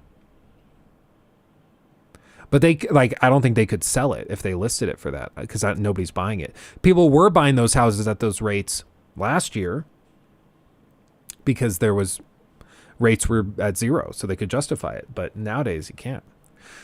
Some moron built 2 houses in my neighborhood and had the audacity to charge $1 million for each. I live in the pit of Queens. Oh, really? There are some people who I think just thought it was going to be easy money. These investors heard, oh no, people are buying houses for ridiculous prices. So just build a house, sell it, people will buy it. And they thought it was magic. And now nobody's actually going through and buying the houses. Apparently, mortgage applications are at the lowest rate they've been at in 15 years or something, like since the great financial crisis. It's crazy. My brother bought a house in North Carolina for $300. A year later, sold it for over $600. Yeah, well, if you timed it right, when rates were still low, you could make stupid money. But a lot of people didn't time it right and bought those houses. And the weird thing that's happening now, and then I'll probably call it because I'm going to pee my pants. I've been drinking a lot this stream. But I think one of the potential things that's going to happen is that everybody is not sold on new builds because the quality's poor and they're overpriced. So people are like, okay, I'll look at older houses and buy those. But people who have older houses likely either bought them or refinanced them when rates were super low over the last few years. So those people aren't going to want to list their houses for sale, because if they do that, they have to buy a new house to replace the one they just moved out of and sold. And the only houses they can get now are super overpriced with high interest rate loans. So they want to keep their low interest rate and their low monthly payment. So they just don't sell. So they stay there. So then you have all these people that need to buy a house, but the market's too expensive and rates are too high at the same time. So nobody wants to do this. Nobody wants to get the house. So everybody then has to rent. But rent has gotten crazy high everywhere. It doesn't matter where you look. Rental rates are insane. And there's no good place to be. It's all horrible. So some people are moving back home. People are moving back in with roommates. They used to live on their own. Now they're moving back in with roommates because it's so expensive. And you get into a sort of stalemate between the people who are renting and wanting to buy a house and the people selling the houses. And it's just kind of a matter of waiting to see who breaks first. And the only way it breaks is if those guys that have 100 homes that they own and are trying to sell until it takes until they cut the prices, until they sell and they get rid of the inventory because it's just getting too expensive to hold them. And that can take a little while. And usually that comes in at during financially difficult times, which we're headed into. So it could be that in a year or two, prices crash, and that's great for buyers, really bad for owners. And so if any of you guys own a house, my hope is that you have a good locked in fixed rate on your mortgage and you're prepped to just kind of hunker down for 3-4 years. So we had to pay over $80,000 over asking to get the house we wanted last year, already regretting it. Yeah, well, it was a mad rush. It was ridiculous. Stuff was selling for any reason. Luke, I'm 21. You think I have a house? It's okay. Back in the day, people were able to get houses at 21. Nowadays, not so much. We refinanced a couple of years ago and got a rate to 2.25. And now if we wanted to pull equity out, we can't because of how the rates have gone up. Exactly. Well, and it's probably going to take 6-7 years before rates get decent again. And even then, it's going to take forever. Even then, they might not ever get down to the levels they were during COVID. Sorry for being big dumb, but can someone tell me why it's getting so expensive? A lot of it is just because these speculators and investors saw that demand was high. People our age, in their mid to late 20s, really want to buy houses. But they weren't thrilled with the selection, but they see an overwhelming amount of demand. So they try to meet the demand by creating a ton of supply and building new houses. And they go in and they have built all this stuff. And because stuff was selling, like we just saw, for $80,000 over the asking price, somebody lists their home for $400,000 and you have to pay $480,000. They were only asking $400,000, but you pay $480,000 to win the house because there's so many people bidding on it. Because that market was so crazy, these guys built tons of houses. And they're like, we'll catch all these buyers that are overpaying for stuff. And so they rushed this in and they built all these houses, but they built them really poorly and they built a ton of them and they are listing them for very high prices. So none of those people that want to buy houses are going to go buy those new builds. So they have to rent. And they rent, and so all of the rental rates rise because you can't move somewhere else because it's so expensive to buy a house. So you have to put up with the higher rental rates. Deal with it. Sucks to suck. So that's a problem. So people then move back home, or they go and they move in with roommates and they find other ways to do it. And you start to see the rental market get contracted and start to suck because they can't fill units because people are moving in together and moving home and running into that. And all the while, those guys that just built 100 new homes in that neighborhood that they built, they can't sell the houses and they're freaking out because they're like, okay, well, what the hell do? We have all these houses. We have to get rid of them. So then they go and they are like, well, I guess we got to cut the price on it, or we sit on it for 2-3 years and hope people snap out of it and start buying. And so it's this stalemate thing that happens where you're waiting to see if the investors break and start cutting prices, or if the buyers break and just overpay like crazy. And usually the investors break because the investors can afford to lose 25% on their investment. Whereas the people who want to buy a home physically don't have the money to buy that more expensive home. They don't have $150,000 for down payment. They can't afford a $4,000 or $5,000 a month mortgage. They just can't. So usually the investors break first. But in order for that to happen, usually there has to be pressure on the investors to sell it instead of just sitting on them. And that usually comes in times of economic crisis when the investors that make up that bigger firm that bought all those houses are demanding answers or returns and are like, hey, you said that you would be paying us this much money and you can't because you haven't sold any of those houses you built. What the hell is going on? Give me my money back. And then they have to liquidate and lose money that way. So that's what people are talking about when they talk about a housing crash that's coming, because they're saying in a year or two, after that stalemate is ended and those investors are like, screw it. Just list the house for whatever's going to get it sold. That's when the market starts to rebalance, but that takes time. And that's why, honestly, if you want a house, you probably need to wait probably a year and a half, 2 years for rates to drop a little bit and then for the housing market to also adjust back into a sane level.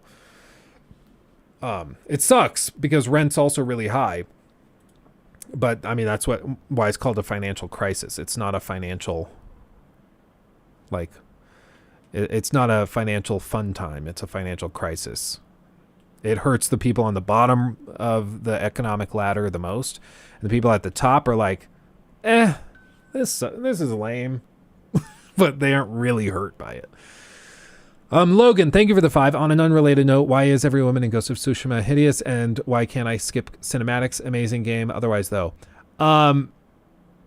the cinematic fade to blacks, I agree, are super, super freaking annoying. And there is somewhat of an uncanny valley going in the cutscenes with some of the NPCs. I will agree with you there. I wouldn't say all the women are hideous, but then again, I wasn't really watching for the women and what they look like. So maybe I'm just not aware. Who knows? Advert. Playing games. Here, Rocky. I'll finally read it. Playing games with me will improve your life, Luke. Specifically, Destiny. 4th charm. Destiny, though. There's so many conflicting things. People have been so mixed on this latest one. I don't know what the deal is.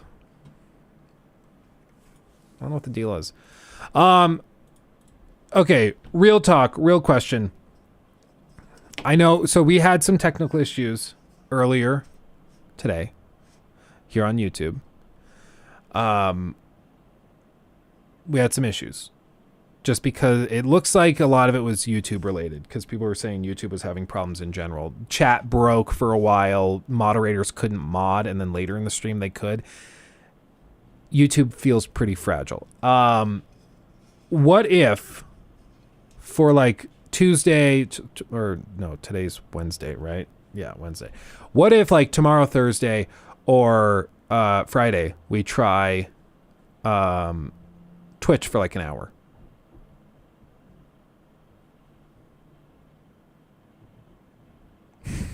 Steffi's like, I will kill you. Well, like as an additional stream, just so we can try it. Because if 5 people show up, I'm going to be like, I'll be like, nope, it's not in the stars, right? But if, 200 people, 300 people show up, then it's like, okay, maybe this isn't the worst thing ever. Norman trying, yeah. You're committed to us on Friday. You can do it on Thursday. Okay. So maybe what we'll do is tomorrow afternoon, so around this time, I'll start a stream over on Twitch, and we'll just try it. No promises, no guarantees, no switching officially. We're just going to try it as like an additional thing. Fair? I think that's fair. Maybe it'll suck ass, and we'll be like, oh my God. Oh my God, please no.